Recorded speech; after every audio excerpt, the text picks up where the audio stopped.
Bienvenue, benvenuti, bienvenidos, Juan, welcome till Bacca, welcome back. This is day one of a Bocuse d'Or, the grand finale taking place in Lyon.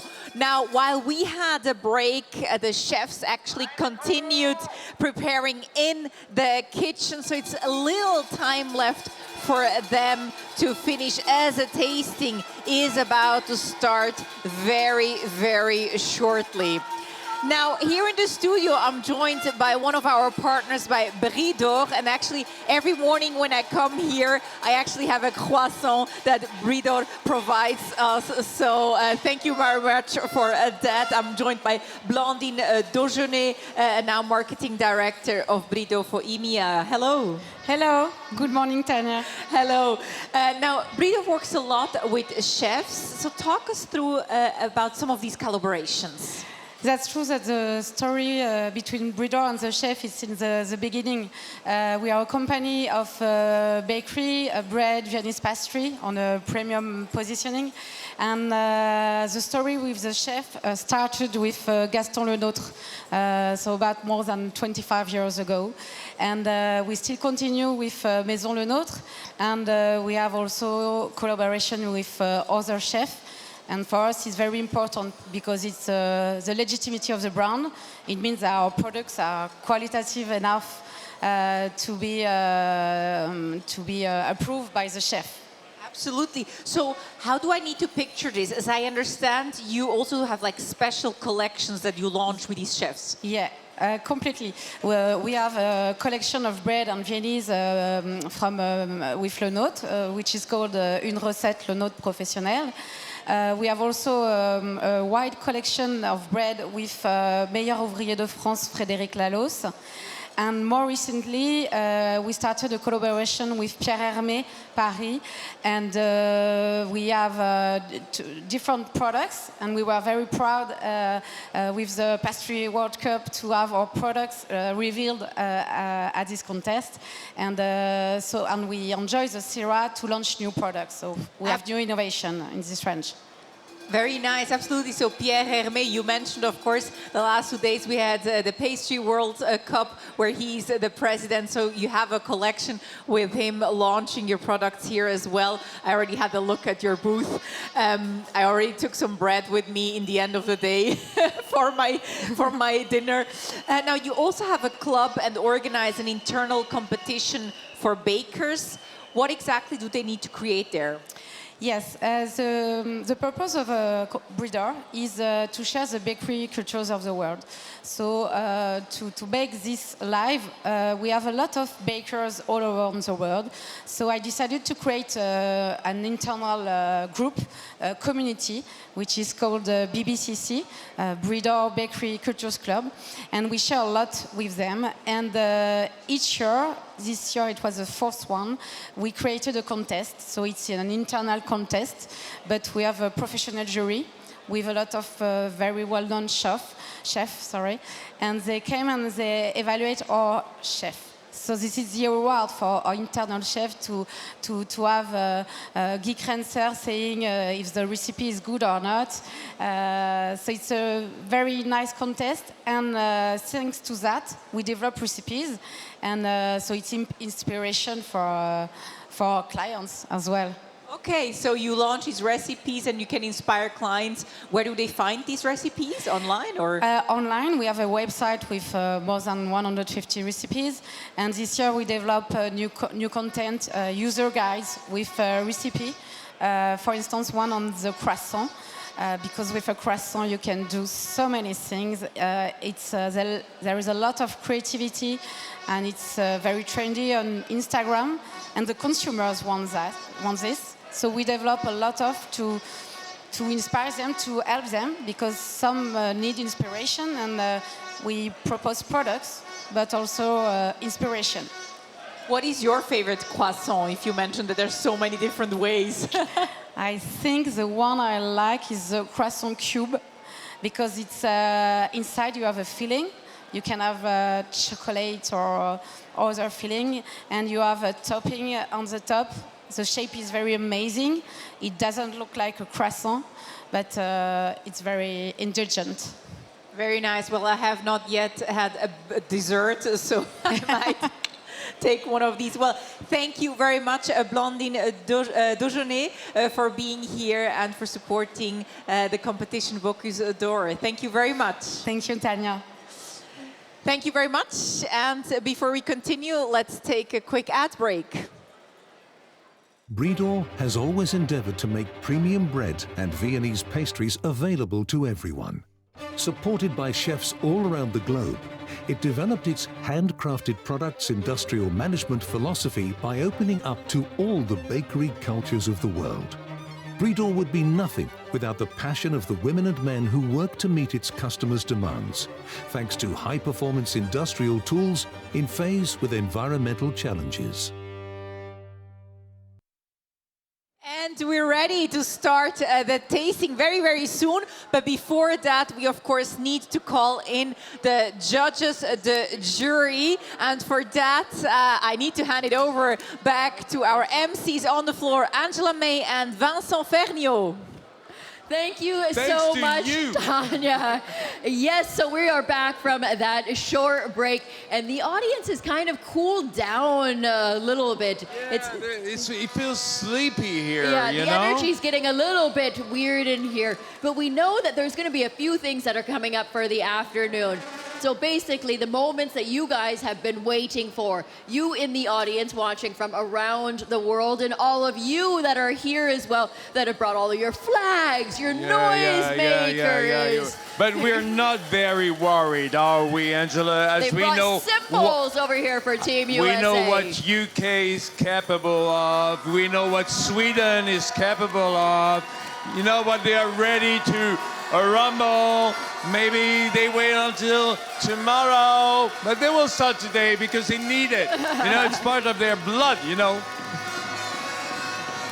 There it goes. There they go. Okay, They're getting Angela. ready. Now we're going to the point. And in a few minutes from now, we'll have the first tasting on this table just behind us. Exactly. The table is set, the cutlery is aligned perfectly, and all of the teams have been training for the past 2 years for this very moment. So we're going to get started first, and then it's going to be chaos here on the floor. We're going to start with the first kitchen number 1 is going to bring out their plated, and then we're going to start to see in succession as the kitchens go by. Are you ready, Vincent? I think the jury is ready to come out of the tunnel. I'm about to be, but is the audience ready? Are you ready there for the jury? Est-ce que vous êtes prêts pour accueillir le jury?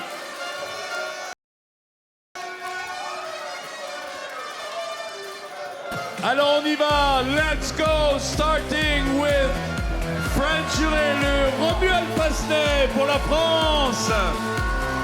Ladies and gentlemen, keep your applause rolling as we welcome out from Morocco, Kamal Rahal, Tsunami. For Latvia, Dina Svidrins. Rolling to welcome out from Colombia, Dominic Auden. Now Sweden represented by Tommy Minimaki. Keep your applause rolling as we welcome out from New Zealand, Brett McGregor. E Forza Italia con Enrico Grippa. Come on, Team USA, let's make some noise for Gavin Kaysen. Wait a moment. What do I see on my sheet? No way. Guess Clay. Team Singapore, let me hear you make some noise for Bruno Menard. Team Finland jury is Tommy Tuominen. Keep your applause rolling as we welcome out for Team Australia, Scott Pickett. Raise your hands for Chile, Sebastian Salas.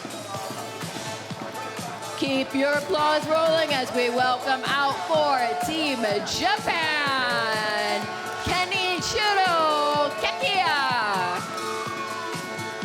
Please welcome Team Slovakia, Peter Duratsky. Keep your applause rolling as we welcome out from Team Mauritius, Jonathan. And just behind this one, you will find Hungary, Ben Stalconi. Please keep your applause rolling as we welcome out from Mexico, Juan Carlos Gaitan.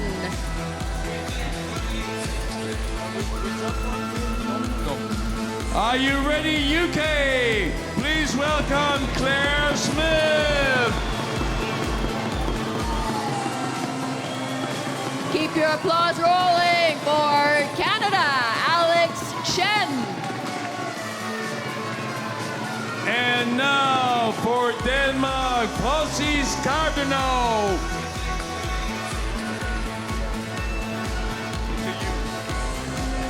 Ladies and gentlemen, keep your applause rolling for China, Alex Fu. Keep your hands up for Iceland, Vrain Frey Vigfusson. And keep your applause rolling as we welcome out from Vietnam, Sako Fung.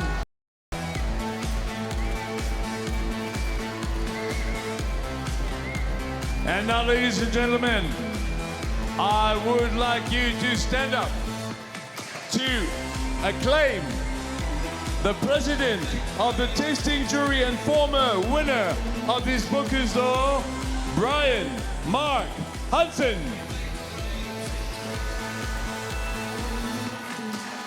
Ladies and gentlemen, let me hear you put your hands together for Honorary President Daniel Calvert.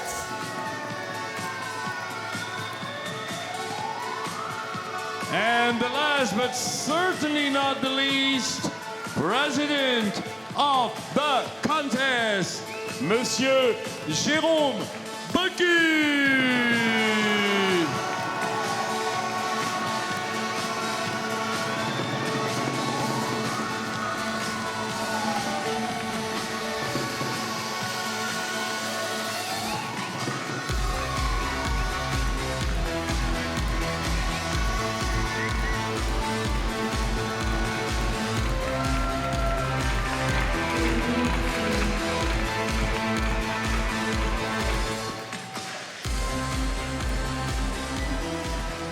Ladies and gentlemen, here we have it. Here we are on day one at the Bocuse d'Or 2025 here at Syrah in Lyon. Look at this lineup of esteemed chefs from around the world.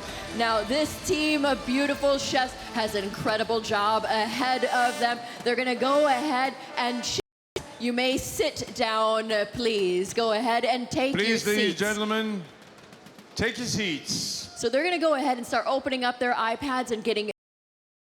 We wait for a countdown to see what time exactly we're going to start seeing the first plate come out of kitchen number one. So we're going to let all of the judges settle in for a bit. And if we can just send a camera over to the middle of the room over here. Vincent, I take it over to you. I see that you're with Jérôme Bocuse. I would like for a minute give the mic to Jérôme Bocuse to host us. Hello, Jérôme. Hello, good afternoon. So we're about to start. We've been waiting for 2 years for this to happen again.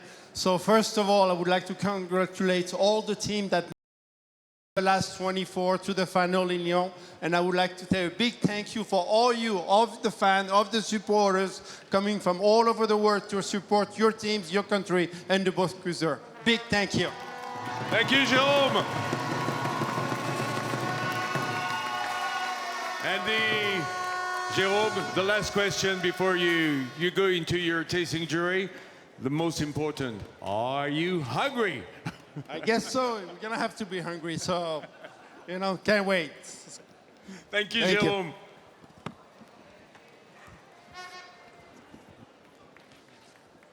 Now, here in the studio, while the jury will afterwards taste all the menus, I'm also joined by Norwegian chef Ørjan Johansen. He is the winner of a Bocuse d'Or Europe in 2012 and Bocuse d'Or in 2015. He owns a hotel in Austervoll with a restaurant called Mirabel and the Culinary Academy. So he will be here in the studio with me, tasting all the menus and commenting on it. Of course, his comments don't go into the marking. It's just to give you at home a taste of what the judges are tasting. So hi, Ørjan, welcome. Hello, hello. How are you? Thank you for having me. I'm fine. So I don't know if you already had a bit of a round in the kitchens. What's your impression so far? It's always nice to come back and see these great chefs compete, and you always learn something new. You see different techniques, development, and also how clean the chefs works these days. When I was in, it was like a mess. Really? So now it looks like a hospital. And why do you think that is?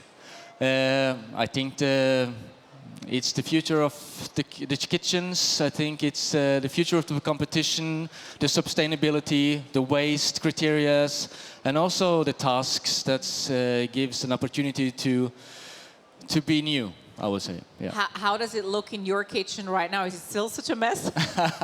Oh, today my kitchen is closed, but I have No. a great team that works very nice, so yeah. Okay. So we already went a little bit through the menu in the morning. We explained a bit what we have. We have two menus, venison and foie gras, celery, sea bass and lobster in the other menu. It sounds quite a complicated menu. What's your take on that? Yeah, it's complex, but it's also fun to see how the chefs will attack the tasks. And also with the meat, that is the venison, you have a very classic inspiration there, and it's something that I'm looking forward to see how the teams have managed to think outside and how to create this type of techniques in a modern competition as Bocuse d'Or. So I mentioned that you are, of course, won the Europe selection. You won the grand finale here before. So the chefs that are here now, what is awaiting them? How did your life change after Bocuse d'Or? It's a fantastic stage, and for me, it's changed our lives for my family hotel, and also the passion to compete. You're working for this competition, for my sake, for like 10,000 hours. So I would say when we had a goal to win and we managed to win, then it's changed the whole destination of Austervoll, the small island, and for the locals there as well. So it's a huge opportunity that we got. So not only for you personally, but for the whole region where your restaurant, where you're based. Yeah. For all our fishermen that are local, for all our citizens, and to create a gastronomy community together with the citizens there is fantastic. Yeah. So it has a lot of impact, this competition as well, for some regions. Now we see the chefs, for instance, right now, Kitchen 1 United Kingdom, they have 3.5 minutes left for the first plate to go out. What's the pressure in these last few minutes? I mean, you've been there, you know that. It's a nightmare. But they look like they have 100% control. It looks amazing in the kitchen, and but it's all about to dare to stand out to the last minute. So you cannot get stressed suddenly. You just have to be focused, or Yeah, and I think the key to the competition for myself is that you need to dare to make the food all the way to the 0 second. If you're done 3 minutes before, you will get the cold food for the jury. So it's all about the timing. Yeah, wow, to the last second. To the last second. Wow. And how do you train, I guess, for this pressure? I mean, this is quite an exceptional situation to be cooking in front of an audience, in front of media. Usually you're in the kitchen. It's also a lot of pressure, but it's different. Can you prepare for that? You can prepare for having people around you, but for me it was the great noise from the tribune. It was all of these musics and everything that maybe goes into your head for 5 hours. Then you're very tired in the end, but you just need to focus. And for myself, it was easy to just keep in the bubble. Okay. So I think all of these chefs are keeping into the bubble and focus 100% on their tasks. Great, very nice. Thank you very much, Orion. I'm looking forward to having you here tasting all the dishes that are coming out. And there's like 1.5 minutes left for the United Kingdom. And you see that they're really using the last few seconds.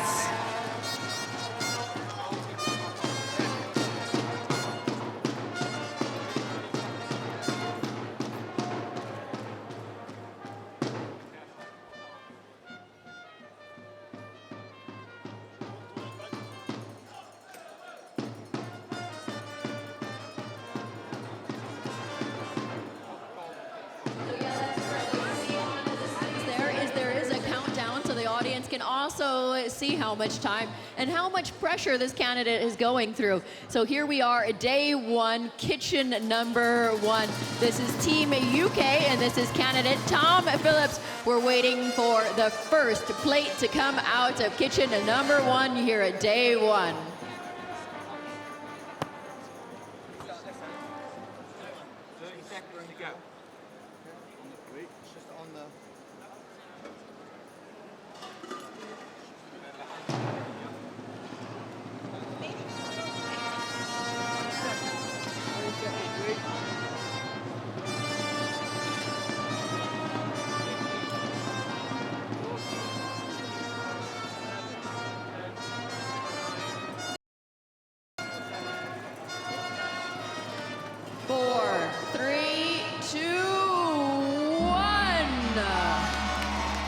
Ladies and gentlemen, mesdames et messieurs, dans la cuisine numéro 1, kitchen number 1, the first course for United Kingdom.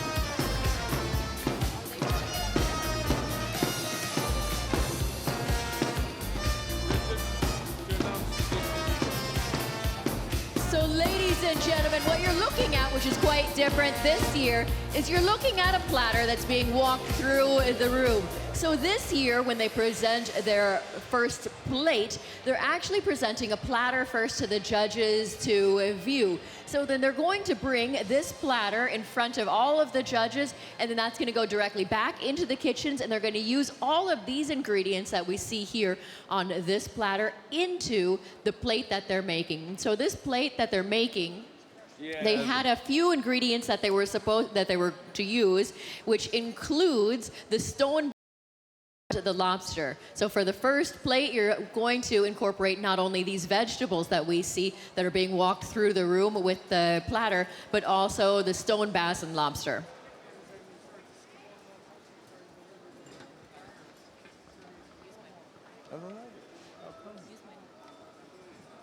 Thanks, Angela, for explaining that. So we're first seeing basically the celery parts, and then afterward the lobster and the sea bass is being added in the kitchen, right?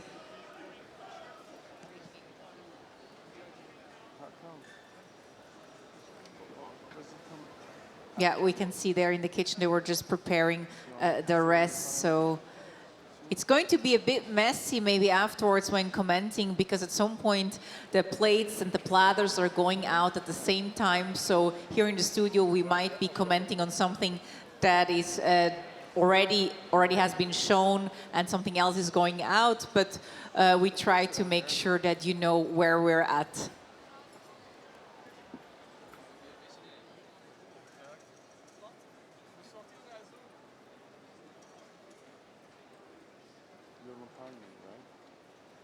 Maybe Orion, just looking at it, the plate of United Kingdom, the very first part of their plate, just from visually, what can you say? It's very nice. The first thing I see when I see a platter is I think it needs to look good, you know? And for me, this looks very good. It looks tasty, and it's a beautiful presentation. And the tasting jury is looking at many things when judging, such as the overall aesthetics of the platter or plate, meaning how creative it is, but how the audacity, meaning the artistic, personal and signature cuisine style, also gives some points. So how important is that to you to make it so personal?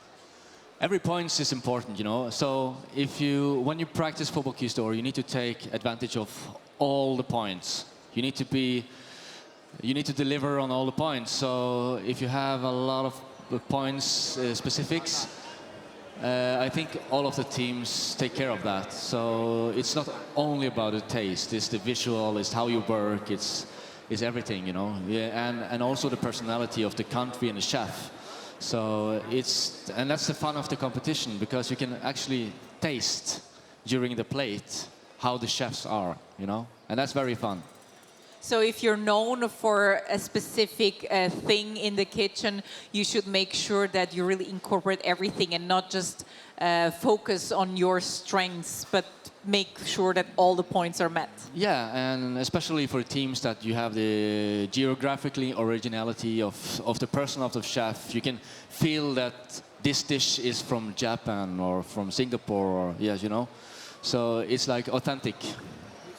It's interesting, but nevertheless, sometimes there are also tastes that are very particular to a culture. How do you make sure that you don't risk that, you know, that you take a flavor that maybe is not generally liked by many? Oh, that's a big Nordic problem as well, because everybody in Scandinavia, they love dill, but it's not the whole world that loves dill. So we need to be careful there. So we had the same problem, I would say. So, but I think it's interesting for the tasting jury to taste the authentic kitchens from around the world, combined into this circus of Bocuse.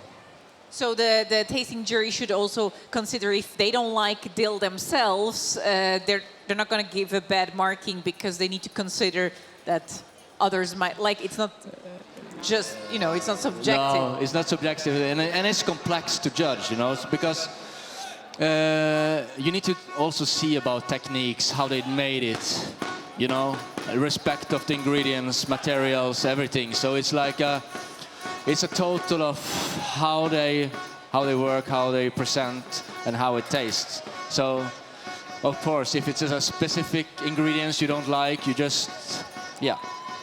I don't think it needs to be a bad thing. Thank you so much.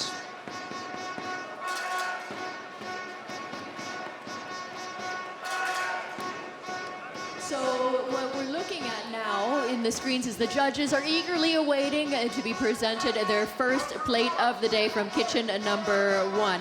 And so their plate for kitchen number 1 for Team UK is Coast to Coast Bounty.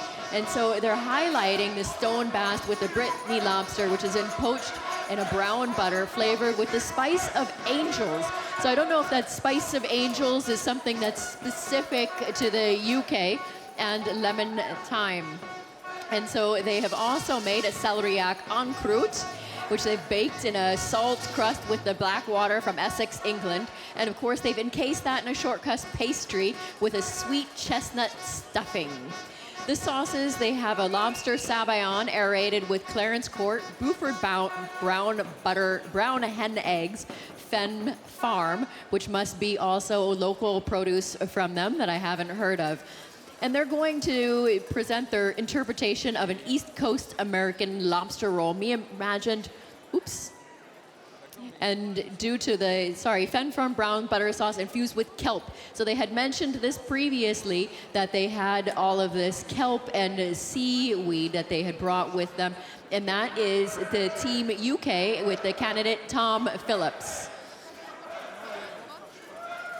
This kind of plating style is new for us here at the Bocuse d'Or, to bring the platter back, and then they have to use all of the ingredients from the platter. Those are exactly the ingredients that are going onto that one plate.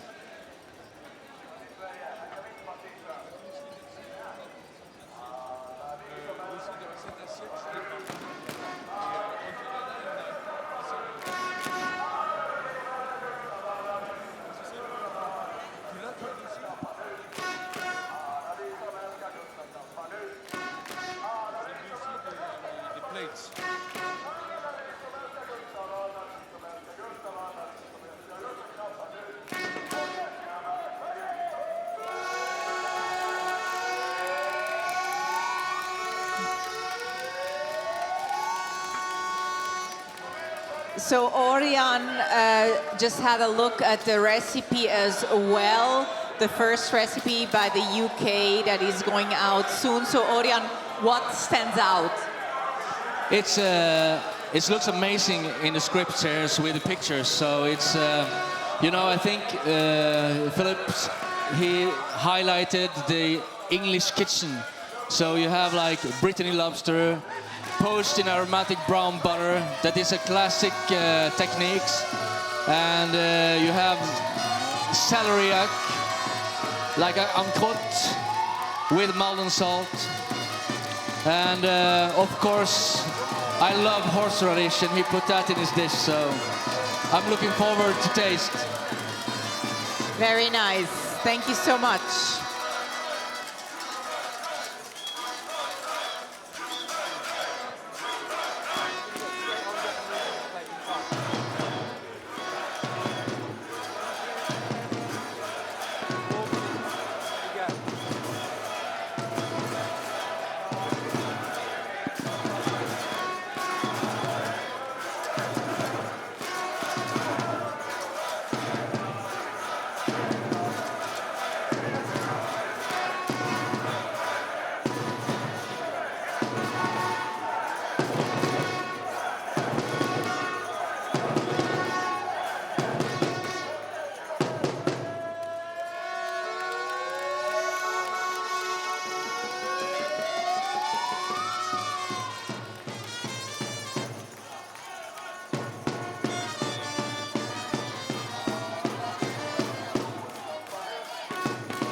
So now it's when it's soon going to be very messy, because as you can see, the USA has 3.5 minutes left for their plate to leave the kitchen to be shown to the judges. And at that time, while the US plate leaves the kitchen, we are receiving the dish by the UK. So we will be commenting, of course, first the UK dish while the US dish goes out, but then of course it goes back to the kitchen to be plated, so we have some time there. But you already see it there, what we're receiving very soon here in the studio.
know you're saying and commenting that it's going to be a little bit crazy down here. Now we're really starting to see the first fish plates that are coming out of the kitchen. They have the platter that has gone out. Now the fish plate is coming back. It's going to be presented so that everybody can see this plate in front of the media as well, so that you can take your photos. And it's going to be presented by the team from the Life Institute to all of the judges that are on the fish jury.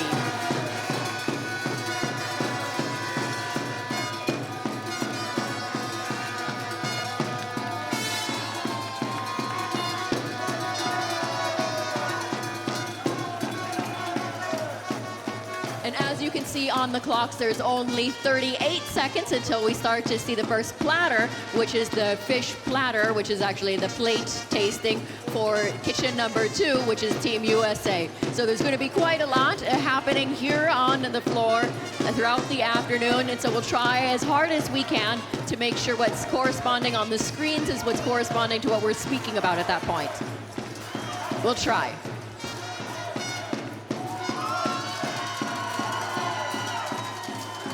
There you go, you heard some screams behind because we've got 5, 4, 3, 2, 1.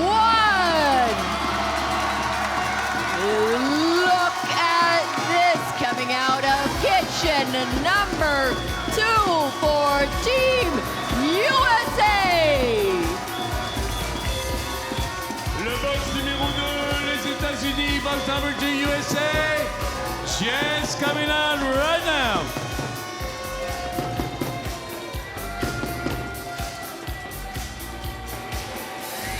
It's a medallion and lobster rafraîchi with a celery branch.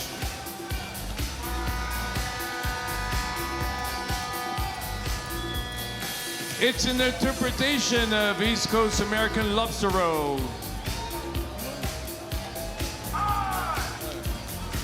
Reimagined through the lens of California's vibrant culinary landscape, each ingredient is meticulously crafted to stand on its own, yet together they form a harmonious dish. Our preparation is thoughtfully complemented by the finest ingredients found throughout Northern California. Farm fresh eggs from the French Laundry Culinary Garden, fragrant Mayer lemons from Sonoma's Gold Ridge Organic Farms, and Sitka spruce found along the California coastline. Okay, so that was, Vincent, you were just describing kitchen number 2's dish, which is Team USA's.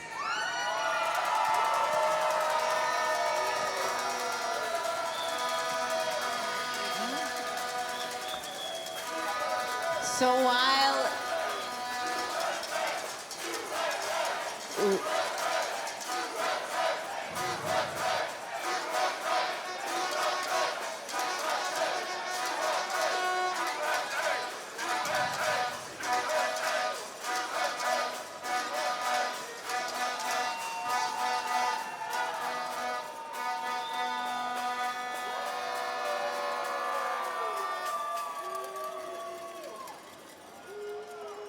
So that's the plate of USA. They're being shown to the judges, presented before it goes back to the kitchen and is then plated. In the meantime, here in the studio, actually, we received the dish by the UK with the sea bass and lobster and celery. Orion, you already tasted it, almost all gone. I couldn't wait.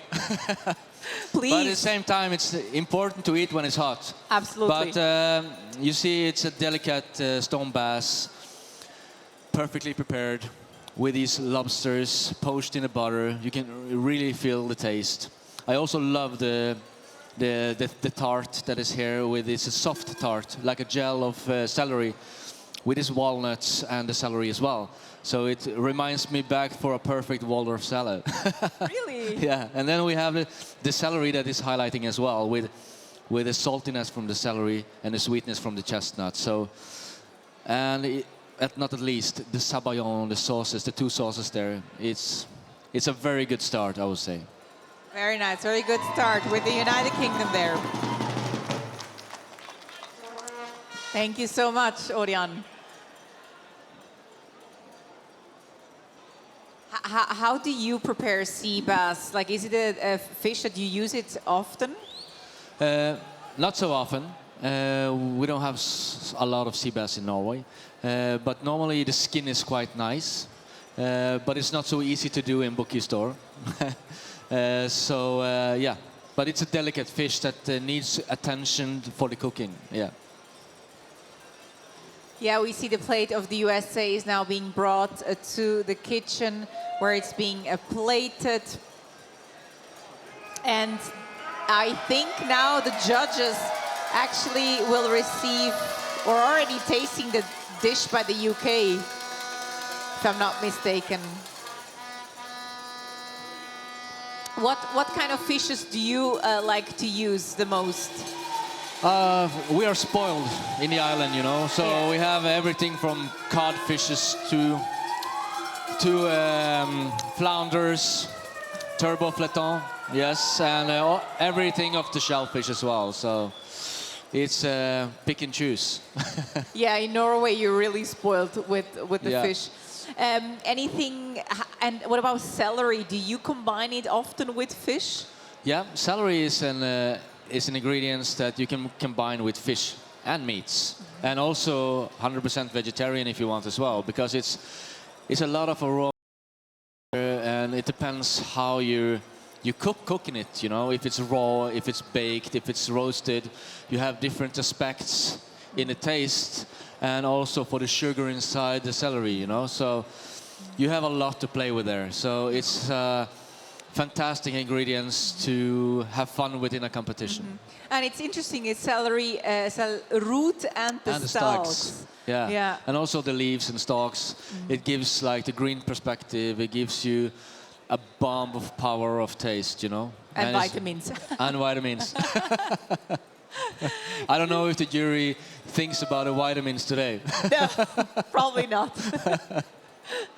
But it's all high quality ingredients anyway. It is. It's the best.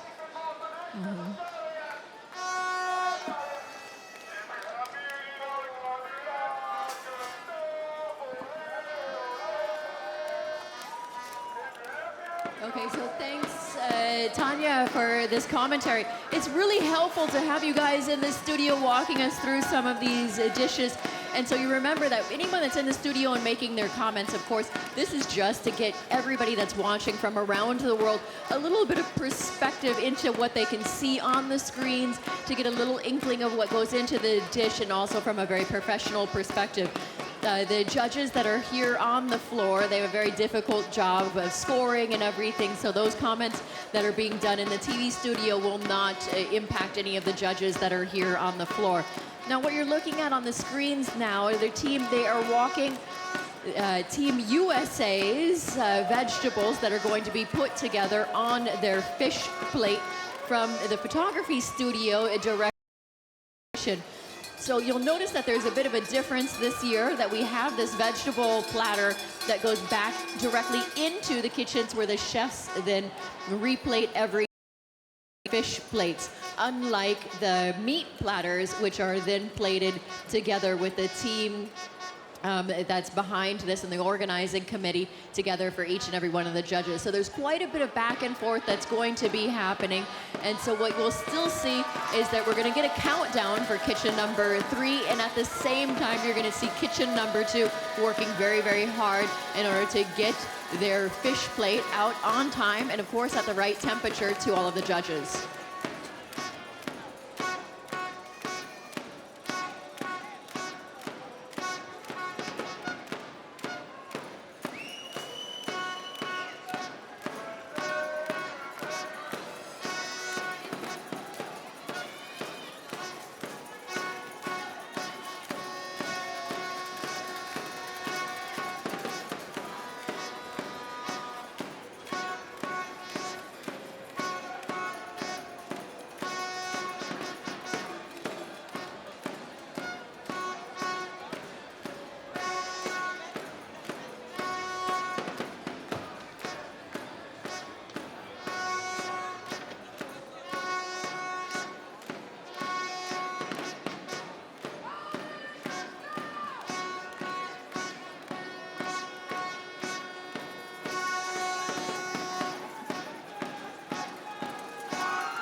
So what you're looking at on the screens now is kitchen number 2. Still, they're working for Team USA to get their fish plate. They are literally plating their plate.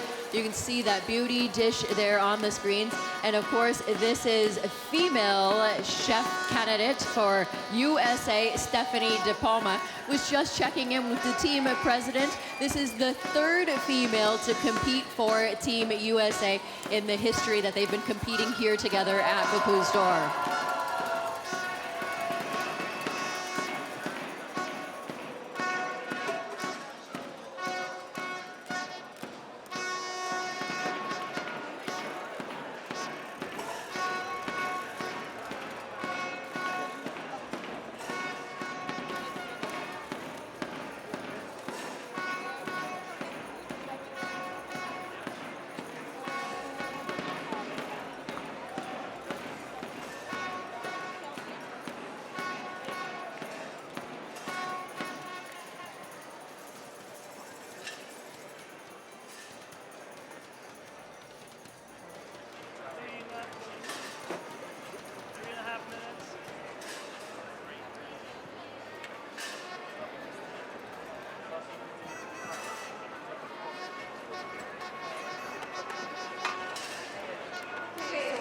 The USA is preparing. We can take a look at the recipe here on the screen. Orion, looking at it, what stands out to you? It looks amazing, and it's a roulade with this stone bass and a lobster. I was seeing one thing that's quite funny because I have a Canadian head chef in my restaurant, and he loves Old Bay spice. And I see that the candidate here have also used it. So it's a very good spice that is like, yeah, it's a filler and it's fantastic. So we also have the lobster à la American sabayon. That will be nice to taste now. And also these, you see the small, small garnitures with celery as well. So it's all about the combinations together, how it tastes, and also, of course, in this competition, in the hot food competition, it's nice that it can have some warm temperature as well. So yeah. And what I also see is, of course, because they're using all the same ingredients, that everything comes across as so, like the colors, it's so vibrant, so fresh, with the green, yellows, and light colors. It looks very delicate. Yeah. So it's inspired from the East Coast of America. Mm-hmm. And I see they use Mayor lemons, they have things from the garden of the French Laundry. So it's all about the East Coast theme that represent the USA. Do you travel a lot to get... Here we hear the fans of USA as they finish, yeah. It's a nice ambience.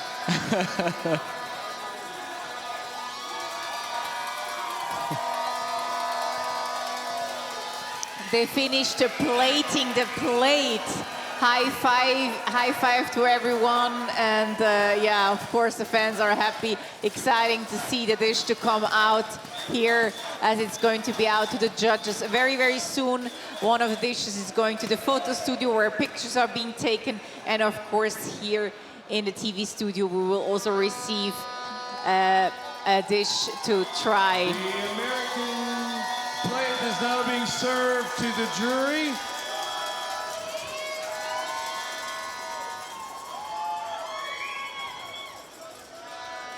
By the students of the Institute Life.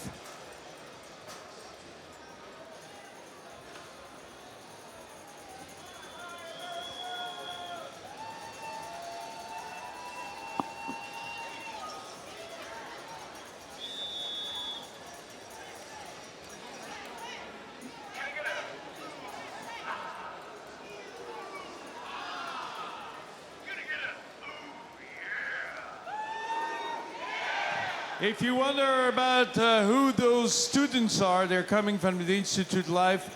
It's a second-year Bachelor of International Management for Hotels and Restaurants.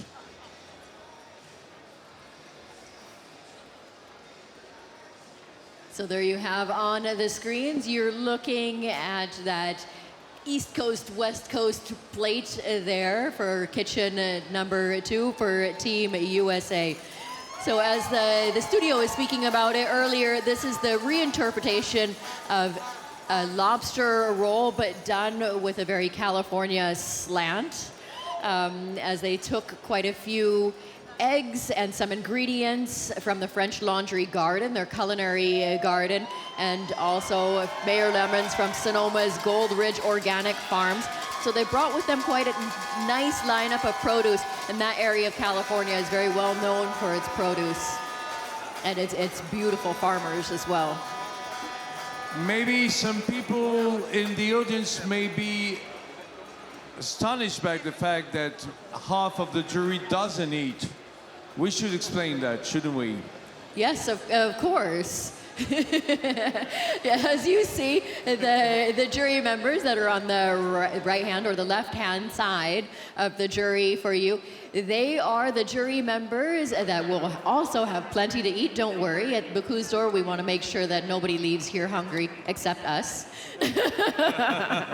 Half of the jury will taste the fish plate, and the dish on platter with the venison will be served to the other side of the jury, because nobody could eat it all. Nobody could eat it all. And also, this is important because the way the scoring works. So the team that is on the fish tasting today will remain on the fish tasting throughout the next 2 days, so that they know that they're scoring exactly the same and fare the same way, so that they can take their photos, they can review the photos of what they've seen from day 1, and also continue on with their same judging tactics as they move on to day 2. So all of the members that are here on the jury are international members. So each country brings a representative from their home country to make sure that it's really a fair look and feel overall for this competition.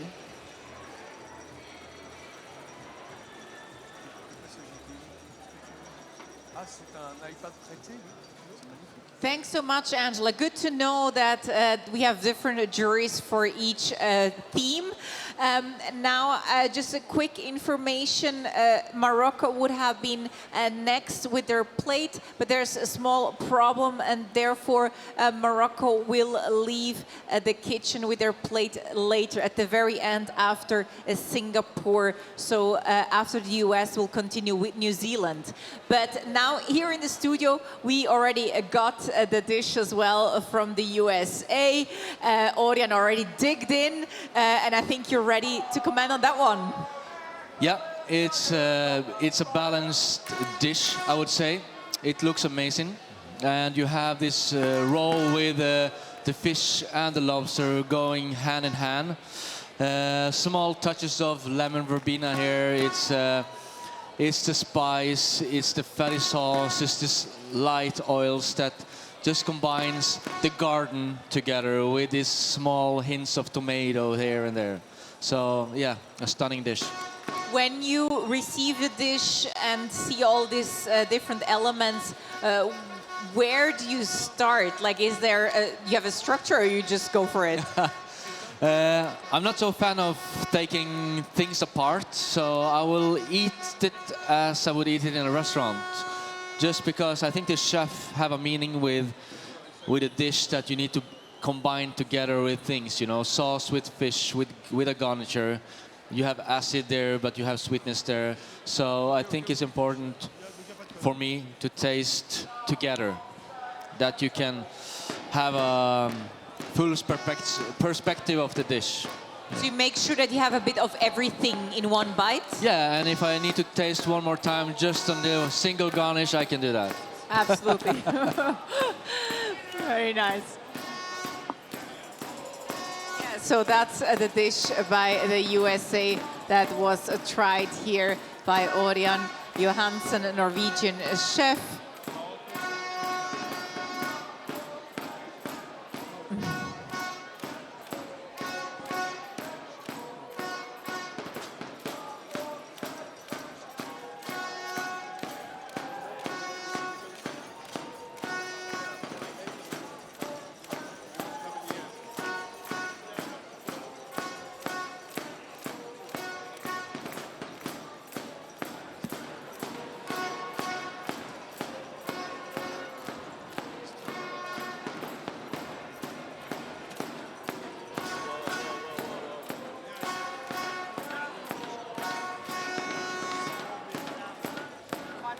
So Orion, do you, I mean, here we have basically the world meeting in Lyon.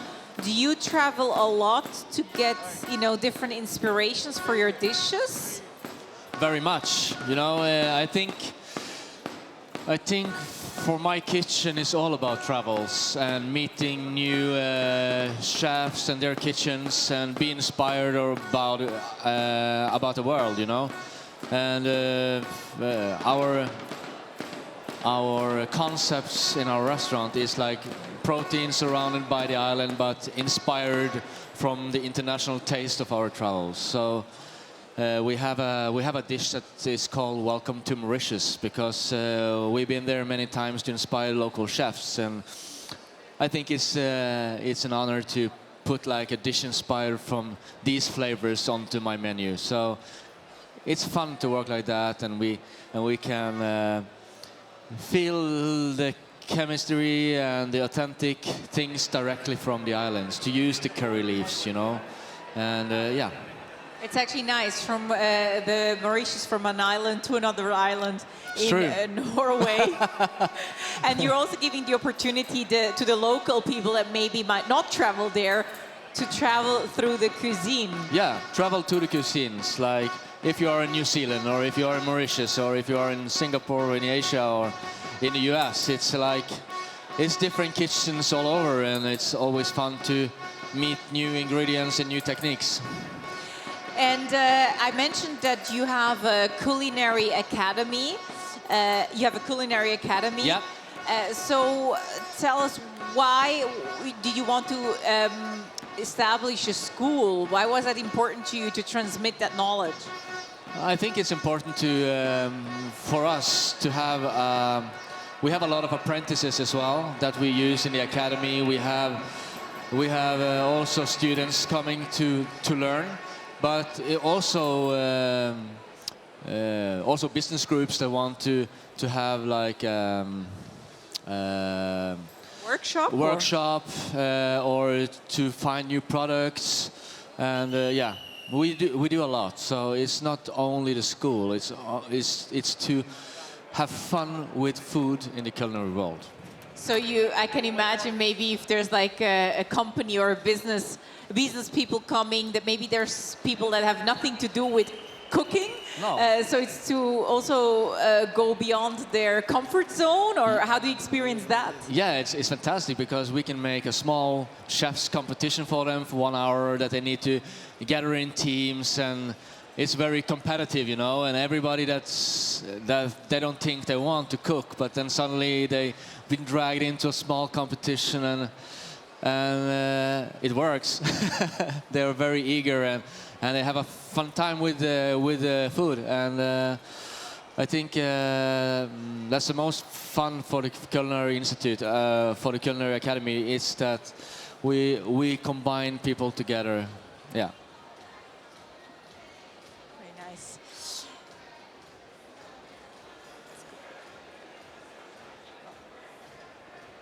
Now we see New Zealand has less than 7 minutes left to finish their plate. As we've mentioned, first the celery root, celery stalk goes out to be shown to the judges, and then goes back to the kitchen, where it's then plated on a plate and then brought out and served again. Yeah, thanks, Tanya. You're looking at on the screens, and you see like there's a lot of time left for them, and you wonder why there hasn't been so much commotion and everything that's been happening on the floor. And it's just because you made the little note that kitchen number 3 is going to need a little bit extra time. So we're going to be going ahead and looking at their dish after kitchen number 12. And so that means that their plate will be coming out quite a bit later from now. And they've also checked in with the bailiffs, and they said that this is okay for them just to go and continue. And then so we'll go ahead and look at that later.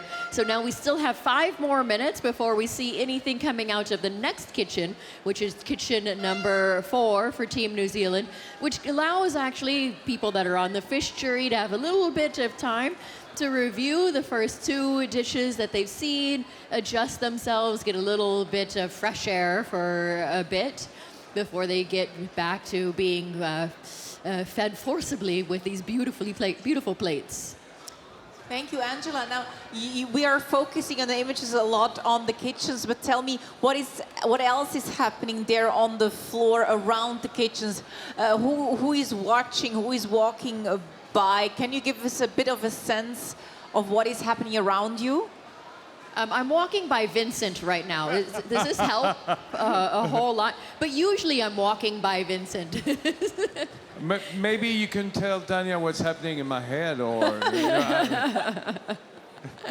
So it's actually really incredible here on the floor. So it's one of these activities, and when we see this, and there's a little bit of lull in the audience, because the audience knows that there's this throng that's happening all the time, and now everybody's kind of decompressing a little bit.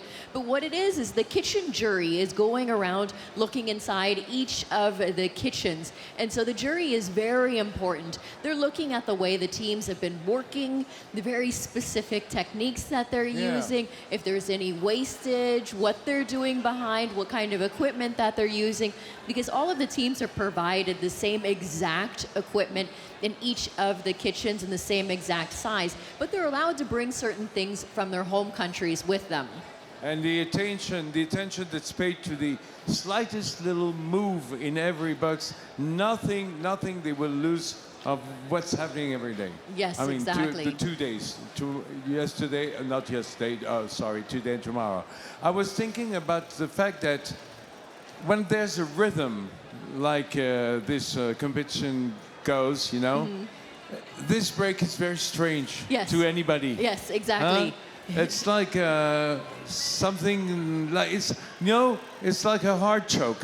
And I feel like because we also are doing the new version with the fish plate this year, where the platter is being presented first, and then the fish is coming out, and then the other team's platter is coming out, that we're accustomed to having this chaos of things crossing each other, something else on the screen. And so now we're looking at like a bit of air, but look at the screen now, look at this. This is the platter that New Zealand is going to be presenting. So they're presenting their vegetables for their fish dish on that platter. So even though there's two platters, it's still only one platter. It's very interesting to see what the teams can do. Cool. You see, this little hole in the frenzy gives you the reason why the bailiffs decided to put Morocco at the end, because you wouldn't like to disturb more what's going on after. Yeah. The time you take, you take it from somebody else, the next box, the next kitchen. So it's all, very touchy Yeah, it to was a good decide call. what's going on. But they've been doing this forever as well, so they know exactly how it feels for the competition. Thanks so much, Angela and Vincent, there on the floor for us. Oriana, tell me a little bit more about the criteria of timing, because you said that you really need to make use of the very last second as well. But how do you make sure that you don't go over time in a kitchen? You're never sure. That's why you practice a lot, and it's different to practice at home, where you have your safety environment, and then you come in a big hall in Lyon. So it's many aspects that can be there. It's temperatures, it's everything. So I think you need to be sure that your practice is good enough, and then you just need to believe in yourself, I think, and try to stay inside the frame. But it's not easy. I can imagine. And what about in a restaurant? Do you get sometimes to these moments where you realize, okay, now I really need to hurry up, I'm actually late? Does that happen often, or are you always under control? I think if you're always under control, you're a little bit boring. Yeah, creativity needs a bit of chaos. Yes, and I would say to be improvisative, to have the nerves that takes to just be the best. So, but in a restaurant, of course, you should have a control, but also with a nerve as well. After cooking, make the guest wait instead of you waiting for the guests. Making the guests wait instead of you making... say it again. Making the guest wait for the food instead of you waiting for the guest. Yes, absolutely. Great. Thank you so much.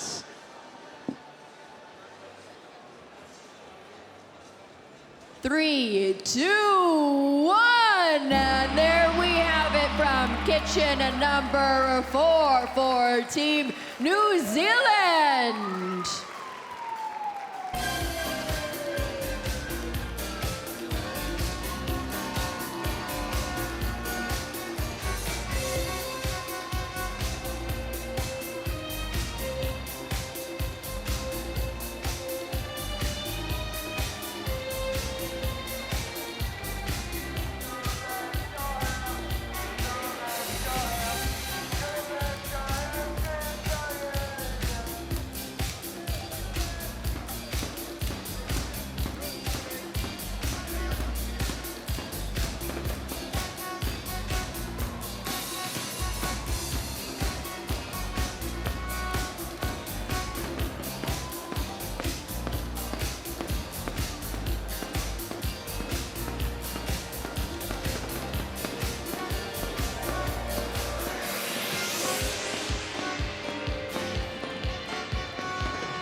Look at this incredible dish presented by the team. This is Kitchen for New Zealand. It's beautiful. I'm going to give you a few informations about what is in this.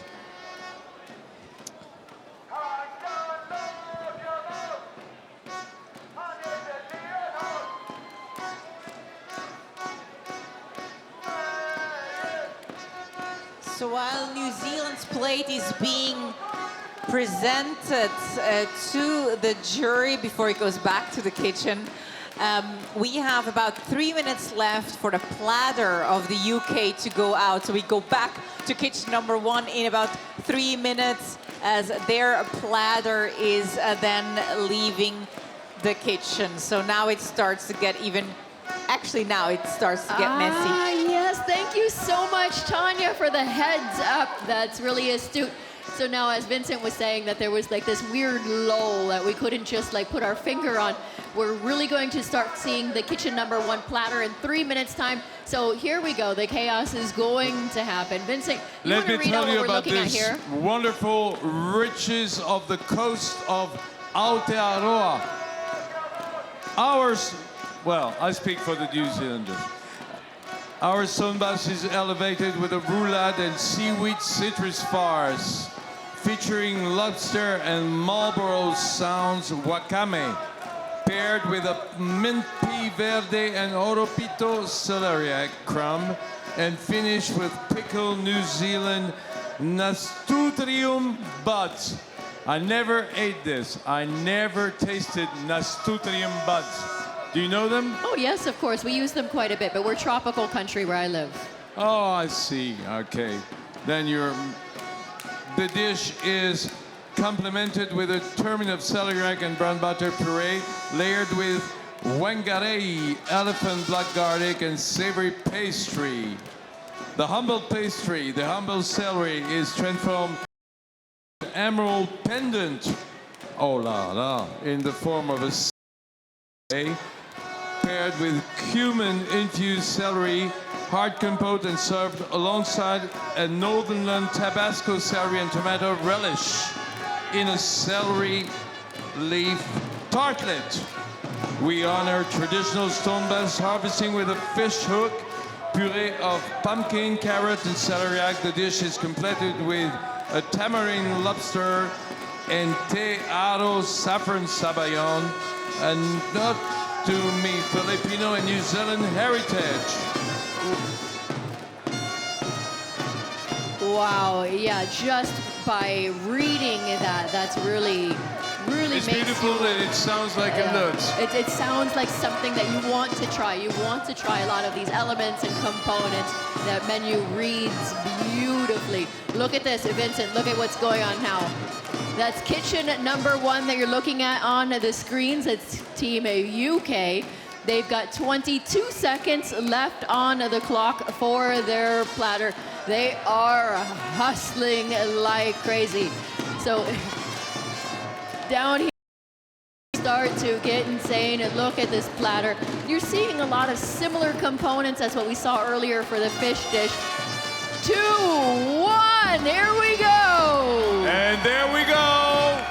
Kitchen number 1, second course, the platter with the United Kingdom team.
Guy.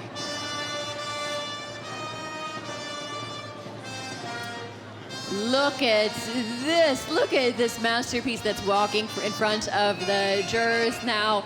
So as we were explaining before, now finally the jury that was waiting so patiently that's on the meat side will be able to start their tasting.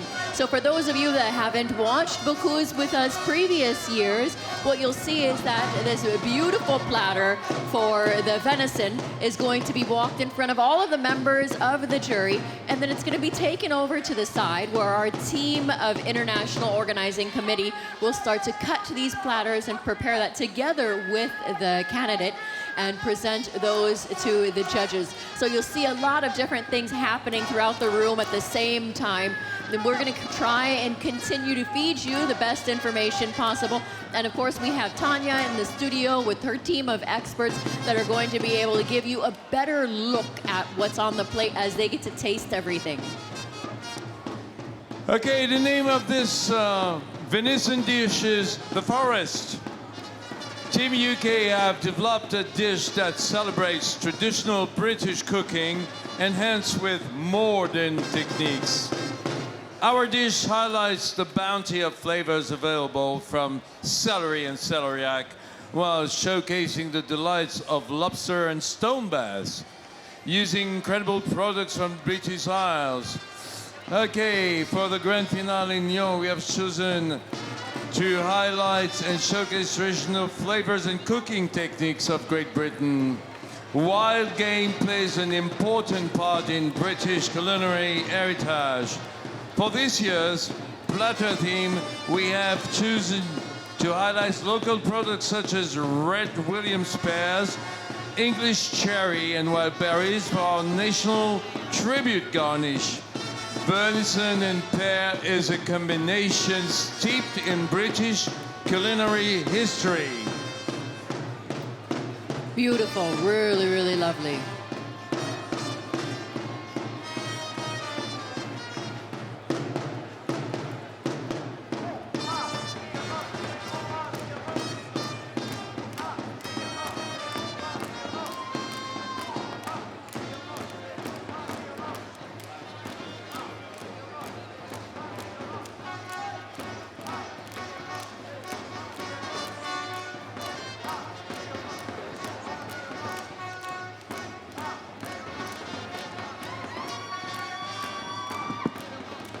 see the ravioli there, as ravioli is one of the mandatory side dishes that was required in the platter theme, in the meat theme. Now, while the UK platter is out, we are still waiting for the dish by New Zealand. The first plate by New Zealand. We're receiving it probably very soon. But maybe in the meantime, we can look at the recipe of New Zealand, the first plate that they did, and comment on it. Yes, they have a beautiful celeriac terrine where they used some black garlic that is this in the crust, and they also have hold on, Orion, I'm just checking if we can get the recipe up on the screen. Yes, yeah. Here we go. So this is the New Zealand plate theme, so let's look at that one. Yeah, go ahead. It's a nice presentation on the drawing, so I hope it looks like it on the plate as well. You can see in the middle there they have this fish hook that should be like inspired by their coast, and also with pumpkin. It's a small script here, so I will try to read from the. It but it's says pumpkin, carrot, and celeriac. Yeah, exactly. Yeah. Puree of pumpkin and celeriac. And yes. carrot, yes. And then you have the roulade that is 2 ways with the lobster and the bass, and then you have a garnish there with this nice small sea moments with these chips and crisps. And you see it right there now being plated, the Yeah. recipe that we just been describing, the very first plate by New Zealand, the sea bass with the lobster and the celeriac, that as soon as they're done, we're going to receive it here as well.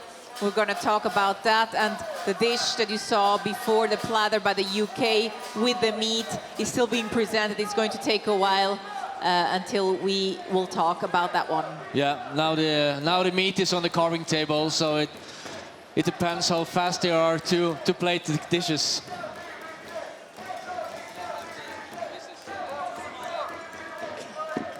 Yeah, exactly. I think even if we look at the timers and when things are supposed to be going out, because we have this new evolution of the competition by bringing out the vegetable platters first before presenting the fish, we're not exactly sure when those fish pieces are going to go out. But as you can see on the screens, they're just getting their finishing touches before they're going out and being presented to the judges.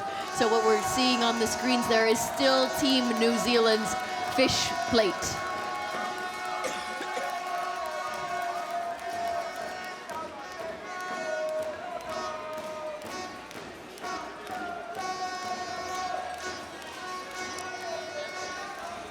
Now, I have the criteria here that the jury is looking at. And for instance, when we look at the plate theme, 5 points go to the creativity, overall aesthetics of the plate, and another 5 points as well, because one is the presentation of the garnish, the presentation of the main pieces, the other one is the restaurant-style presentation. Then audacity is also important criteria. That's what we talked about before, artistic, personal, and signature cuisine style. That's the audacity. And then also highlighting the official product, celeriac root, the texture, the taste, the seasoning, the temperature. So when we're looking at that, there's many things in one ingredient that needs to be right. It's not just the taste, it's the texture, it's the seasoning, it's the temperature. It is, and I think it's very important to have it as well, because if you want to eat a celery, you want it to taste celery, you know. So, but it's also allowing to be creative around it, but with perfect cooking. So it's exciting. And I see that we have about 45 seconds for Slovakia to finish their plate. So New Zealand's plate is now being served to the judges coming here, and half a minute left for Slovakia. to showcase their celeriac plate to the judges.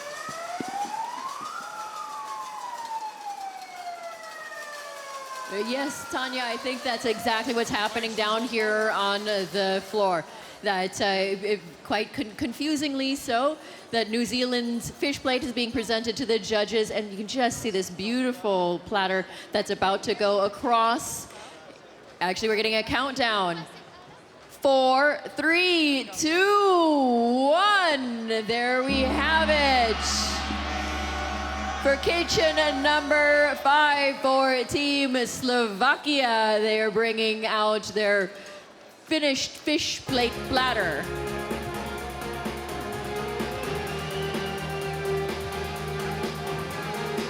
Dans le box numéro 2, 5. Le box numéro 5, la Slovaquie.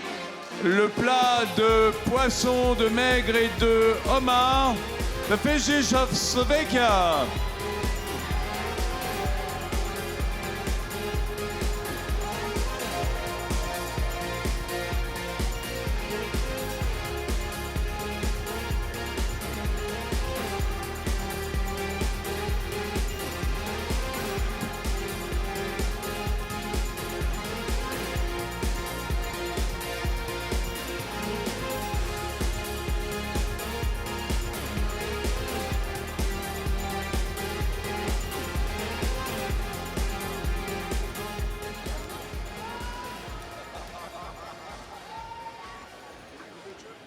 So Slovakia's plate is now being presented to the jury.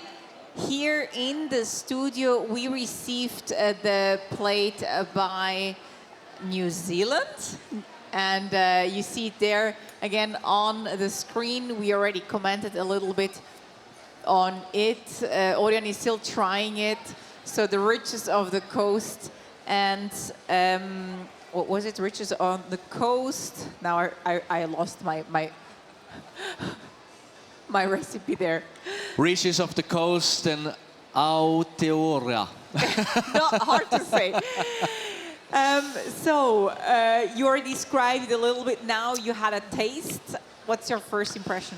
It's a deep intensity in the sauce, and you also have a crispy tart with fresh elements, with cumin, with like spices that is like coming together with the pumpkin and the fish and the lobster. So it's a very interesting dish, and yeah, I need to finish to taste. Yes, go ahead. I'll leave you tasting it. And in the meantime, I was just explaining the criteria, what the judges are looking at when they're having this fish dish. As I said, creativity, overall aesthetics of the plate, audacity, highlight of the official products, celeriac root, celery stick, highlight of the official products, stone bass and lobster.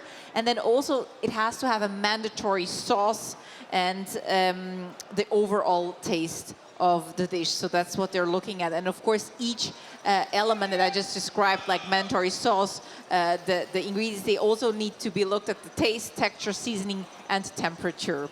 Yeah, and now I think we have about less than 2 minutes left for the platter by the USA to go out very soon. But I see, Orion, USA making some noise here. I see you finished trying it, so anything else to add? No, it's a well done first dish from New Zealand, and I'm looking forward to see the meat. Great. After some fish, we continue with meat. And USA is up next with their meat dish, as they already finished and presented their plate. Yes, indeed. And so what you're looking at on the screens is Team USA just putting some of the finishing touches on their platter. And so that's their venison platter. They've got another minute on the clock for them to continue working on that one. I'm going to wait until we see a bit more to give you a little bit of a description about what we're looking at for Team Slovakia's fish. So we'll try and juggle going back and forth between those two things. And then now, if you can see this, oh, you can't see it, but you can see it in the audience, that finally the meat jury is being served their first round of the venison, which is from kitchen number 1, which is Team UK.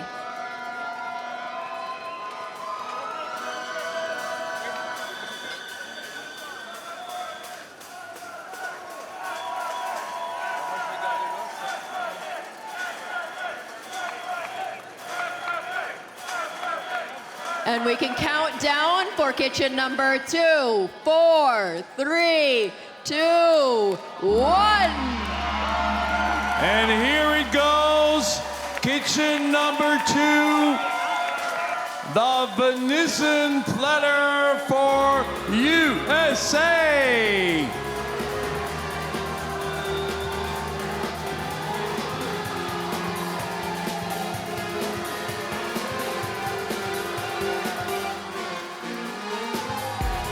The second dish of Stefani De Palma is now being taken to the photo and shown to the jury in a minute.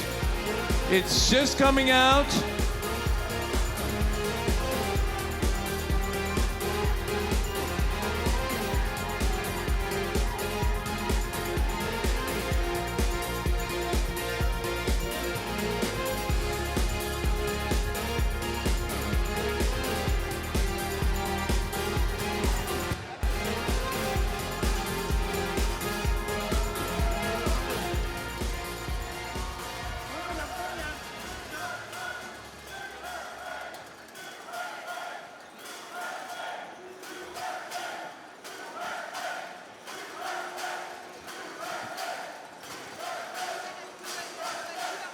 Okay, let's talk about this dish. Saddle of roe deer with foie gras boudin and a spiced pistachio smoked venison tenderloin. Garlic and onion briocherie venison. Jus de venison and foie gras en croûte. Tart cherry, porcini, caramelized onion Bing cherry confiture, compressed green apple, amaretto matsutake mushroom caramel, a venison consommé with oolong tea, celtus, which is a kind of, it's between asparagus and salad, and pine.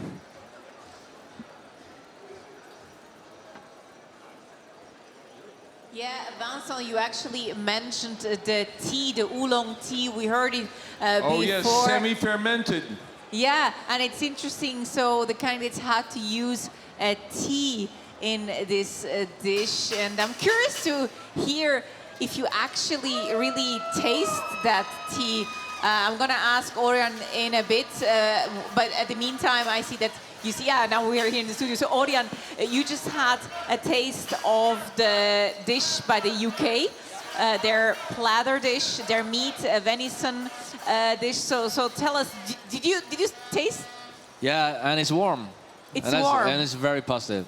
Nice. But it's a lot of meat, of course, for everybody here. So it's a beautiful sauce, and it's like fresh, sweet pear. You have this terrine that is tasting what it should taste. And then I haven't tasted the ravioli yet, but it's a very, very good meat dish. And what is in the ravioli? I didn't get that. Is it meat or is it? I will check. Because I don't see it on the recipe. But if you just tried. Oh, should I just try to see? Oh, you haven't tried it yet. But I don't know if it's supposed to be a bouillon here or not. But I will try it without. Or just see what. Yeah. I'm a bit mean making you eat in front of the camera. It's okay. The world is watching. It's okay. It's definitely filled, but I don't know with what. Okay. How does it taste? It's very good. And as we heard, they need to use tea in there. Yeah. I don't know if you can really taste it. Maybe you don't know it is a tea. I think it should be a consommé here. Yeah. And maybe the tea should be there. Well, it was mandatory to use tea. Yeah, yeah, I know.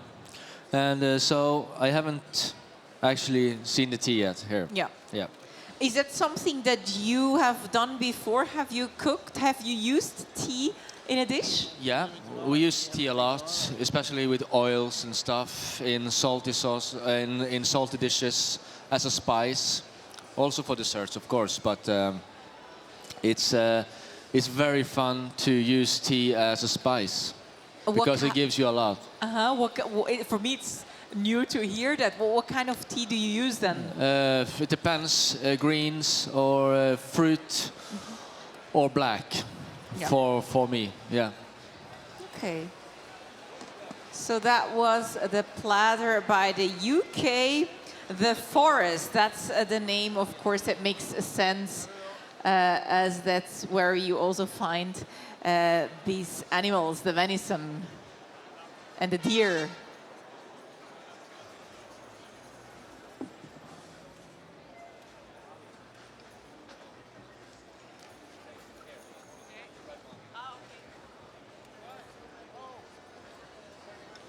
And by the way, one of the garnishes that they had to do a pie in this dish.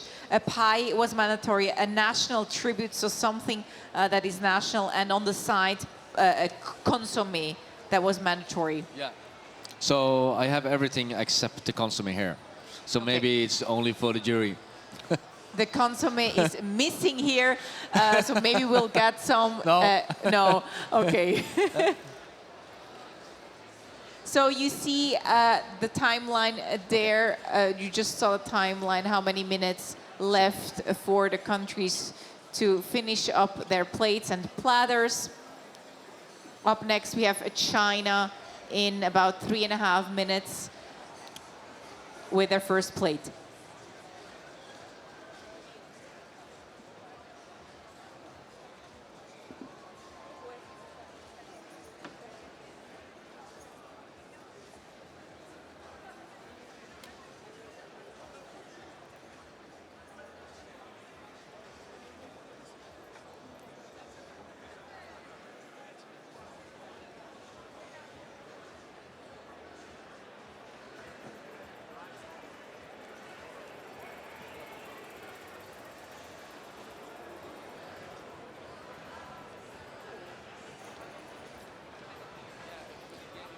Okay, what we're looking at on the screens now is you're looking at kitchen number 6, and so that is Team China, and that of course will be their fish presentation. It's going to be their first presentation that we're seeing from them, while we're still continuing to wait for kitchen number 5's fish dish to be presented to the fish tasting jury.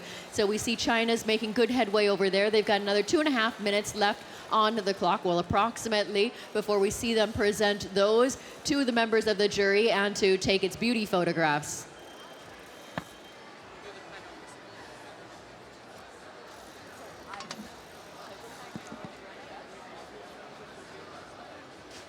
So, Orion, I was just reading here that you once counted the hours of number of hours that you devoted to Bocuse d'Or while training, and it was more than 2,000. Yeah, time goes fast. How did you know? Like, how do you know how many hours you were working? Were you really like checking the time? No, we did not. But you take, yeah, say a normal day is from 7 in the morning to 9 in the evening, and then you see how many days you have, and then you find the hours. And that was for one competition. Yeah, yeah. Wow. And how did you do that? Oh, I just see Slovakia just finished plating their dish plate, first plate. We're gonna get it very soon. But in the meantime, what did you do in the meantime? I mean, I'm sure you were professionally, you also had your job. So devoting so much time to Bocuse d'Or, were you employed at the time, or was it just you deciding, okay, I'm just going to take that time? You had someone, probably you had sponsors as well. Of course, for us, we had an organization, it's called Bocuse d'Or Norway, that had our sponsorships. and I was employed by my own hotel, so that helps. So I could have more free time to do the competitions, and you need time, because to develop, to be a creative, it takes time, and but it also is important to say that it's not the hours that makes you good, it's what you do in between the hours. So it's not always it's good to be working 16 hours a day. It's maybe better to work 8 hours, and then you can look forward for the next day. Thank you so much. We have China finishing up their plate. So over to you, Angela, for the countdown. 5, 4, 3, 2, 1. There we have it. Countdown for kitchen number 6 for Team China. And so this is their fish that's going to be presented to the judges.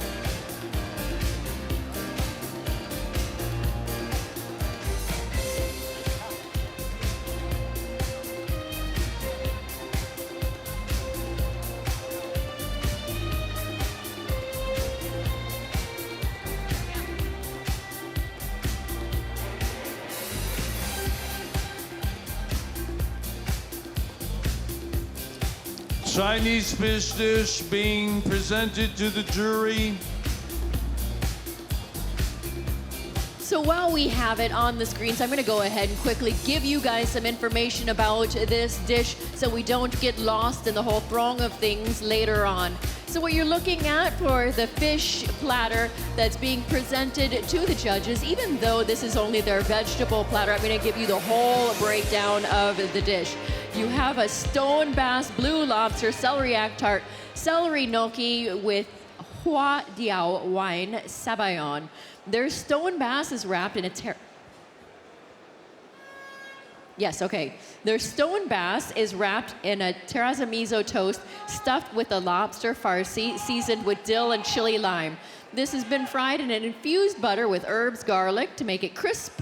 The celery is sliced, blanched, and offcuts are used for mixture in the composition with coriander bay leaf gel, which is stuffed in a desired shape and covered with more celery strips. The celeriac is sliced on a madeleine and in a confit of brown butter. Then it has an umami glaze. It's on a root vegetable, mainly on celeriac, and then topped with pickled mustard seeds, fennel pollen, pink peppercorns, lemon thyme, and the sabayon is made on a lobster bisque based on lobster shell, fish bones, and then boiled with saffron. This sabayon is used with French wine pear vinegar to bring out the flavors that are not too sweet nor too sour.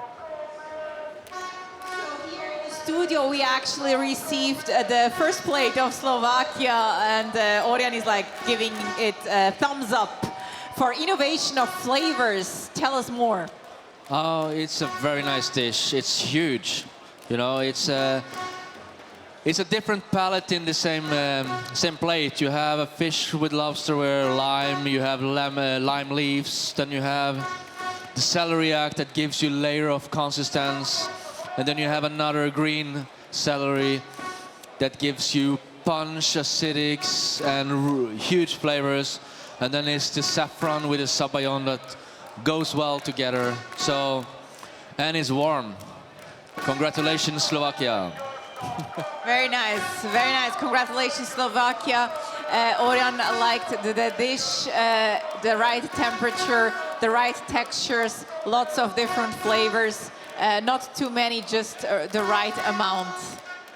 So that's Slovakia. And 1 minute and 40 seconds I see on the clock for the platter of Morocco, and then 11 minutes and 30 seconds for Italia to leave their kitchen.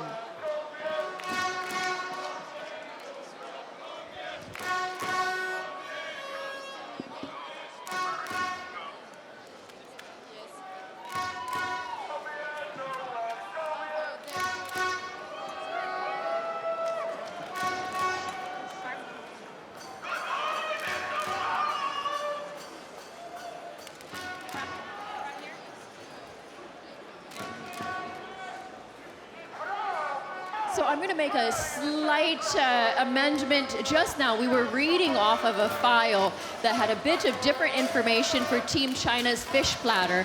So actually, when we look at the description for the fish platter later on, we're going to rely on the kitchen studio to give better information, because as we were looking at that platter, that was not the correct information at that point of time. But we'll have better information for all of you in a short while.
While the second dish by Team USA is now being served to the tasting jury on the left of the stage.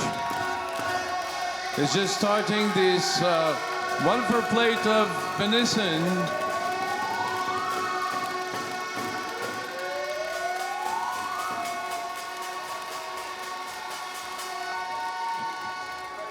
I like the fact that there's consommé served in a little bowl apart.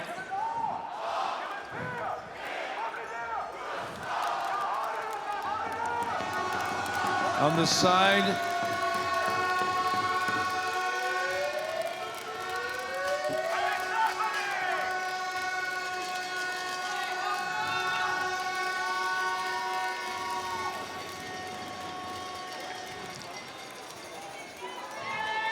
As you can see on the screens, there's a beautiful work made with the products that you've been talking of a few minutes earlier. That's right. We got the USA platter here in the studio by the Stephanie De Palma, the candidate there. I can hear the fans. Yes, Stephanie De Palma.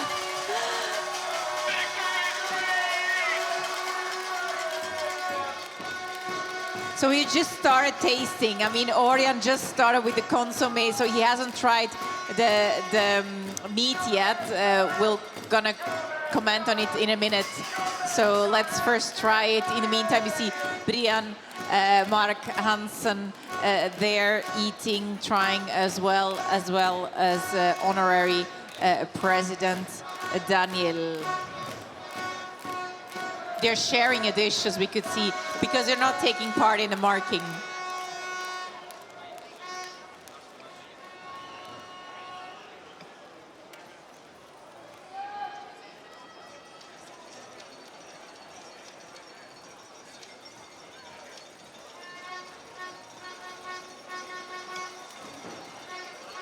So they also had to use a national heritage in each of the platters. And in the case of the USA, it's a variation of cherries.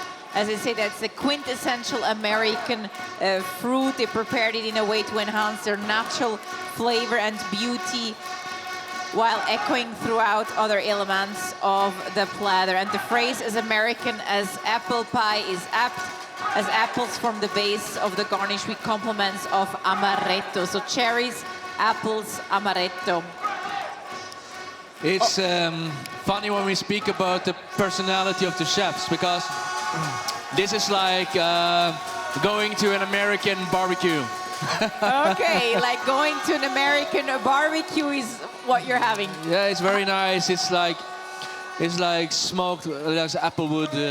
It's for me, it smells like, or it tastes like an applewood smoked beef, and you have different cuts, and you can feel the smell of the wood, and it gives you that on a plate like this, together with the cherries, the fruits, and a nice bouillon with this bonbon of ravioli. So, well done. Well done, USA and Stephanie.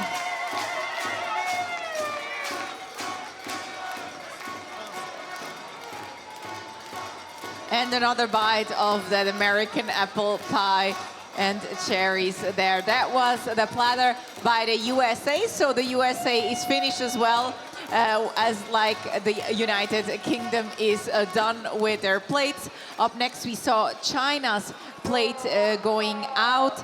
That's coming up next, the very first plate, the stone bass lobster celery dish by Chungguo.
Okay, so now we're looking on the clock. Kitchen number 7 for Team Italy has about 3 more minutes left before they bring out their first fish dish of the day. We're still waiting for Team China to present their plated fish dishes to the judges. Looks like they're quite far along in it. We're looking for those to come out of the kitchens at any point of time.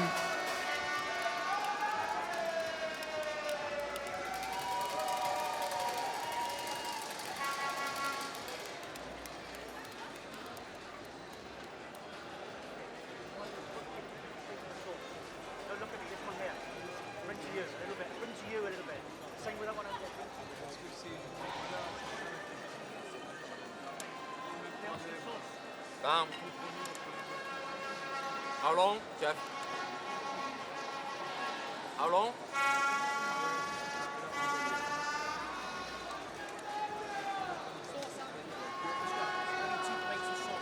The candidate there, Chinese candidate Wang Ya-fei, finishing up the plate with Emir Mustafa Yildiz.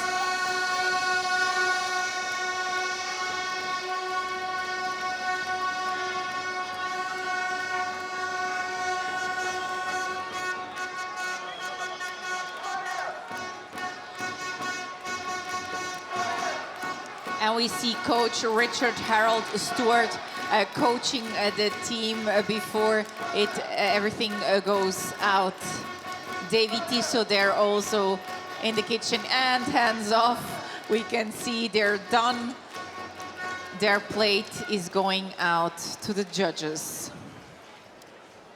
Yes, indeed. This is the fish dish for Team China.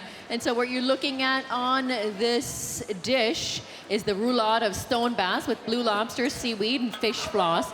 They have a celery root custard with pickled pearls and a Chinese 5-spice. They also have a gnocchi of celery branch, salted stock leaves, and they have dried shrimp with an aromatic emulsion. And previously they had mentioned this as well. They brought with them a Chinese Hua Dao wine. And they've used that in a sabayon that they're presenting with this dish.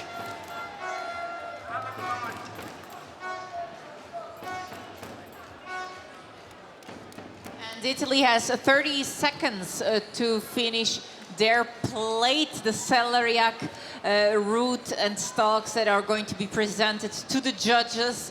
First, a few seconds to go.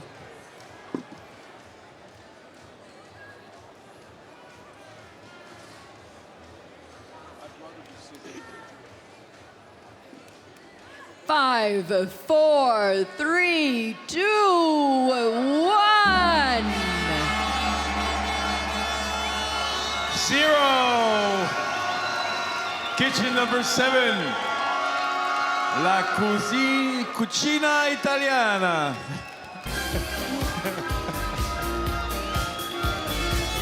Italy.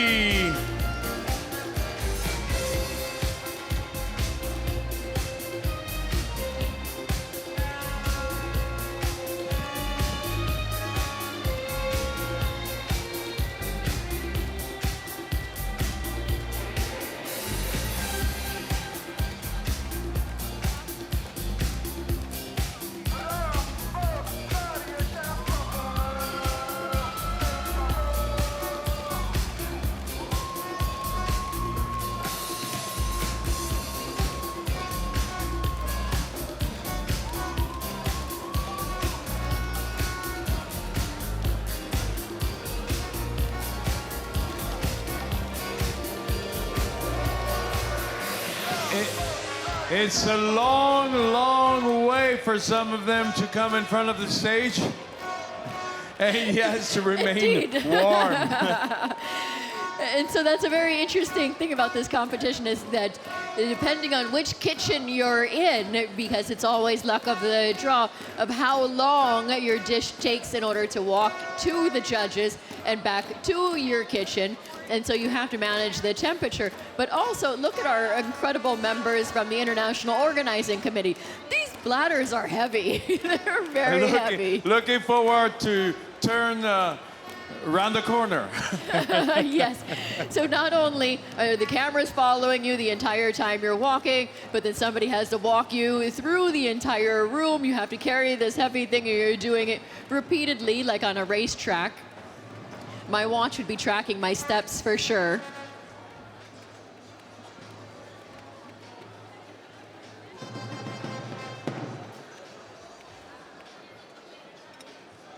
So here we see the judges tasting the plate of China, their very first dish. We already had it here. We had a quick taste as well in the studio. Quick word from your side. Yeah, I think China grow in the competition.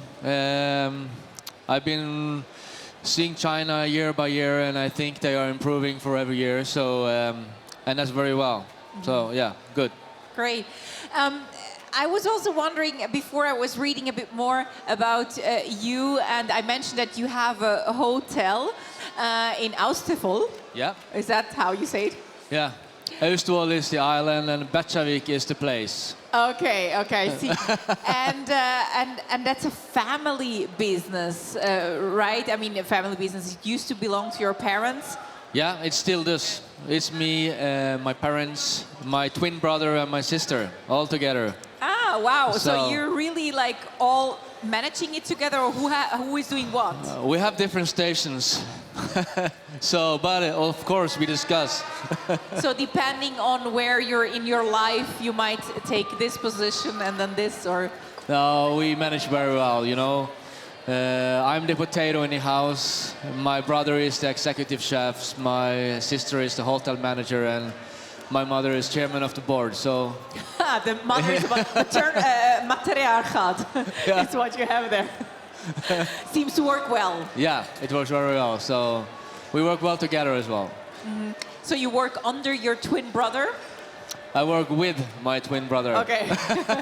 But there was a time you worked under him? Did I read that No, we work together side by side. So We are different in style and person, but we connect very well in the kitchen, so it's very good.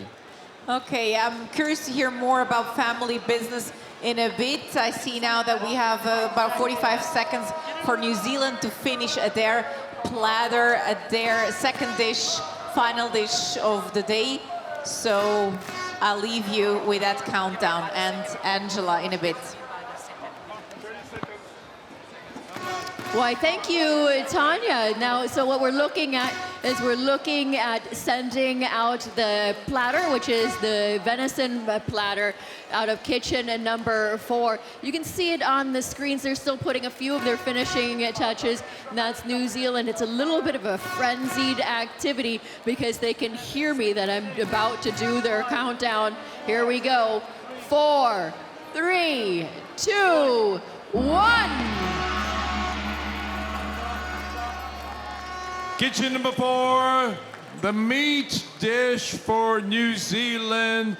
I can't wait to see that.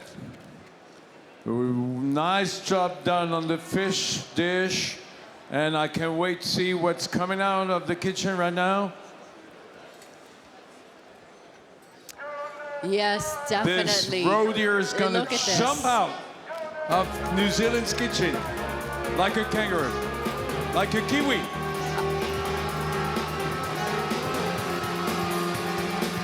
There it is.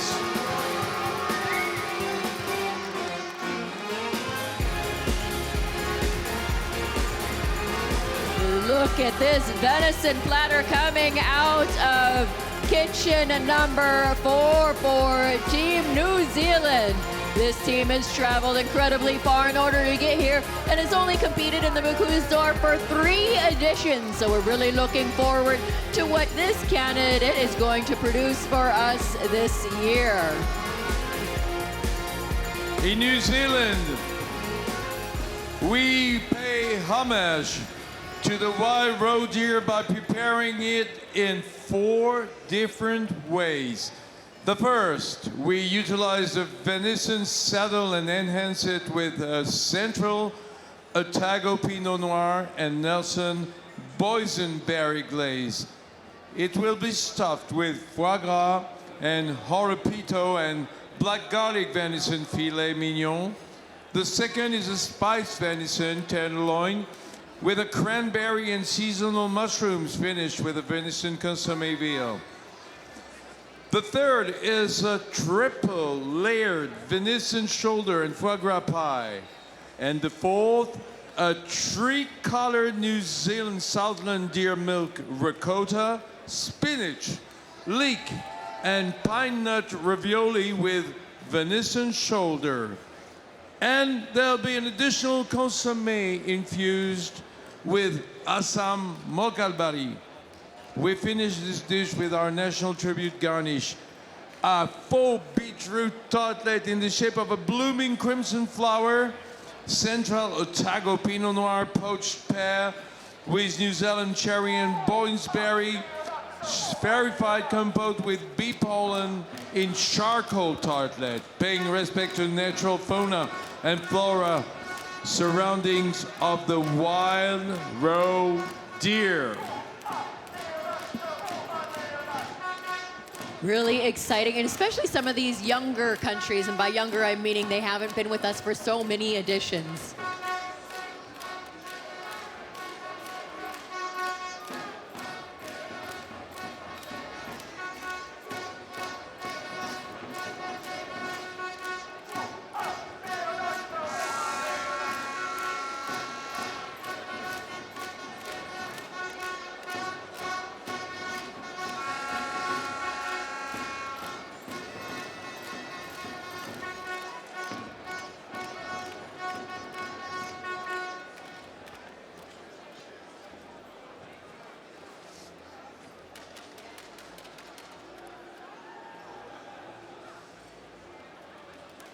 Now this dish is on the cutting table. They're preparing the plates for the jury, while the fish jury just had is a Chinese fish dish. Yes, that is absolutely correct. That is at what point we are And we see that none of the jury members are eating at this point of time. They're looking at all of their scores with very intense calculators, looking through everything. They have their notepads, they have their iPads. We're still waiting for the fish dish to finish plating to come back to us for Team Italy. And of course, the next team that's going to present their fish platter out to the audience is Team Sweden.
So there you see on the screens, Team is still hustling in order to get us their first fish plate. They're plating their fish plate.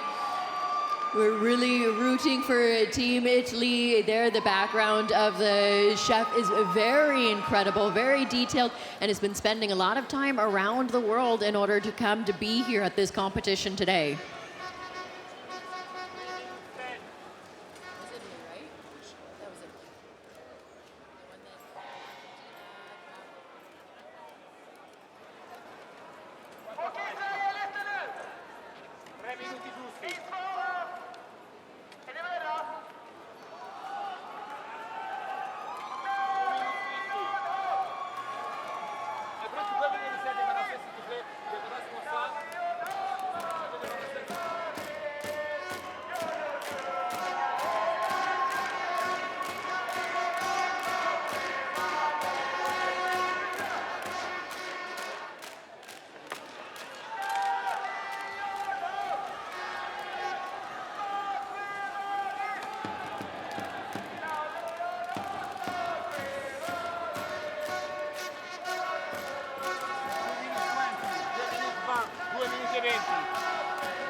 Due minuti.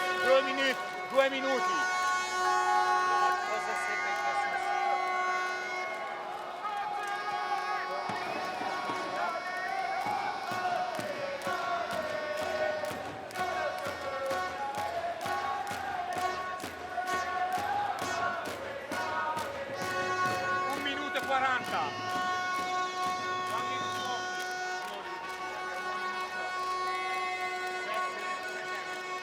125.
Okay, the arena has a weird kind of like noise that's happening through it. People are making just random sounds. I mean, the judges don't have any food in front of them to do their judging.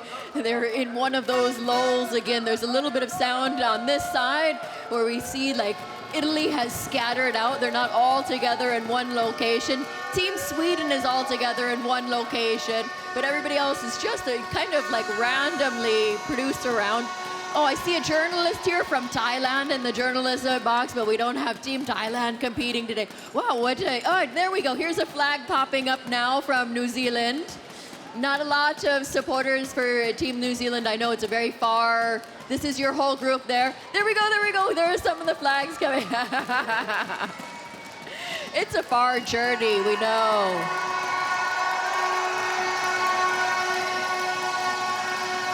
Sweden has 20 seconds left on the clock before they produce their fish. So now I think the biggest group of supporters is Team Sweden. Now get ready. Count in Sweden, 5, Vincent. 4, 3, 2, 1. Gong! Kitchen number 8 for Sweden.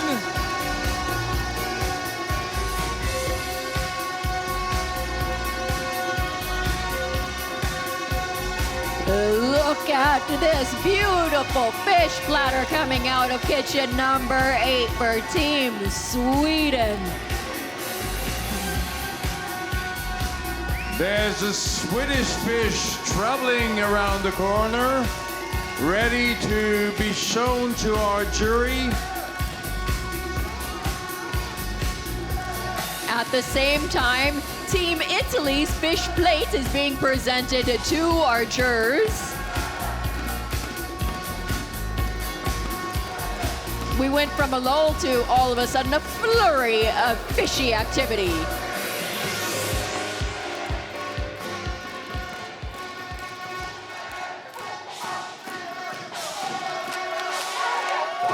So the jury members now that have been presented their Team Italy fish dish, what they have in front of them is a stone bass with lobster scented with Sicilian citrus, accompanied by celery, fennel, orange salad, goat cheese, celeriac infused with Piedmont hazelnuts, and a marsala sabayon. That's right. Thank you so much, Angela, for describing what's inside in the Italian plate. We also have it here in the studio, and Orion already tasted it. So, Orion. It's very nice. It's flavors from Italy. You know, you have the south with Sicilian, you have the Piedmont hazelnuts, and you have the inspiration of the robiola salad. So, very well executed, executed dish. And the sauce is very special with the sabayon, with the marsala wine that you can actually feel quite a lot. So it gives you a nice taste. So lots of Italian ingredients. Yeah, you can taste Italy. Yeah. But they have so many great things in their country. It is. So a nice dish. Very Great. nice. So that's what the jury is tasting. Italy, as mentioned, what we're commenting here in the studio is, of course, not part of the marking. It's just to give you at home or wherever you're watching us a taste of what is being tasted. Yeah.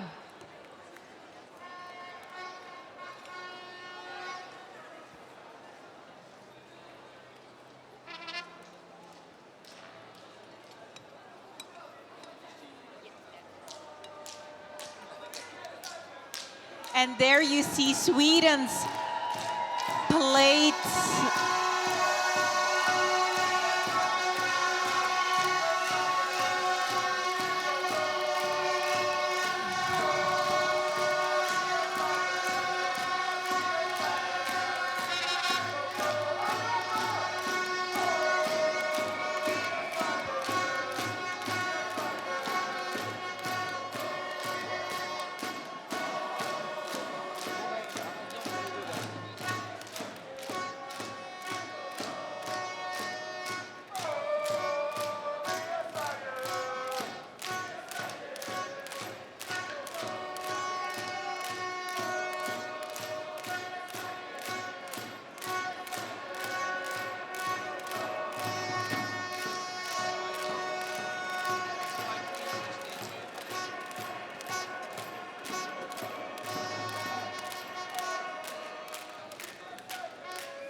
Slovakia has about 45 seconds to finish their platter. Then they're done as well for the day.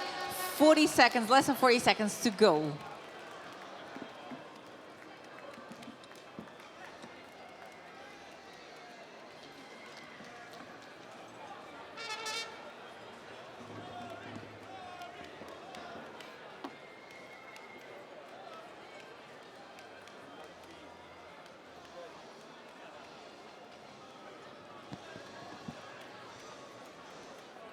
So there you are on the screens. You're looking at kitchen number 5. We're just about to launch the venison dish from Slovakia in 3, 2, 1, 0.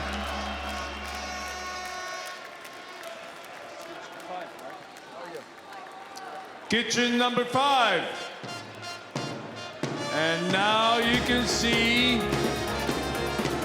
the roe deer dish of Slovakia.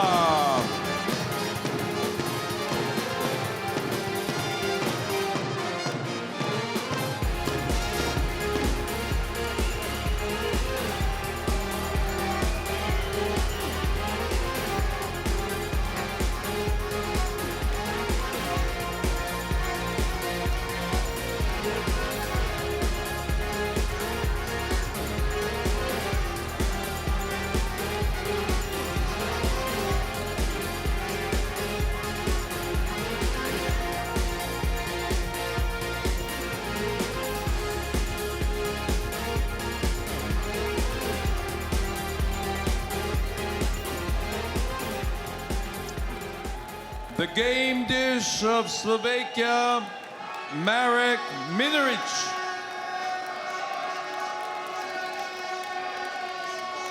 The symbiosis of farms and wilderness.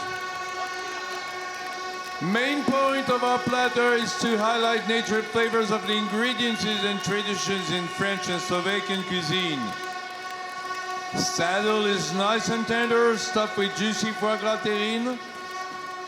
Fruit garnish is the best selection of fruits of our region, rich on sourness of its own taste. Pasta and consommé is traditional presentation to our heritage as well.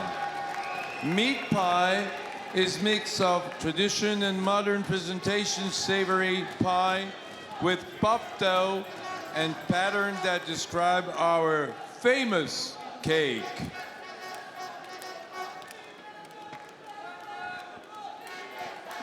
So now, in the meantime, we received New Zealand's platter, Echoes of the Roe Deer's Forest. You see it there on your screen.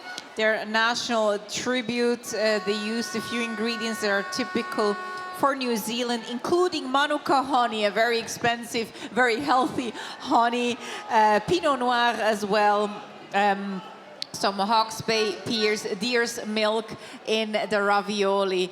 Now, Orion, I don't know if you already had the opportunity to have a taste, yeah?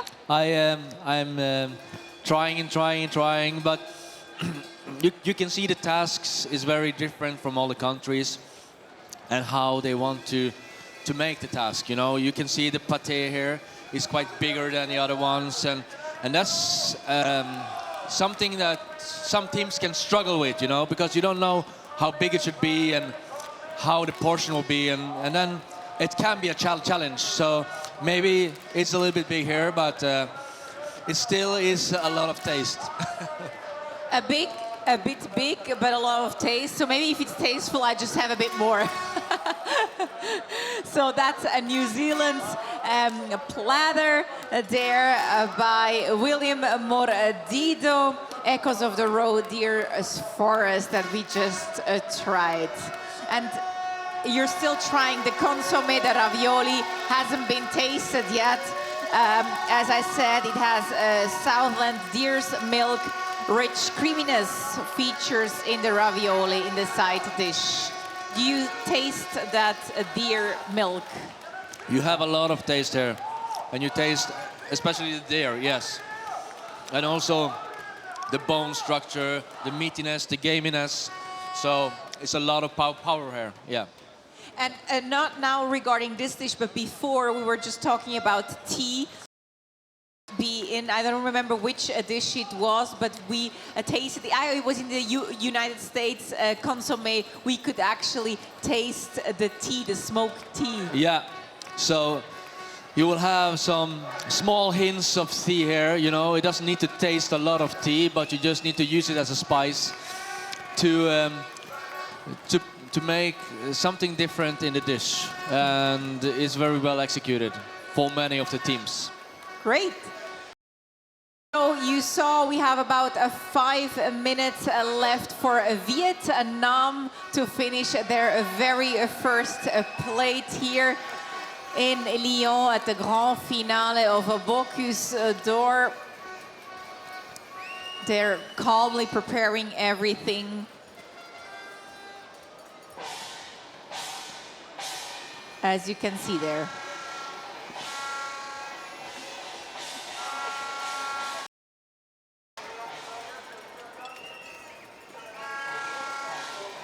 Okay, so we're still waiting for Team Sweden's fish dish to be presented to the tasting jury. But what we're looking at on the screens now is kitchen number 9 for Team Vietnam. So they are plating their vegetable portion of their fish dish. It has about 4 more minutes on the clock. I don't believe that I've given you any description yet for the fish dish from Team Sweden. So wait for that dish to actually be on the screen so we can have a better look at it before I start speaking about it. Not to confuse anyone with Vietnam.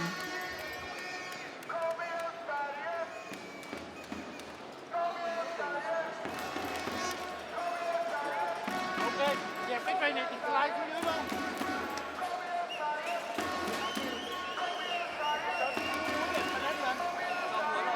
Muối rồi. Rồi đúng không? Cho một con am lên trên giữa lên.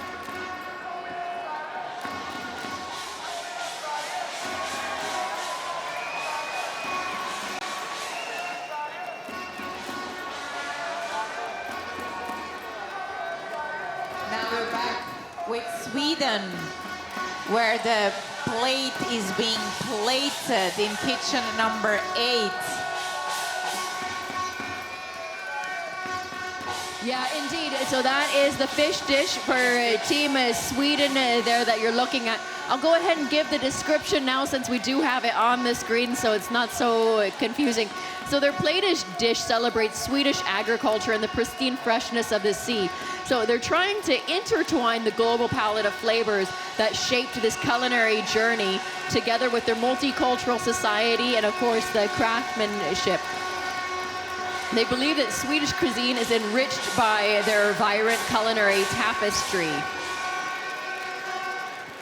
They have together on that dish their stone bass and lobster with a bit of kelp oil, a lobster sabayon with ginger and citrus leaves, a celery salad with garden greens and coriander. And then they have this beautiful component on the dish, which is the kombu kompi celeriac and a lemon verbena.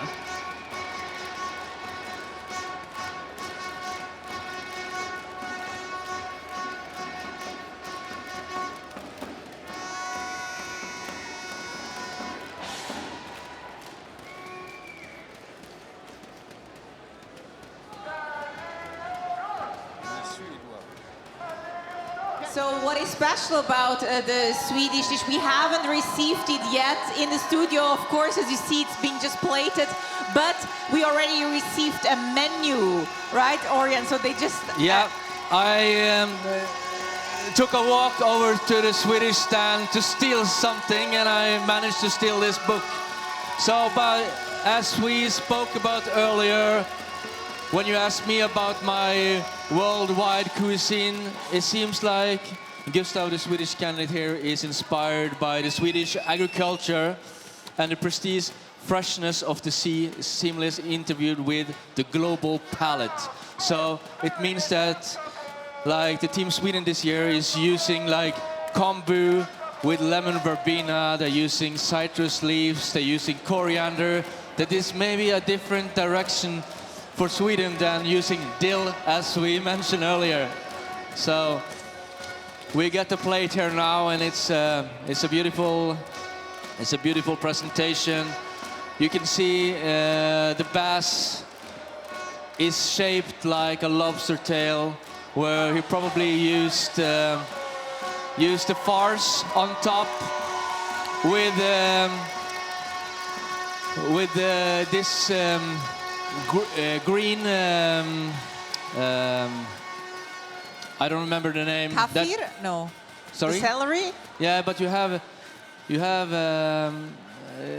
this me green check. special thing that they use inside the head of the lobster. That is, I have a brain meltdown now, so I don't get the name.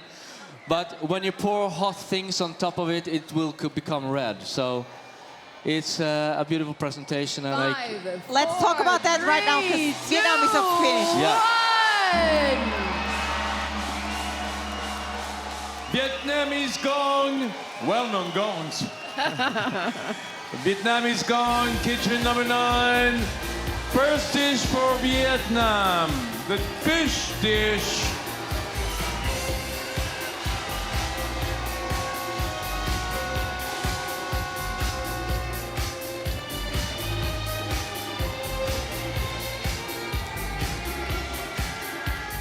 So this is the first platter to come out of kitchen number 9 for Team Vietnam. This is their fish platter. So they are going to walk this around the room, and as Vietnam is in the middle of the second tier, they have quite a journey to make it through the room.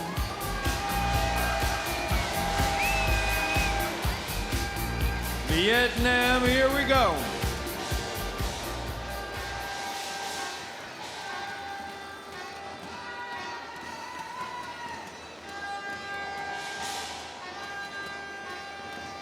While the previous dish is being served to the jury, the fish jury. Yes, exactly. The fish jury is the fish dish from Sweden served to them. Very delicate work on that dish. Let me describe Vietnam while we have it on the screens. And so for Team Vietnam, for their fish dish, they have a celeriac tart that has been cooked twice in mille-fil miso celeriac flan with hazelnut and a crispy celery leaf and sable. The Mekong jewel, which is a lobster-encrusted stone bass with a celery farce, Buddha's hand fruit, beurre noisette, and a mezzanino bed, smoked Mekong sabayon, lobster and champagne sabayon, with root Mekong rose, which is a celery lobster salad, a tomato terrine, celery flower, celery compress, celery foam, and a celery leaf twill. Thanks so much, Angela. Now here in the studio, we're just tasting what the fish jury is tasting, the Swedish fish dish. So Orion, your take. Yeah, there's an explosion. You know, you have the soft fish with the lobster corail on top. You have hints of this kaffir lime leaves in the sabayon.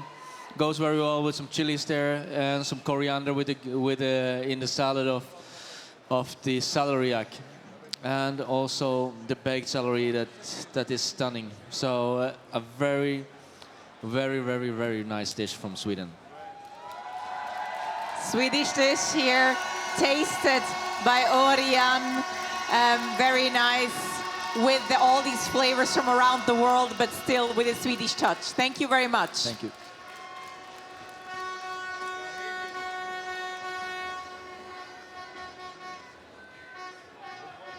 And in the meantime, we see Slovakia's platter that is also already in the studio, the symbiosis of farms and wilderness. It's their platter.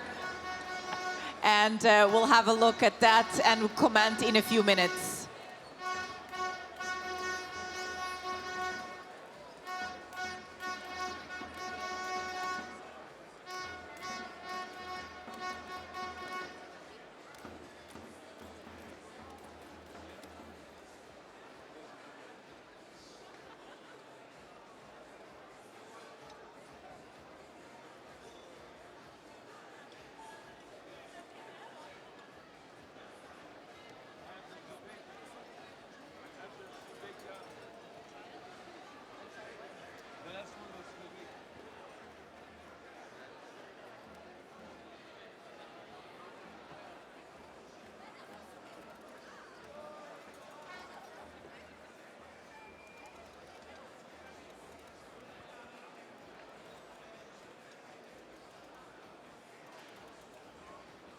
The next platter that we're going to see coming out of one of the kitchens, believe that it's going to be kitchen number 6. That's what you're seeing on the screens there. That is the platter for Team China there. They have a few more seconds on the clock.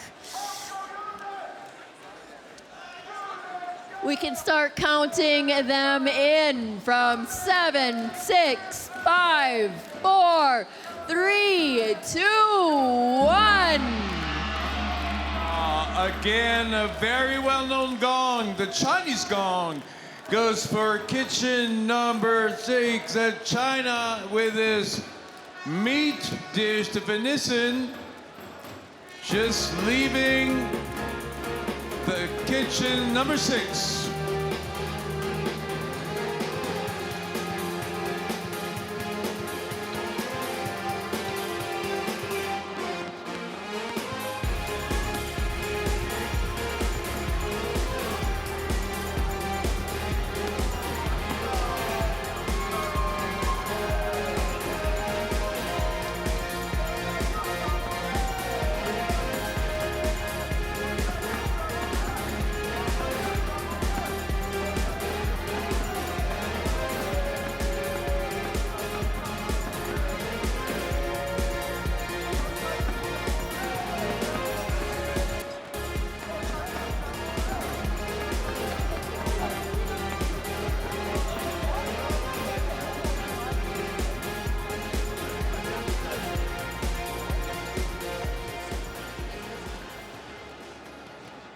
So the Chinese platter is going out to the judges. Their second dish being shown, pictures being taken of, and in the meantime, we had the opportunity here in the studio to taste the second platter by Slovakia, by Marek Minaric, the symbiosis of farms and wilderness.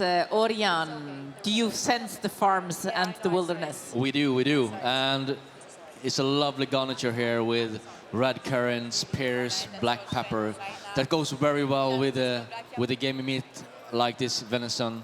You also see the terrine is, I can think, be a hard task for many because you need the dough to be crisp, not raw. Same time, it needs to be firm enough to tranche. You know, it's a hard task. So, in all, it's a very nice dish, especially also with this consommé that has some saffron. It has foie gras and Parmesan cheese, so very nice. Great, so that's Slovakia's team number 5. They're also done for the day and can maybe relax a little bit. And in the meantime, China's platter is going out to the judges. Maybe, Orion, you've already been in the jury before, as well as honorary president, right?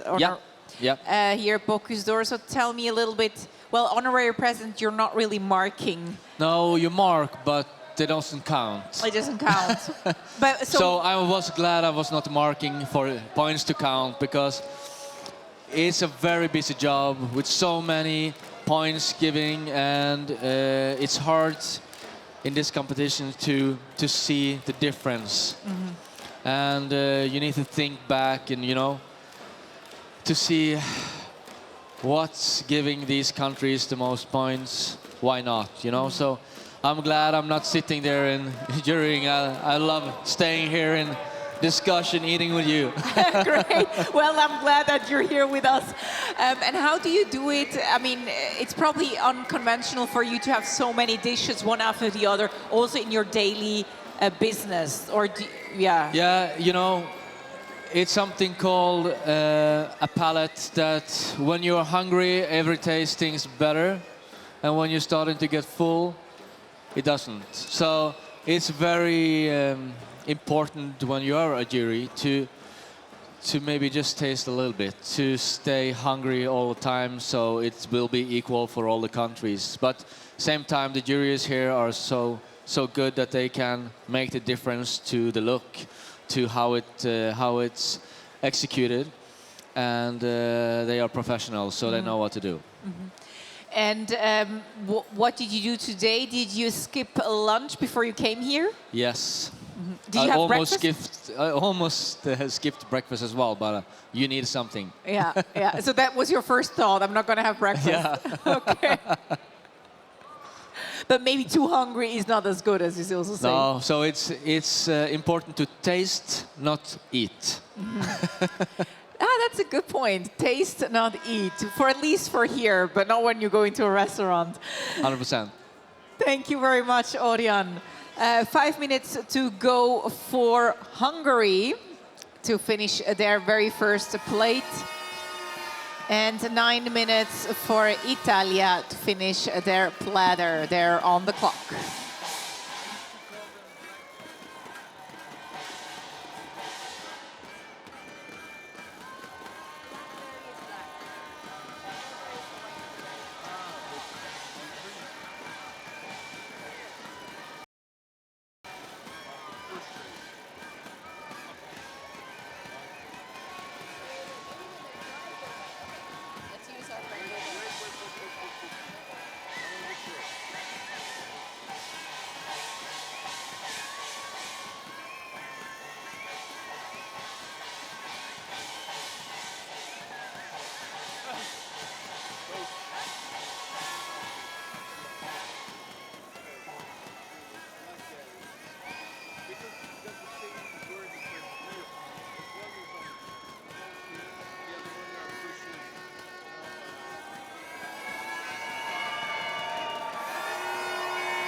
So now we're just waiting on the members of the organization committee to help with that platter of venison that's over on one side of the auditorium.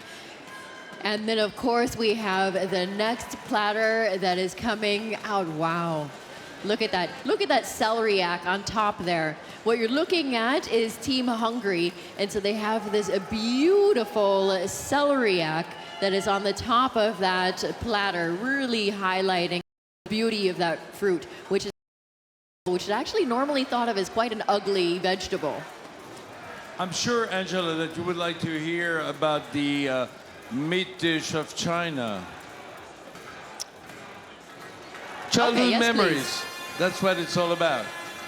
Ever since I was a child, says the chef, I remember loving everything about my mother cooking.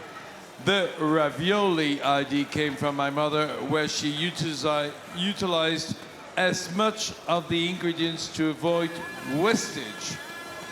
A mix of East and West. The mulberry tart idea came about from when eating Chinese dim sum. Here I came up with a combination of encasing the mulberry with a spring roll sheet, mandarin orange peel, and deep fried. The Chinese techniques has really enhanced my Western mindset. Innovation. When rolling the venison tenderloin with Kalan crab and Sichuan peppercorn oil, it is definitely an innovative idea, as these components were become a real marriage. Unique. The combination of this dish is absolutely unique because as a chef, I have brought ingredients together in harmony as no chef would dare to do so. And finally, enthusiastic. I've always thought that putting my enthusiasm and emotions into cooking this dish is alive and can talk to an audience. Yeah, thank you so much, Vincent. So that was the description of the venison from Team China. On the screens, we're looking at the platter of Team Hungary, and then I believe the audience is cheering because we also have the fish plate from Vietnam coming out. So there's a lot happening right now. Let's count down Hungary at 5, 4, 3, 2, 1.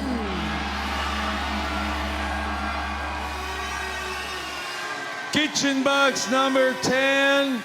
Here comes the dish of Hungary.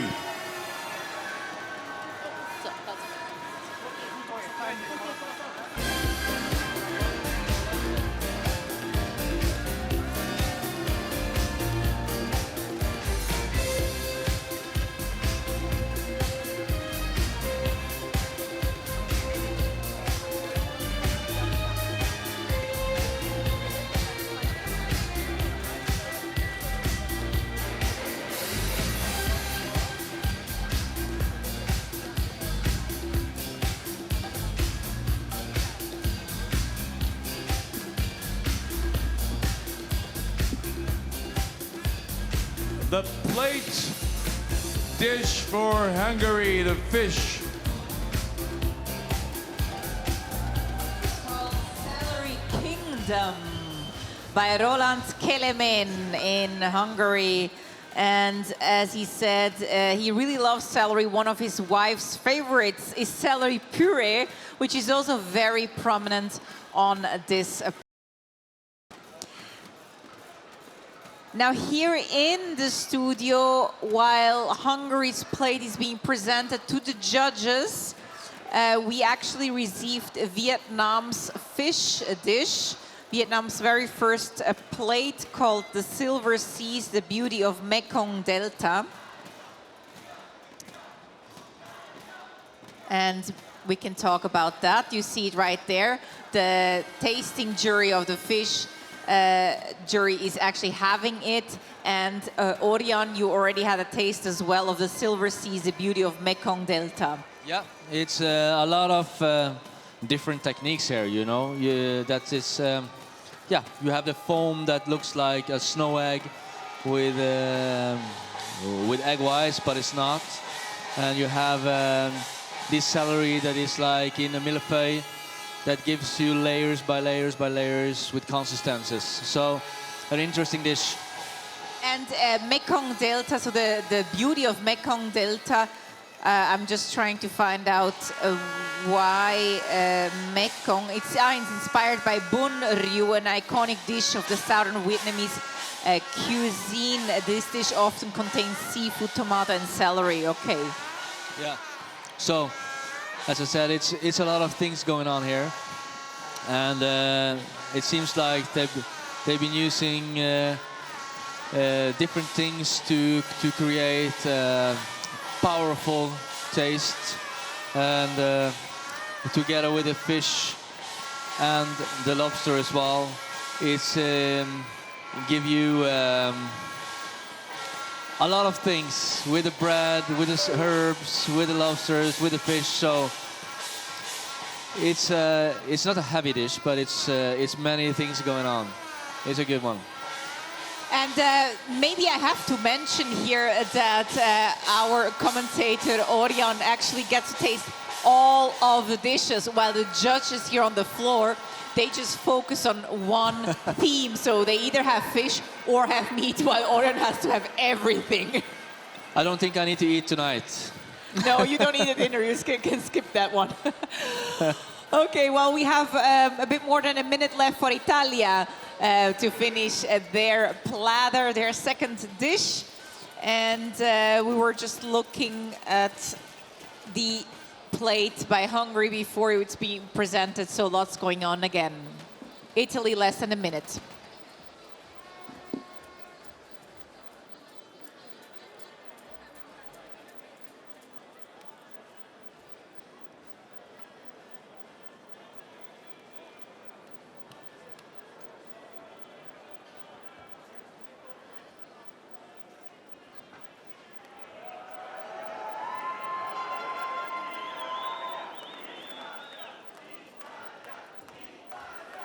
So what you're looking at on the screens is Team Italy has about 20 seconds left on the clock before they're ready to send out their platter. So it's time for all of the spectators to go ahead and cheer on their team. For Team Italy, we're going to count them in just a second. 5, 4, 3, 2, 1, gong! And it's all over now for kitchen number 7, the platter dish of Italy.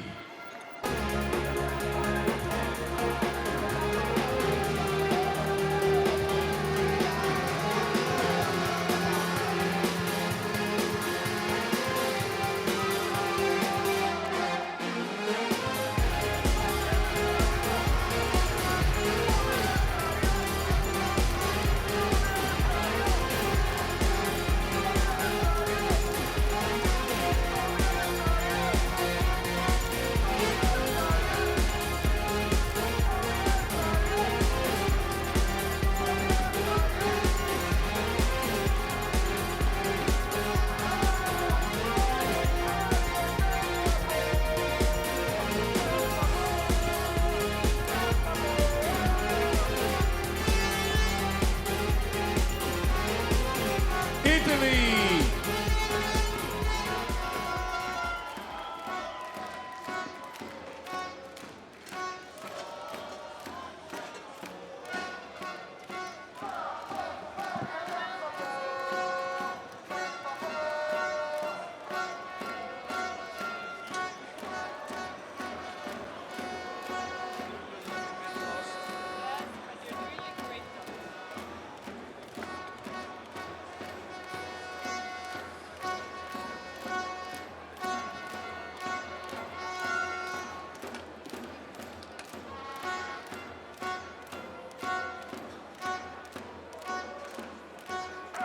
Italy. Let me tell you more about this platter dish. Roe deer, foie gras, spices, and quince jewel. Hold on, we're seeing China on the screen, Vincent. Oh, yes? Maybe let's quickly talk about China. We have it here in the studio, and then we can go to Italy. All right, all right. Yeah, you have the pie. You have the pie with the preserved winter fruits, the foie gras and pistachios, and we had the tart with more mulberries and red fruits and berries, and you have the loins that is that is executed together with a very nice sauce of Chinese spices.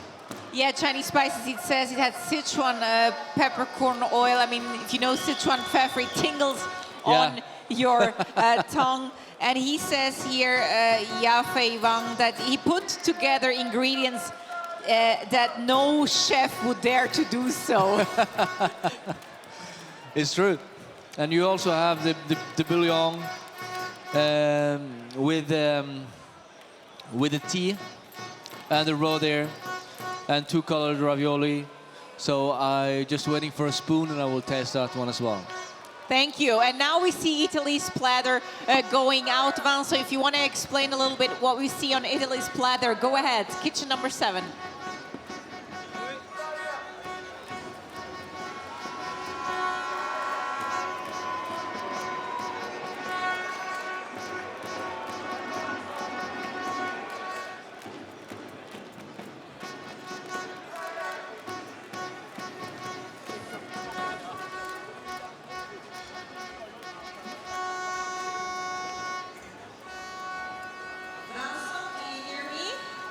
Yeah, of course. Yeah, if you want to go ahead, now Italy's platter is on the screen. Feel free to talk us through the ingredients. The Italian one? Yes. Okay, let's go back to Italy meat dish with the roe deer, foie gras, spices, and quince jewel served with the mushrooms albufera sauce. It's a foie gras mix sauce, accompanied by a side dish of parmesan and lemon cream ravioli. Oh, you could expect to find ravioli in the Italian dish in a lightly smoked roe deer consommé.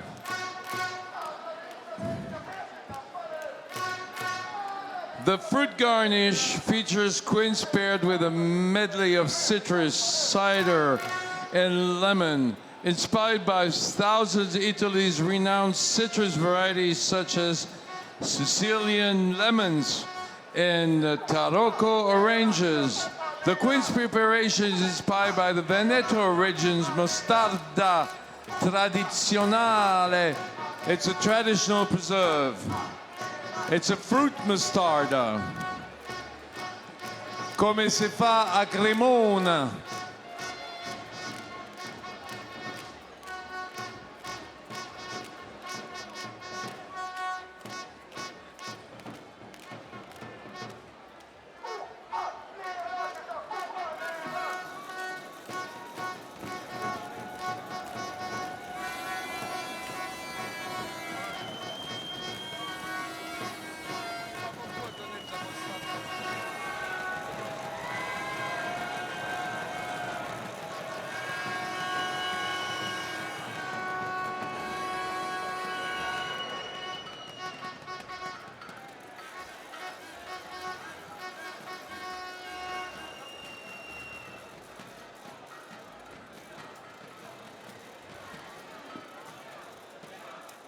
On your screens, you can see the kitchen number 10 Hungary working on their meat dish, the platter dish, the venison.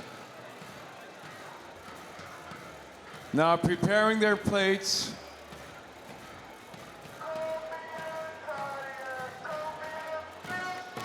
That's right. They're actually working on their celery kingdom still. So not yet venison. Hungary with their fish dish. Celery kingdom. Roland Kellerman as their candidate, finishing up plating. This will be the next fish dish that we will be trying here in the studio. And the jury members too. Right, absolutely. We're always trying what the jury members are trying. Exactly. You're right, Angela. And I think that's quite fun as well. You've called it their celery kingdom dish because that's what they've named their dish.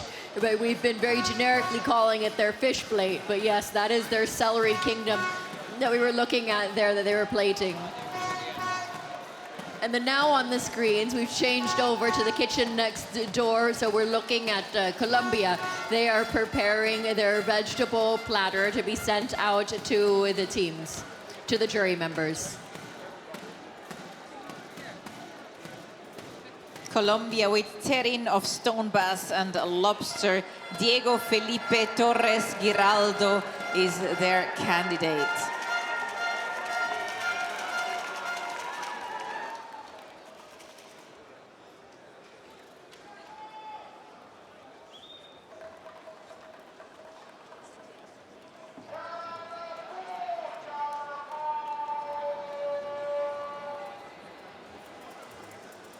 So Orion, maybe when you come here to Bocuse d'Or, I mean, besides being commenting here, you also meet a lot of chefs. I mean, how do I need to picture your day besides being here in the studio? What else are you up to when you're here in Lyon?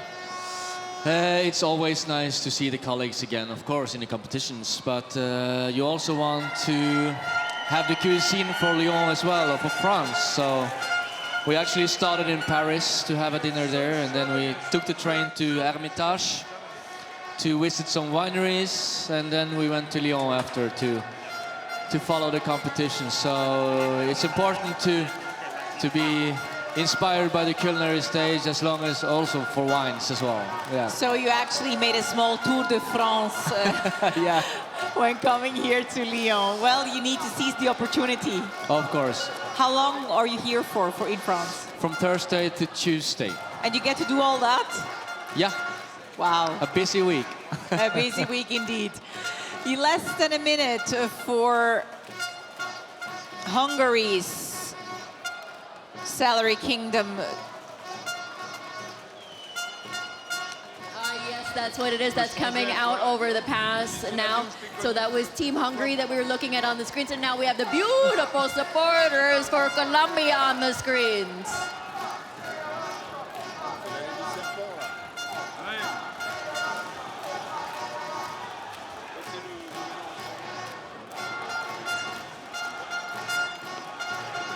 Come on, Colombia, let's have you make some noise. We're waiting for their platter to come out. Kitchen number 11.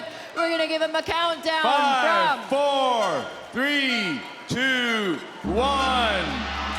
Colombia. Vamos. Kitchen number 11. The plate dish of Colombia.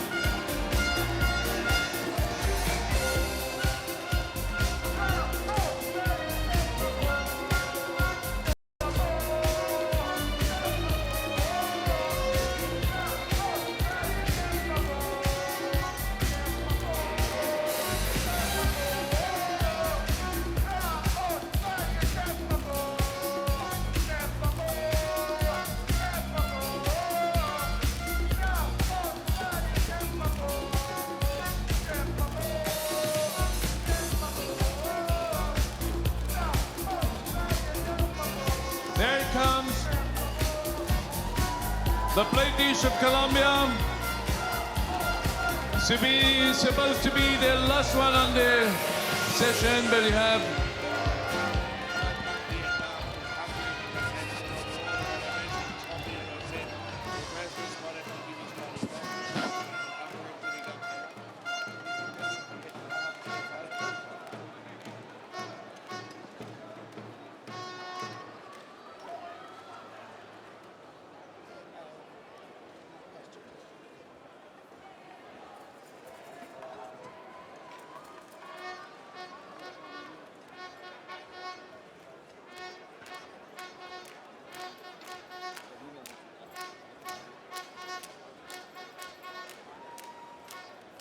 Okay, so the Hungarian Celery Kingdom fish dish is being tasted by the jury, and of course also here in the studio by Orion Johansson, our commentator here. You see the recipe on the screen right now. So Orion, talk us through. It's a well-executed dish. It's a very nice looking fish terrine with the lobster. And you have different consistencies in the vegetables here. You have fried celeries, you have fresh greens, and you have sabayons with piment d'Espelette that is like a little bit of hot chili there. So well balanced together. Very, very nice. And I also read before that the candidate's wife's, one of her favorites is celery puree. So is that something also that you sometimes do, that you take a favorite of one of your loved ones and then put it in a dish? Yeah, many times. Because that's what, you know, it's all about making the things that you like. And you need to make food that your guest likes. So it's all about that. And it's also a dedication somehow to these people, no? Yeah, it is. Can you give an example of the last dish or one of your dishes that you dedicated or was inspired by someone? I inspired my dessert after my daughter Leah Mirabel. So that was with plums, because her name is Mirabel and Mirabel is a plum. So it was easy to create a dish like that, I would say. Very nice, thank you very much. So that was Hungary's Celery Kingdom with some dedication there to the candidate's wife. A bit more than a minute for Sweden's platter to go out up next.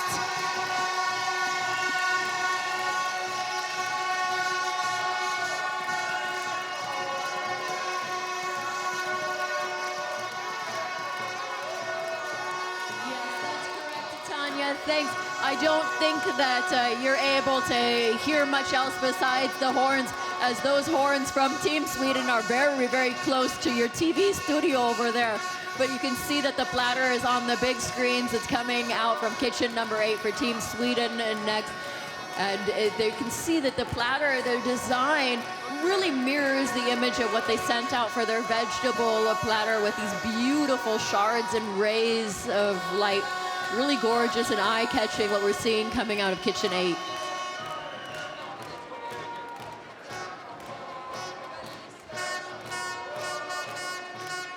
We're just gonna have a couple more seconds to give Team Sweden some time to put the finishing touches on before we count them down. 5, 4, 3, 2, 1. Kitchen box number 8. And now the platter dish of Sweden.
Well, ladies and gentlemen, before I give you some information about the Swedish plate,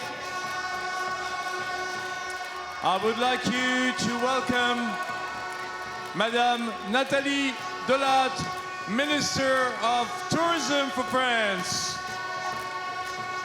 We are quite honored to have her here on stage with us, accompanied by Guillaume Gomez, the personal ambassador of gastronomy, and David Tissot, president of the International Committee of Organization. Thank you, Madame le Ministre, d'être avec nous.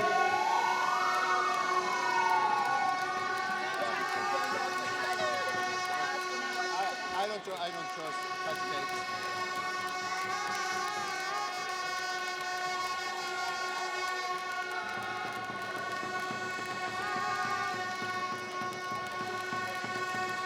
Now, let me tell you about this Swedish dish.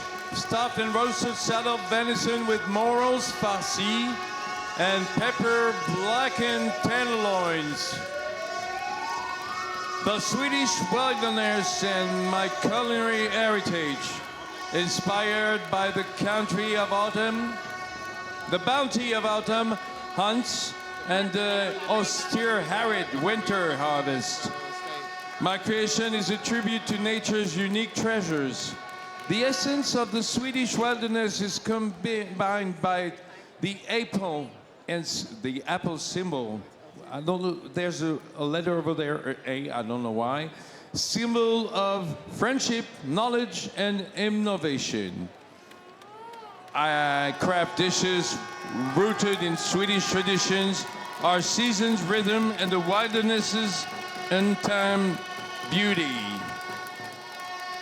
This is for the meat dish of Sweden. Thank you very much, Vincent. In the meantime, the jury is tasting Italy's platter here. It's called roe deer. Well, it's not the name, but it's roe deer, foie gras, spices, and quince jewel served with mushroom albufera sauce with a side dish, parmesan and lemon cream ravioli. And of course, Orion here in the studio just had a bite. Orion, what's your take?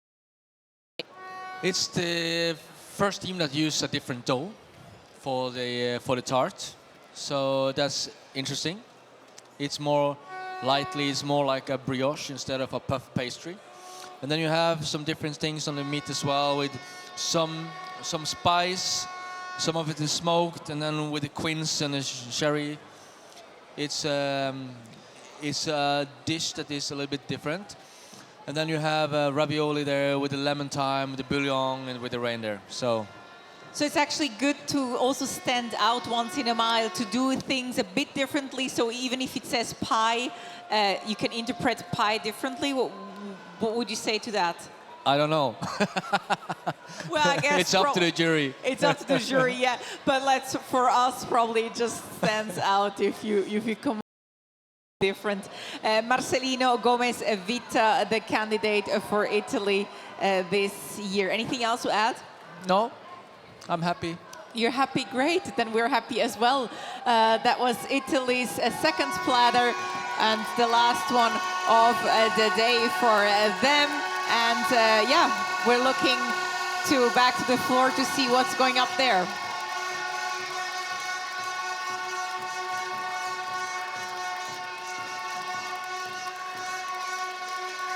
Thanks, Tanya. I have no idea what you said at all, but look at this on the screens. We've got to give a great big shout out to the people that are in the audience supporting Team Singapore, biggest supporting group that we've ever had for Singapore.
For Singapore in kitchen number 12.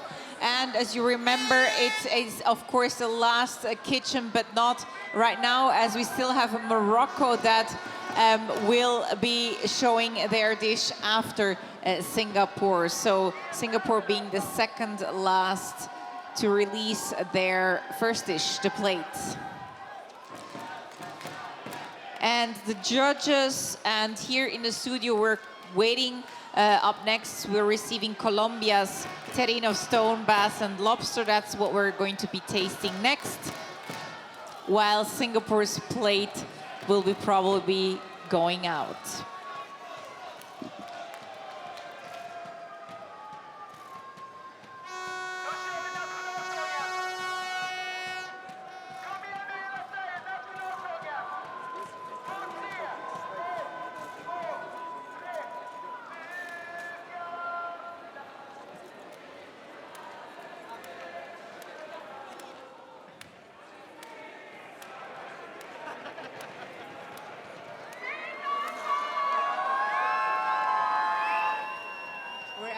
Just receiving the next dish here, so very soon we can comment on Colombia's terrine of stone bass and lobster by Diego Felipe Torres Giraldo.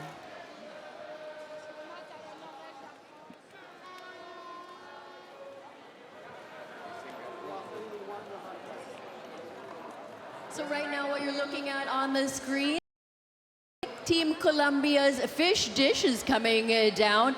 They are presenting it to our member of the jury. And then now you have me on the screens, because coming up, and I think we have 1 minute and 20 seconds left on the clock, we're going to be seeing Team Singapore's fish dish coming out.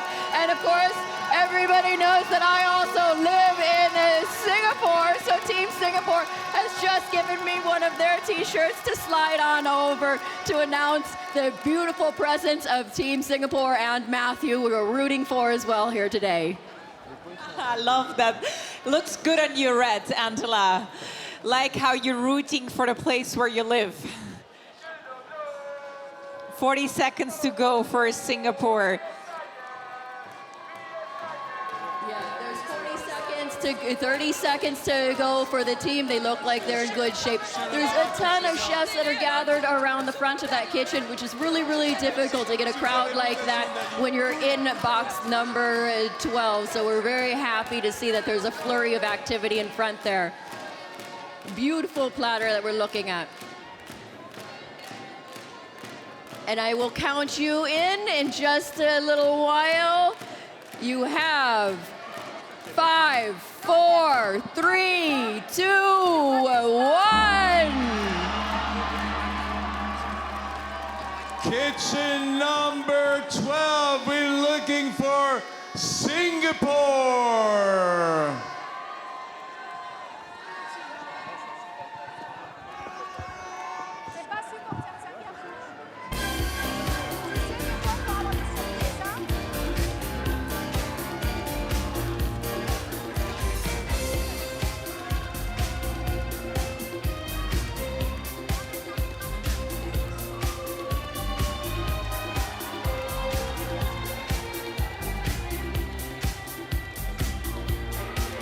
This is the plate dish of Singapore, the fish dish of Singapore.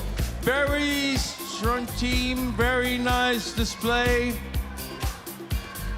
We're gonna discover this dish with Angela in a minute.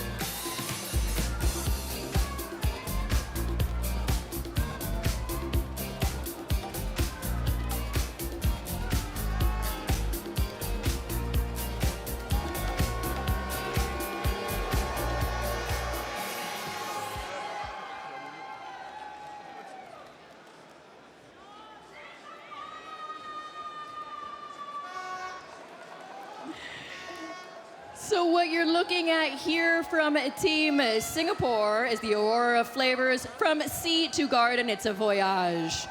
The sea to garden voyage brings together the delicate flavors of land and sea in harmony, elevated with a symphony of Asian ingredients. Crisp rice-coated stone bass and yuzu-scented lobster, a melody of green celery and green apple, and Asiatic spiced lobster sabayon with the tomato caviar for umami. Together, this menu celebrates the ocean voyage with bold aromatic flavors of the region. So what you're looking at here on their plate, they have a smoked celeriac tofu with celeriac veloute and compote pepper, the tomato caviar, there's spiced lobster sabayon. I know, sorry, I'm just going to finish up quickly. Crispy puff-coated stone sea bass and yuzu-scented lobster with perilla leaves, green celery, green apples, yuzu gel, and a smoked lobster farci. You were talking about Singapore, right? That was Singapore, Yeah. yes. Okay, great. And I know you have tasting for Colombia. Go ahead, take it over, Tanya. Thanks so much, just because the recipe was up. So that was Singapore before. Up here we see the recipe by Colombia, terrine of stone bass and lobster by Diego Felipe Torres. So very, very quickly, Orion. You see that Colombia have learned new techniques. I just wish that the temperature was with the chef in the kitchen, that, I don't know, maybe something happened to his oven, but it's beautiful techniques. But when it's ice cold, it's you lose some of the taste as well. So I wish for Colombia next time to have a little bit more heat on their plate. Yeah, that's actually interesting. Yesterday, we were commenting on the World Pastry Cup, so another competition that was taking place here. And we were talking a lot about temperatures, how the temperatures, if it's too cold, you don't, like the mouth doesn't get the taste. We're talking exactly about that as well. So very interesting. So, yeah, up next we're going to have Singapore. We have Sweden as well with their next dish.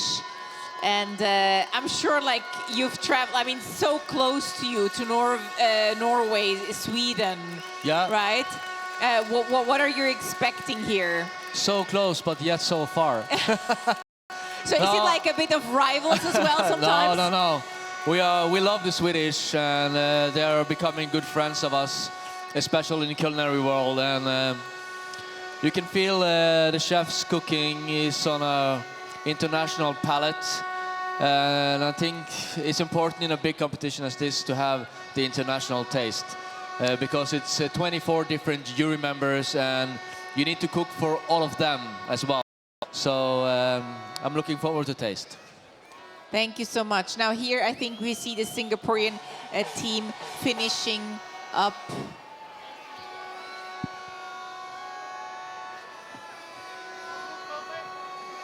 That's Vietnam because they're finishing up. So there's a few more seconds.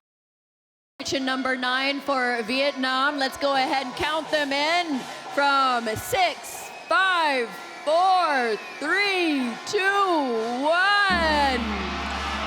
And that's kitchen number 9, Vietnam. For their second dish, the venison dish. Vietnam, just coming out of the kitchen number 9, waiting to see.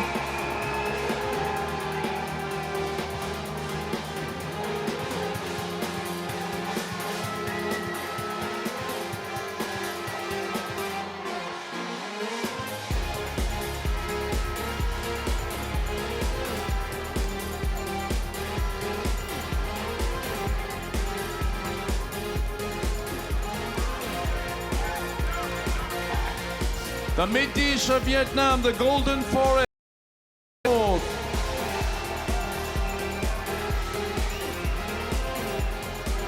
Our platter is reassembling of Mu Cang Chai, the terrace rice field, one of the most beautiful sceneries in northern Vietnam. First two, it presents the rich Vietnamese culture and the heritage of the life Vietnamese people. The platter also showcases the cohesive of flavors that ranging from unique spices, herbs, fruits that Vietnamese cuisine has built up for 54 different ethnicity and regions.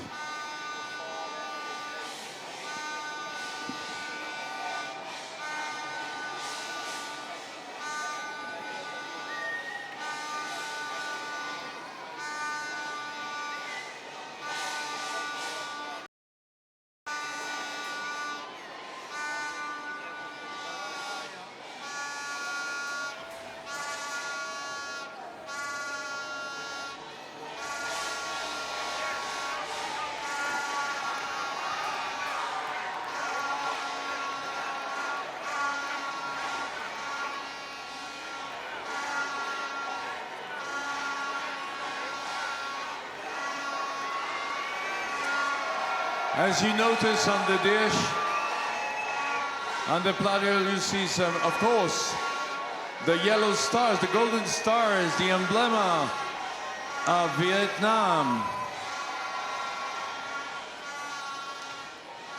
Yeah, now Sweden's platter is being tasted by as well in the their stuffed and roasted saddle of venison with morels, farci, and pepper black and tender loins. You see the picture, the recipe over there, and afterwards I'm going to show you again in the booklet because it looks so amazing. But first, Orion.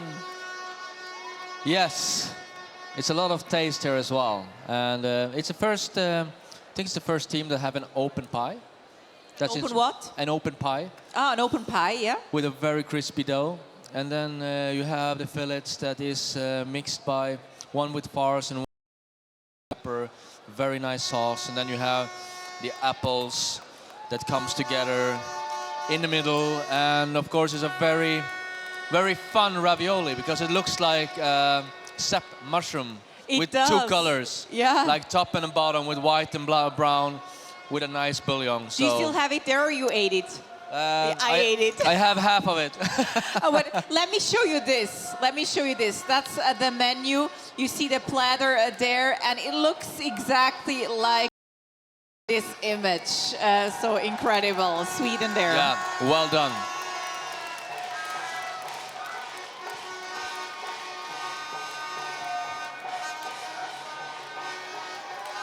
So we hear the Swedish fans, Vietnamese fans all cheering up while the judges are looking and tasting their menus.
Okay, so now what we're looking at on the screens, this is kitchen number 3. So Morocco, we did a little skip over them previously, and so the bailiffs have said that Morocco can go ahead and plate for us. So they're also going to be presenting their fish plate to us in just a short while.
Okay, so right now on the screens, you're looking at the venison platter being sliced, and that is from kitchen number 9 for Team Vietnam. We're still waiting to see the fish dish from kitchen number 12 for Team Singapore. We see all of the students that are very dedicated and help us do the serving from the Institute of Life.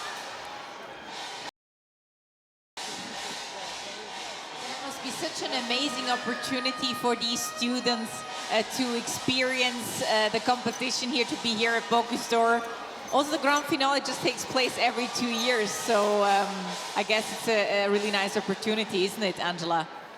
Yes, of course, and it's a great training ground as well. It's fantastic for them to see the dedication and hard work, because they're going to be the ones that are putting in the hours and dedication after this.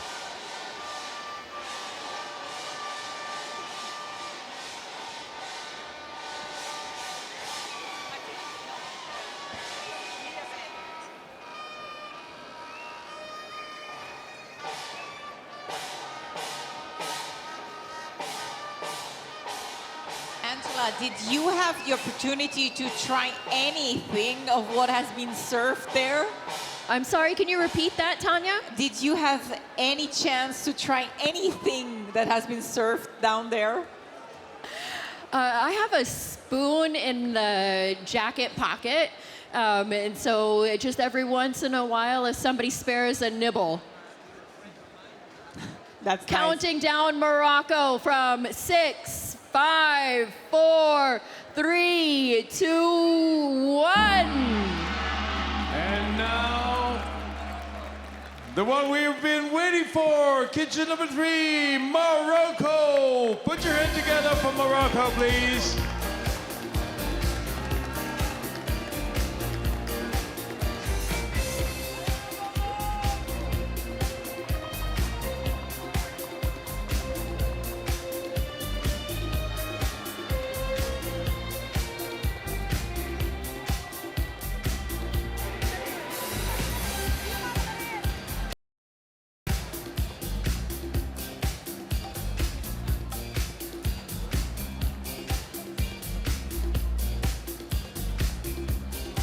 Morocco. Let me get back to the Moroccan files.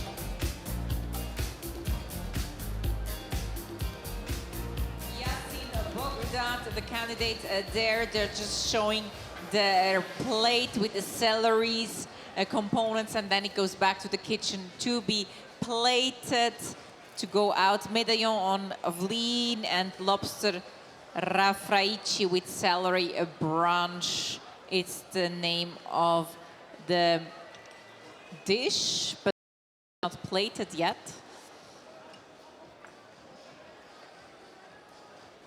Maybe we could explain to those people who arrived after the battle why Morocco, kitchen number 3, has been waiting to show his dishes, but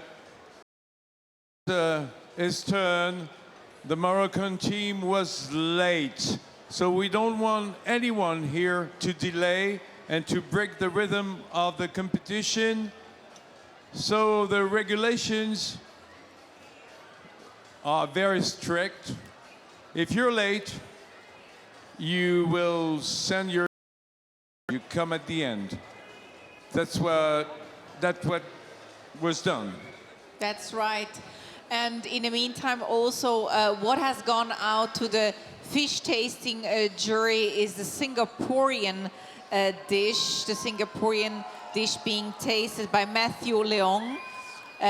Aurora Flavors, a Sea to Garden Voyage. You see the recipe there on your screen. And we also had a bite, or I must say Orion had a bite. So Orion. Now it's, we talk about the personality of chef as well. And here you can tell a lot. You know, you have these small dumplings that with big punch of celery, green apple, and yuzu. You have these red small pearls with citric as well. And then you have these this smoked celery tofu that is just creamy and a nice consistency together with the fish and lobster with the crispy outside. So well executed dish. And as you said, so there are some Asian touches in there. Yeah, I love it. Yeah, together umami brings all that flavors. Yeah, very but nice. it's very nice to see that Asian countries bring Asian flavors into the competition, because I don't believe in an Asian country that's gonna make a French dish. Yeah, so that's right. Yeah. It's important that they can shine in their own ingredients, their own flavor profiles. Also using some of the techniques, right? Like Yes, the ravioli. yeah, the small dumplings there, and yeah, it's very nice. So Singaporean dish of kitchen number 12, actually the last country of the day. But as we heard, we still got Morocco. We see them right now finishing. The Hungary is there. Sorry, Hungary is finishing their platter. 45 seconds to go. We see also the tea being there poured in. Hungary, Angela. Yes, indeed, Tanya. Thank you so much. So what we're looking at here on the screens is going to be the platter from kitchen number 10. Look at that. They're covering their ravioli pot with just flowers and beautiful micro cress. I like the garnish. You know? The You like side garnish in general? Yeah, no, I like the work on the side dishes here. Yes. Because it's not as carved as the piece 1-0. is. There we have. Kitchen number 10. Let's welcome the venison dish of Hungary.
The Hungarian feast is being presented to the judges by Roland Kelemen, and the national tribute are Hungarian fruits like William pear, that is a very traditional ingredient of many meals and drinks in Hungary. The sour cherry, they call it a gypsy, and the plum from Beszterce. I don't know if you said it correctly.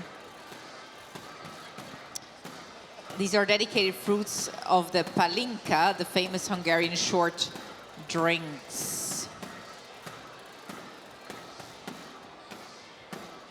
And actually the candidate made a palinka himself, that drink, and used fresh fruits and also made it into a syrup and jam. So that's their heritage ingredient. In the meantime, you see the platter of Vietnam is being tasted by the judges. Platter from kitchen number 9 by Xuan Trong Wu. The Golden Forest, Beauty of the North. We received it, we haven't tasted it yet, but maybe just looking at it, Orion, first impression. Yeah, you have like identity here as well. And you have the nice star in the middle. And you have different techniques of the fillets, you know, with some with crust, some with nut. And then you have the cake with the foie gras, the crispy dough that I hope is, and probably good sauce. And then you have the ravioli here with the mushrooms, it seems like. And yeah, I'm looking forward to taste. Great, then dig in. As you see there on the screen, the star in the middle, the golden star. It's a star fruit, golden berry, severiac, native, and salt. we're tasting it as well, and we'll give you the comments in a minute.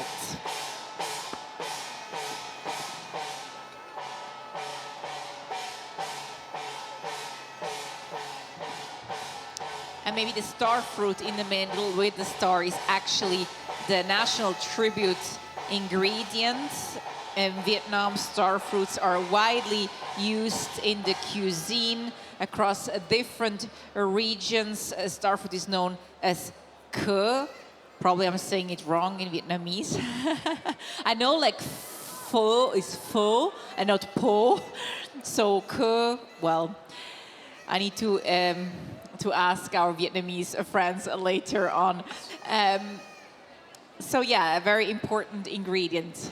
Orion. Oh, it's nice to taste different ingredients from different countries. And you see here they have the goji berries that gives different taste to the dish that can influence together with a little bit sweet sauce. And yeah. Great, thank you very much. So that's Vietnamese platter. That's their second dish. They're done for the day, and we have about 2 dishes or 3 left. A few more. I have to count. We have Colombia, Singapore, Morocco, of course, Hungary. You see there, less than 9 minutes for Colombia to finish their platter.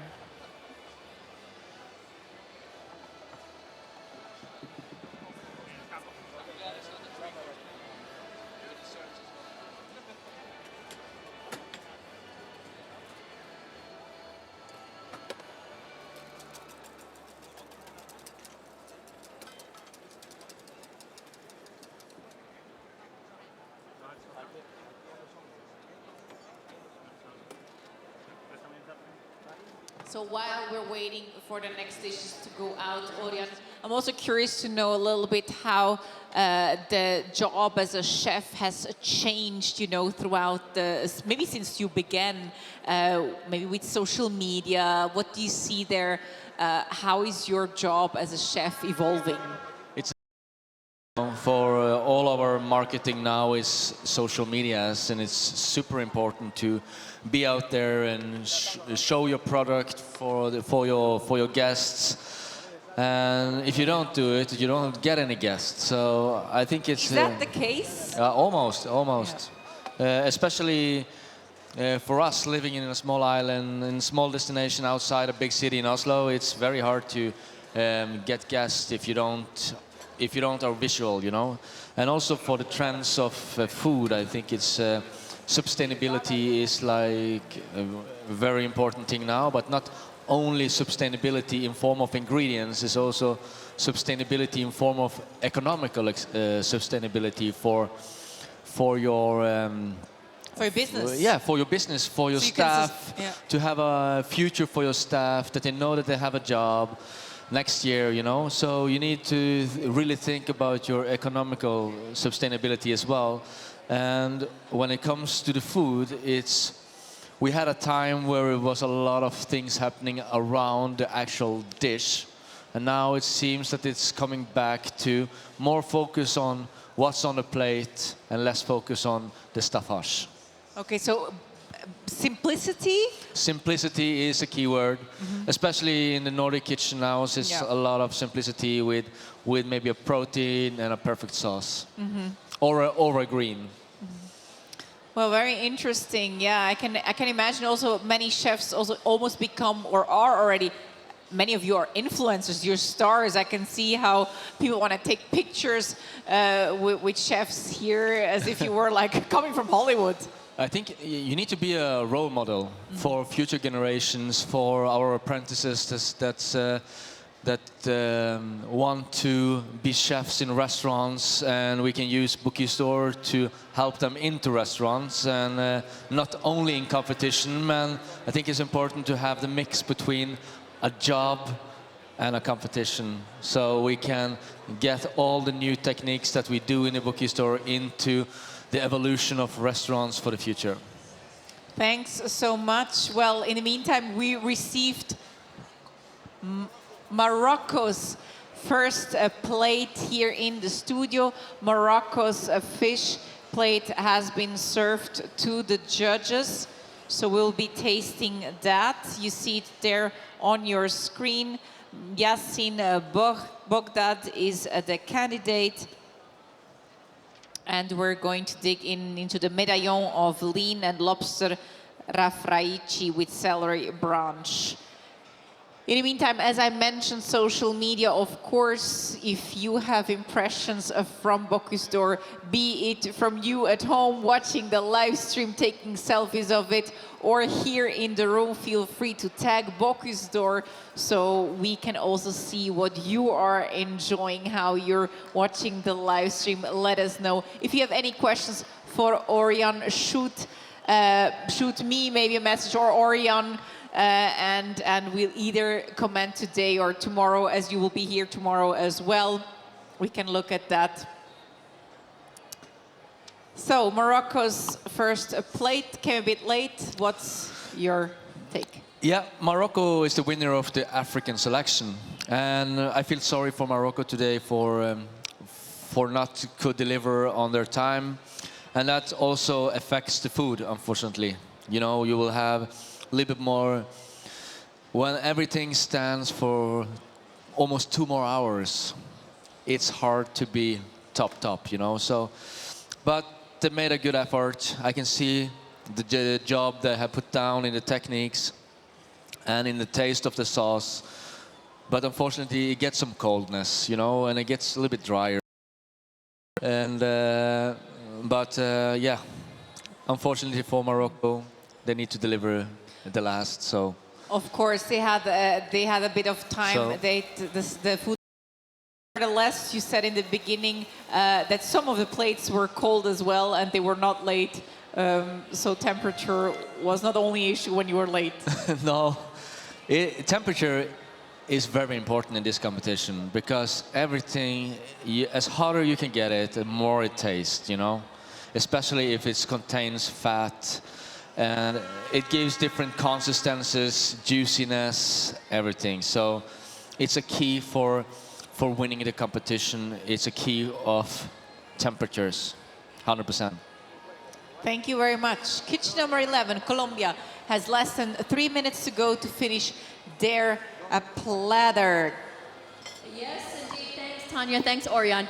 And yeah, we're listening to you because there's been a little bit more quiet in the room now, and so I think a lot of people can hear what you guys are speaking about and talking about the temperature and, you know, how important it is. And these are definitely things that are very important at a competition like this, the temperature of everything, and it's a very cold room as well. But you know what's really great to come to a competition like this is after all of this time that you spend training, thinking about your dish, planning your dish, packing all of your ingredients even. It takes a lot of time and a lot of effort to get here. So we're very, very happy that Team Morocco is continuing to power through, and that the bailiffs have allowed them to be able to present their dish even after kitchen number 12. So we really want to encourage them so that we can continue to see, because they're still working right now on their venison dish. And so, yes, of course, the points won't be there at this point, but of course that they're presenting all of these things for us. So we really love that they're powering through, putting their heads down and getting all of this work done. So we're still looking at kitchen number 11. They have about another minute and a half for Team Colombia. They're going to be presenting their venison dish in just a short while for all of us. Looks like they're in shape to be sending it out in not too long.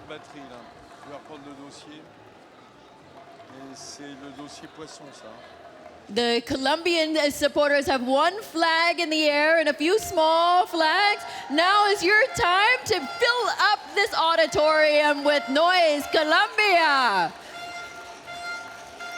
Now is not the time to sleep when your team needs you the most.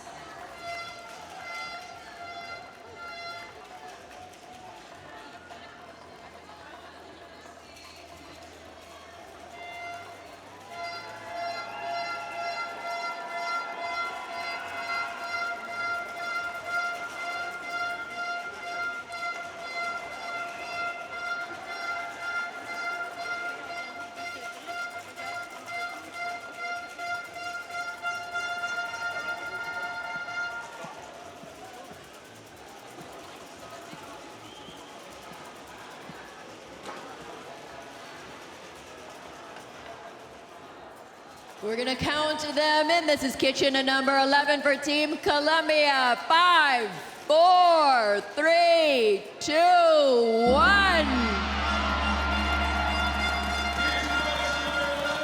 Colombia with a dish, the platter dish. It's a duo of venison and foie gras. A refined duo of venison and foie gras prepared using sous vide and traditional roasting to highlight contrasting textures and flavors.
So I was just reading a little bit about this platter from Colombia with a duo of venison and foie gras, and they have a national tribute that's been highlighted here of a uchuva. And so I just quickly Googled. I've never heard this word before, and they're preparing it together with panela honey, which must be the honey that's native to the area, and toasted cashew nuts with fresh cilantro. So that really piqued my interest of what it was, and I discovered that it's a gooseberry, and so it's a very highly acidic fruit that they're using for this duo of venison and foie. You know, Angela, we got in French at least 3 names for the uchuva, the physalis. What do you call it in French?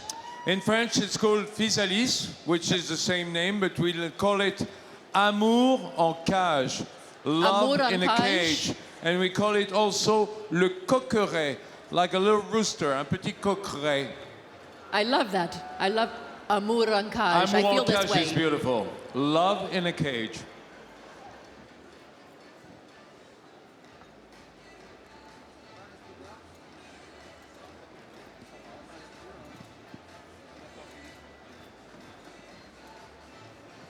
Colombian dish is now being presented to the jury. And the Hungarian platter venison is being tasted by the jury as well. You see Brian Mark Hansen there tasting the Hungarian dish.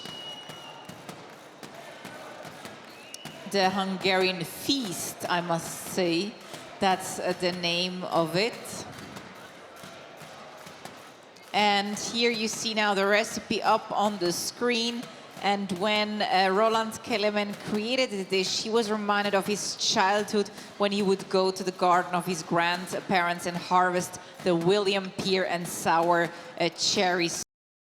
Typical Hungarian ingredients that he put there in this recipe. Now, we already had a taste. Orion had a taste. Tell us what's your take. I know you're quite full already because you had so much food. I will survive. It's a very well executed dish. It's balanced. It's a cake with texture, with consistency, with flavor. It's a bouillon with the softest ravioli of today, I think. It's very easy to eat. And also the bouillon with the peas, mushrooms, and the fruit that is delicate and give me meat. So, yeah. Do you see the decoration on the pie on the side? Yeah. That's incredible. How did they do that? And they put like a shablong around it to make the pattern, and then they bake it, and then you take it off, and it gets beautiful. Great. I And, think. yeah, it looks beautiful indeed. Well, we weren't able sometimes to show the consomme, but in this case, I still have it here. We haven't eaten, so I'm going to show it into the camera. I'm tilting it, but you can see it's very colorful. And what did you say? It was a very light ravioli, right? Yeah, very soft and creamy with parmesan, and also some smoked roe there. And Light. oolong tea is in here. Yeah. So that's the Hungarian platter. Well done. Well done.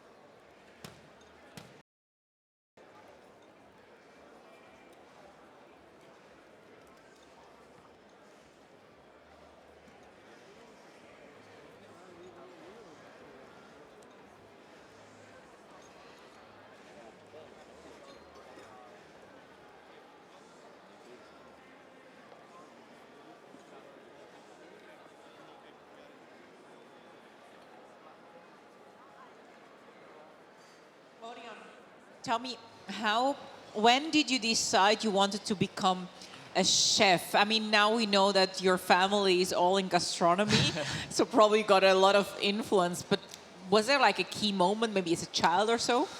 Yeah, you know, we are born and raised inside a hotel. So, and in that hotel, the living room was our salon with the guests. The kitchen we had was the main kitchen of the hotel. And both my parents were chefs. So me and my brother, we went down to the kitchen every day. So it's like, it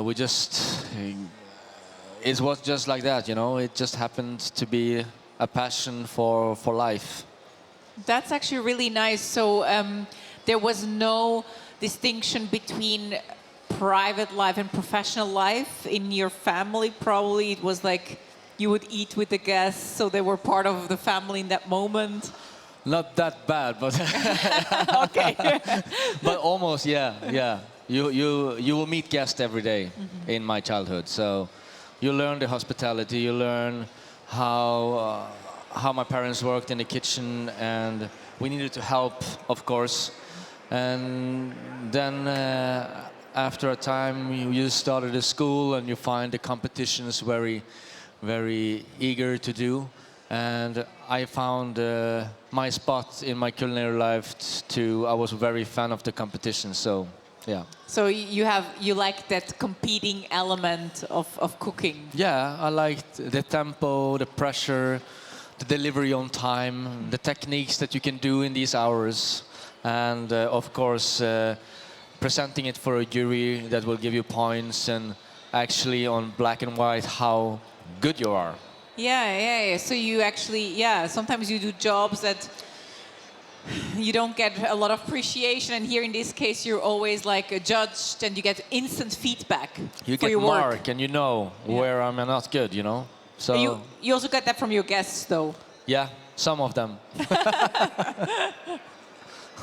And do you remember, so you said you would help out in the hotel. How old were you when you started cooking? 10. 10? I think between 10 and 13, yeah.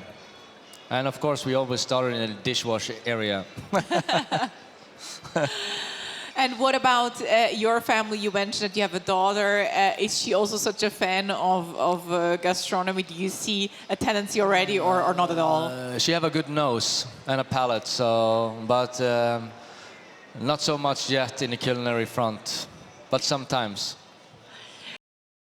Because we still don't see, we see a few female chefs here in the kitchens, but not that many yet. Yeah. It's still a very male-dominated industry, probably the lifestyle also.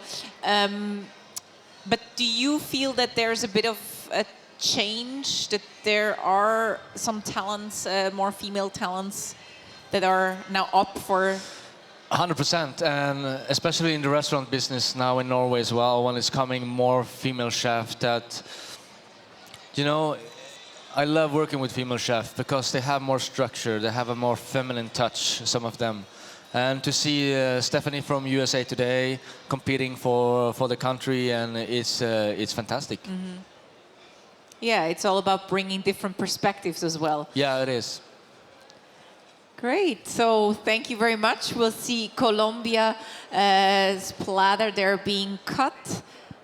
And it's going out very soon. And Singapore still got over 4 minutes to finish. And we also are still missing Morocco's platter. So that's the dishes that are still going to be tasted by the judges. Yes, indeed. Thanks, Tanya. And so what you're looking at on the screens are those are those 4 minutes that are left on the clock for kitchen number 12.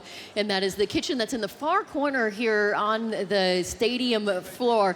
And it's funny to be in that kitchen. I was just over there and you can hear a pin drop. The silence is deafening. It's so quiet. It's so quiet in the room because nobody's making noise anymore, because they're one of the last few kitchens to be presenting this evening.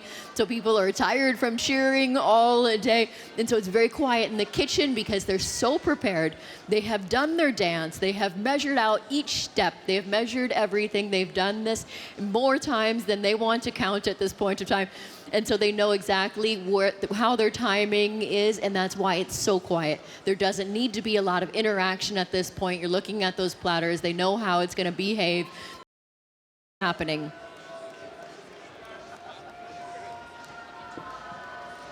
Oh, now we have a little bit of noise. Oh, yes, the Singapore supporters are there waving their flags. And if you look and you see the people that are supporting for Team Singapore, this is truly the changing face of Singapore.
Okay, and so now I'm over here. We are in front of kitchen number 7. They're still cleaning up their area, but they have completed their challenge today.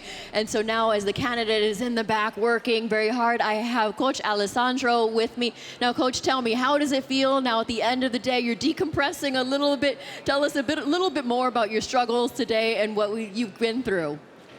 Yes, now we finish. It's a big contest, big deal. We finish everything. Now we clean, and wow, we feel good. For sure, we are so we try to make a best for 5 hours. We try to send the best fish and the best meat ever. And but the candidates is so happy. The committee too. And we clean, we finish, but we are so happy for sure. We saw some really beautiful dishes coming out of your kitchen. What is one of the highlights of one of the glory moments that you saw today from your team? But for about the fish, the platter of the fish, for yes. Sure, it's something different.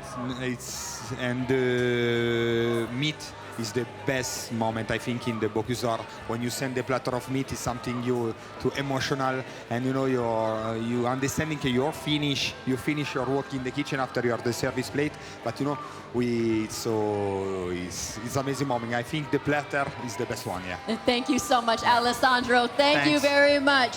Ladies and gentlemen, 5, 4, 3, 2, 1. And now, ladies and gentlemen, in kitchen box number 12, will you please welcome the venison dish, the platter dish of Singapore.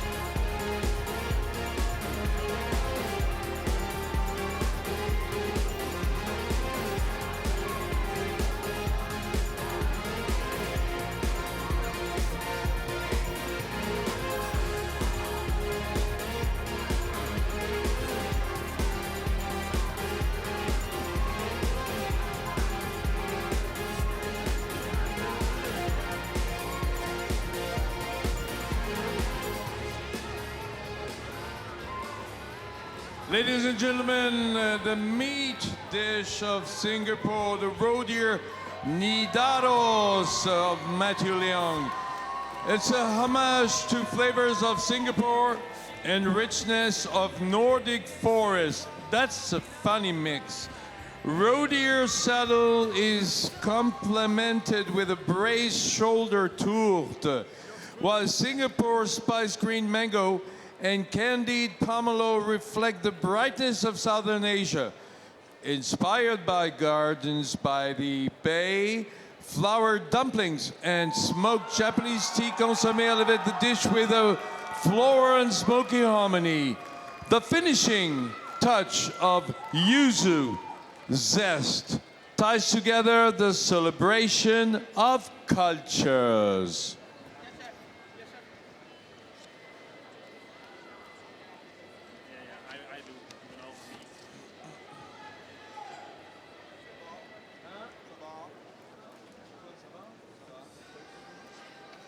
One of the interesting things that we've been seeing here today, which is quite cute, is on the venison platter that they have the ravioli dumplings. So all of the teams have had this challenge that they have to present the ravioli dumplings, and they're presented in another pot which has been provided by All Clad. And so seeing these raviolis walk around throughout the room and being presented to the judges have been quite charming. That's right. I'm actually just looking at the Colombian ravioli here in front of me. Duo of venison and foie gras. That's the platter name of the Colombian team with Diego Felipe Torres Giraldo. And we already had a taste. Orion had a taste. He's very full, but... No, but you have different things from Colombia here. And you have... meat is very delicate, you know. It's low on fat, so the temperature of cooking as well is also important. So here, for me, it's a little bit over, but for the sauce and everything, it's okay, and also the ravioli. And you can also see the cake when the task is like this. You have a big piece of the pâté, and I have tasted it, and I cannot eat more. So. Yeah, I can imagine. But let me show you the ravioli again. Yeah, I'm gonna with two try. colors. I'm gonna try to do that. Oh, into the camera, but again, the tilting is, yeah, it's difficult. Oops, that was the camera going up, me going down. Yep, you see it there. Yeah, it's hard. It's hard. With mushrooms. With yeah. mushrooms, that's right, exactly. So that's the Colombian platter. Anything else to add? No, they find their flavor profile from the Colombian country and they execute it as Colombia can. And I will say, well done. Great. So we saw Morocco is there finishing their platter as well, kitchen number 3. And then we also have a Singapore which is left. So 2 more platters to go here at the grand finale of day 1 of Bocuse d'Or. Of course, tomorrow we have another 12 teams.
Orion, I read that, that you've been working on a book. No? Book? Cooking No? book? Yeah. Yes, I have 2. And can you tell us more how much work you've put in there? Like taking pictures, like I've recently interviewed a few chefs in Switzerland and sometimes they take pictures as well at their home. And how did you go about it? I mean, because it's another creative process as well to make a book. Yeah, and it's a book for everybody, I would say. Book for inspiring people at home. It's also a book that will show my classical food for my parents at the hotel and also my grandmother's. And so it's a book of my life. So it's called My Food. During my travels, my life, my home, yeah. So you just mentioned your grandparents. So did they already have the hotel? No, but every weekend we stayed in our grandparents, and then we had always at 4 o'clock we had a coffee table with sweet snacks. So now in the restaurant now I have a homage to my grandmother Mimi with her coffee serving in the restaurant. With her serving the coffee? No, she is Yeah, unfortunately sorry, not yeah. here. But I have an homage for her. The serving is the identical, just in a restaurant fine dining way, but still authentic. Very nice. Yeah. Very nice.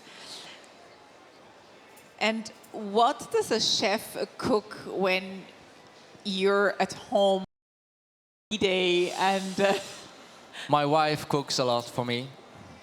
And but when I have guests in my house or friends that are all over, I like to cook together with them. Oh, you cook with your friends then? Yeah. That's so cool. Very not fine dine, you know. Can be an easy risotto or some greens or, yeah. Yeah. Just Seafood. sharing some Sharing, time. yeah. Yeah, because it's all about sharing in the end. It is, and to have a good time together.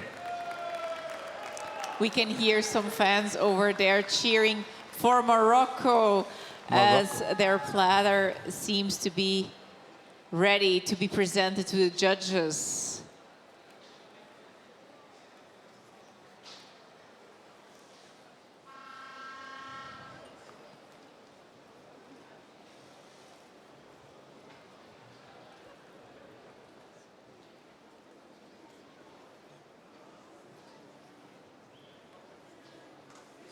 Does a chef also sometimes you just do like something very simple, like a sandwich or something like that? Yeah, or a taco. Or a taco, yeah. Well, that can Or a be... pizza. You know?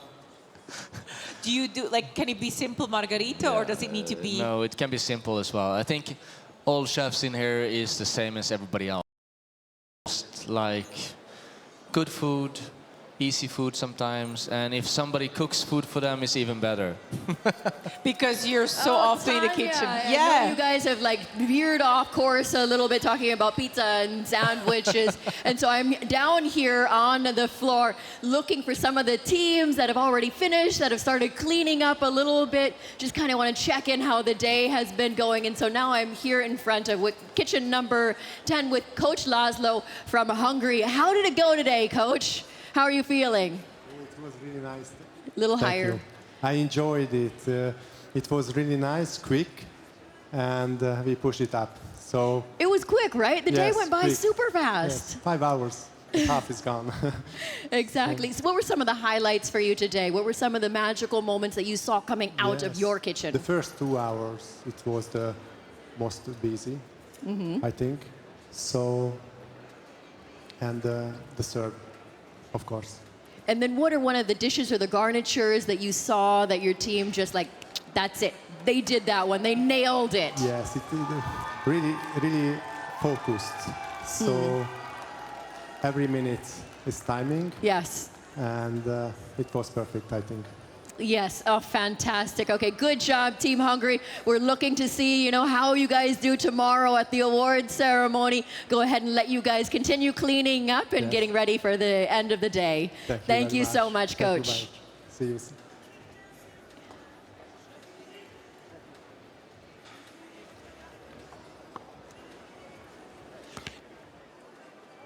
So Angela, it does seem, as you mentioned, a few teams, or most of them are already done, so they're cleaning up.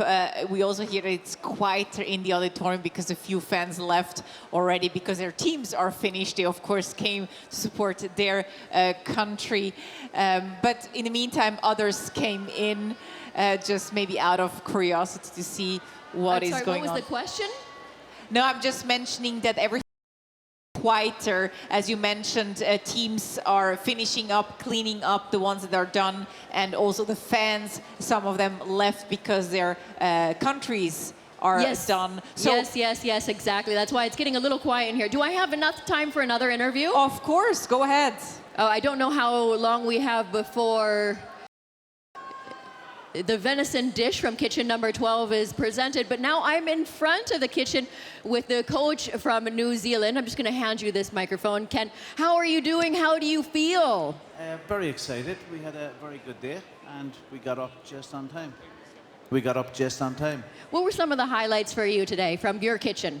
From right the here. team worked very well together. Had a bit of fun inside there, laughing and joking, which is that's good. enjoyable to see. That's very difficult to do. So, William, how are you feeling as well today? Huge relief. I'm sure. Yeah, it's always good, I think, competing on day one. I prefer competing on day one to day two. Yeah. Actually, thank you so much for just sharing those words with us. And in reality, it's crazy that you guys had time to even joke around a little bit like that. Yeah. Okay. We're always joking in the training kitchen, so it just transferred into this environment. Exactly. It's the same ballet. Yes. If you have your timing down, you know exactly what you're doing when you come into the competition. So third year that you guys are here? Second time. Oh, this is the second year only for New Zealand. You're going to be back doing the kitchen haka for us for the third time around. Yeah, for sure. Okay, thank you, William. Thank you, Chef Ken.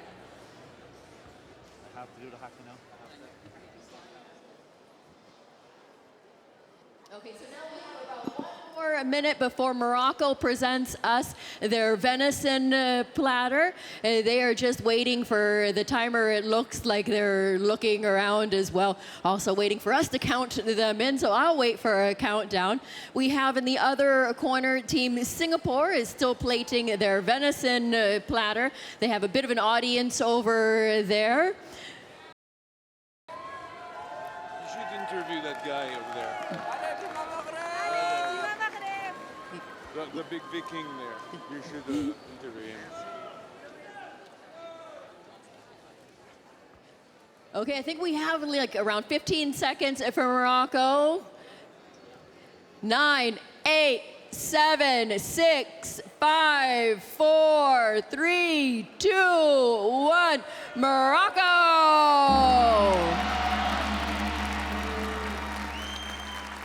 Yes, we were waiting so long for this second dish. The platter dish of Morocco, kitchen number 3.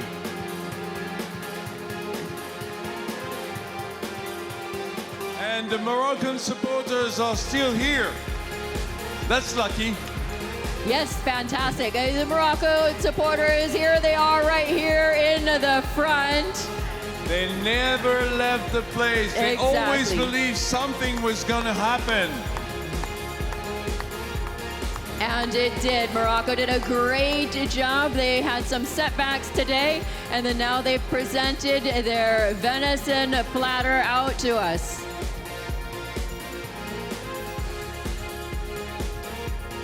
Ladies and gentlemen, you should profit because this is the last dish today to be shown to our jury and to you too. Voilà, le plat du Maroc. On peut l'applaudir. Dernier plat de la journée, le plat de viande, le plat de venaison, le chevreuil du Maroc.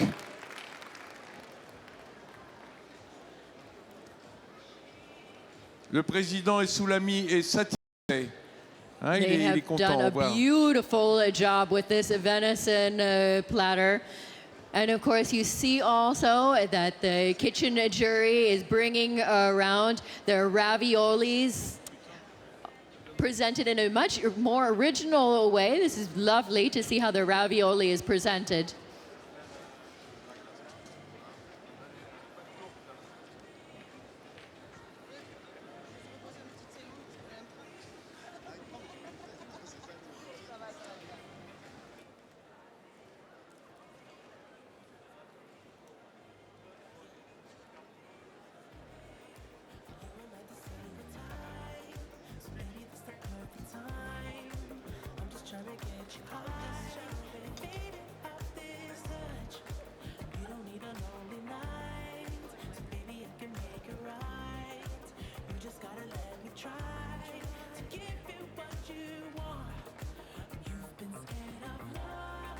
In the meantime, here on your screen, you see the Singaporean platter, raw deer and nigaros.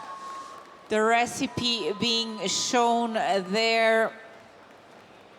A roast venison saddle, raw venison with praline mushroom, shoulder ragu pie with foie gras, 15 saffron tata, molasses juice. That's their dish. They're being tasted by the jury, by the president of the jury there, Brian Mark Hansen, and honorary president Daniel Calvert. So, Tanya, you know I have a little bit of vested interest in this dish. Orion, have you tasted it yet? I want to hear this from your experience. Or am I looking at your dish? No, we actually, yeah, we have it here, but we're missing the sauce, so that's why we're waiting a little bit. But there's meantime, you tried it without the sauce. Yes, and it's a great dish, and it's a beautiful, beautiful ravioli, looking like a green flour in a little bit smoky bouillon. And then you have a garnish here that is quite interesting. Is with green mango and calamansi. That is like a bitter citrus that gives a very identity, I would say. And also with a little bit touch of Madras curry. And the cake is beautifully done. It's very classic, and it's a nice beef. I just wish somebody could run up here with my sauce. That the dish that Orion has is still missing the sauce from kitchen number 12. That's right, because otherwise it's hard to make the judgment, as the sauce is also a mandatory component that is being judged by the jury. So that's a Singaporean platter. And now you're trying the ravioli, which I was showing before to the camera. You really beautifully, a green ravioli. Super tasty, the ravioli. Super tasty? Yes. What is it? It's with Japanese smoked tea, so it gives a lot of identity here. With Japanese smoked tea, we actually met the producer of that tea this afternoon or this morning. Very interesting how they smoke the tea and it makes sense that you can use it in food. Well, bon appetit for this one. And here you see the Moroccan dish being cut. The very, very last platter, as Vincent, that the jury will be tasting today.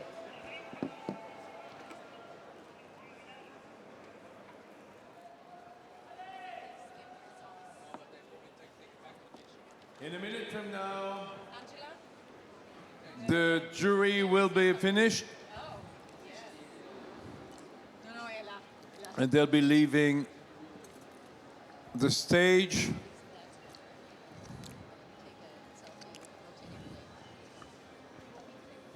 Giving the notes to our bailiffs. Their marks will be kept until tomorrow.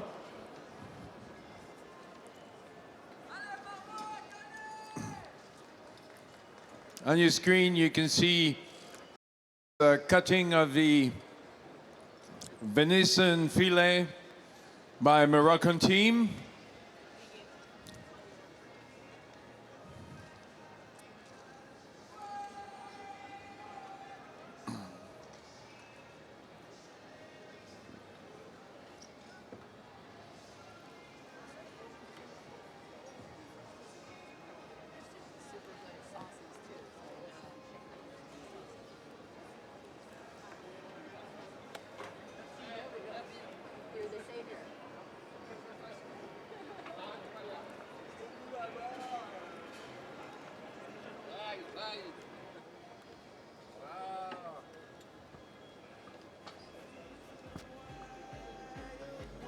Okay, so a member of the IOC has come up all the way into the studio to save Orion so that he can have a bit of the sauce on his plate so he can taste it in glory with the identity of the dish itself.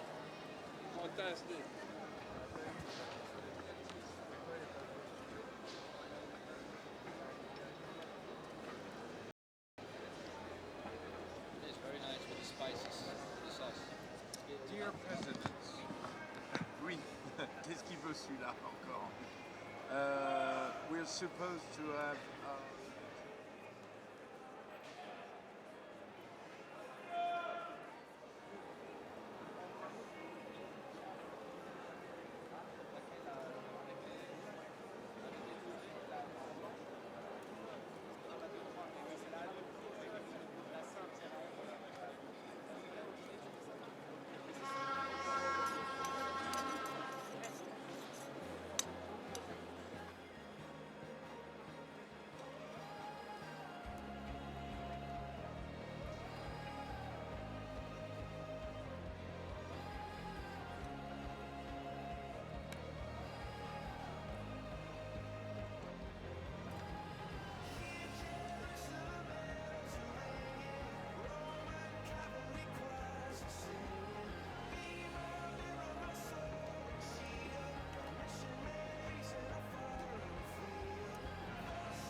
is just still cutting their platter. Their national tribute ingredient is Moroccan saffron, nicknamed as red gold, which is mainly grown in the regions of Souss Massa and Dratafilalek, the region located in the High Atlas. And it's renowned for its exceptional quality of saffron. And Morocco is actually the third largest producer of saffron.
The screens as we're doing the last cutting of the day, the very, very last cutting of the day.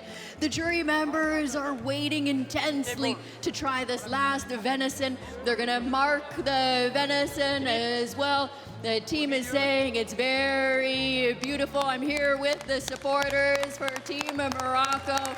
They had a few setbacks today, but we're really happy that they got to present something for all of the members of the jury. We really want to encourage them and make sure that they know that we stand behind them, and we're so happy that they continue to work throughout the day in order to present something for the judges. So we're still waiting for that to come up now. Oops. We're still waiting for that to come up now. That's going to be coming out to the jury members very shortly. So please stay tight for a bit before we release you. But we have now gotten that moment where everybody's kind of decompressing a little bit. We heard from a couple members of the coaches previously that were saying that the day has been really beautiful. And these 5 hours that they work inside these kitchens goes by in the bat of an eye. It goes by super, super fast, because these teams have been training so much. The amount of hours and time and dedication and money that they've put into come to a competition like this is phenomenal. So we're waiting for you. Come on, Team Morocco. We're looking forward to seeing this last dish. And here we have the students from the Institute of Life that are starting to bring over those dishes for us. And now this is another dedicated group that has been presenting these beautiful dishes to all of us throughout the day.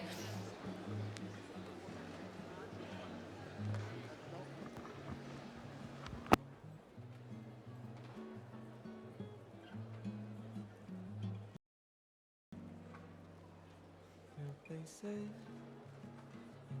tanta coisa, tudo aquilo que eu podia conquistar. Eu dormi 13 Pedro, você acorda cedo, eu preciso de tempo para cantar. Deixa o sonho pra depois, deixa eu construir.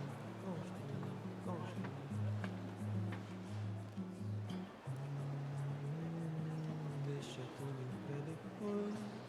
Vou ficar aqui, vou ficar aqui. Quando tu tiver com tanto tempo, tu tem tédio, não tem verso. Ser difícil ser feliz. Quero te ver cozinhando track que te traz cash, que te mexe. Tudo que eu sempre quis. Faz tempo que eu curto a correria que te faz vir, que tem motivo. É difícil, mas não consigo fugir. Hoje eu deitei pra dormir e eu pensei em tanta coisa. tudo aquilo que eu podia ter. Sebastian Salas there from Chile, representing Chile, trying the very last dish of the day, which we also received here. You see the consommé de ravioli being served as well.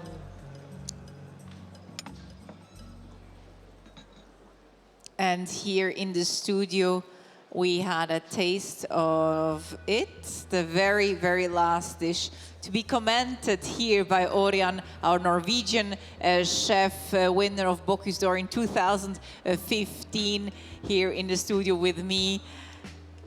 Let's... Yeah, I think it's a good effort for Morocco that needs to go the latest to actually manage to serve some warm meat and with a nice fruit on the side as well, with the quince and the saffron. I think it's a good end for Morocco today, that they delivered what they could during their consequences there. So yes, a small applause for them, I would say. Let's give them a round of applause. Morocco!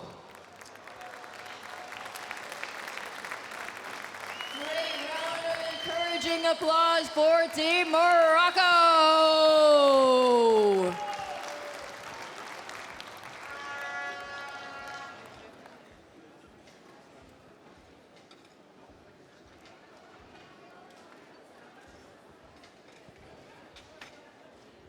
Well, I think that our presidents are eating quite fast for people who had already 24 dishes. 24. Oh, that's just a bit of a meal today. I'm impressed. I'm impressed.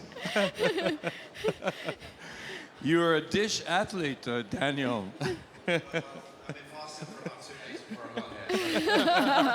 At least 2 days. What about you, Mark? Brian, what about you? Yeah, we were first getting started with the dishes. So we are ready for No, another round. Because watching you from the back looks like you still have good appetite. We have always appetite on more good food. Yes, but I know the secret is you share. Only one plate for two. Sharing is caring. Exactly. Brian, what's your feeling about this day?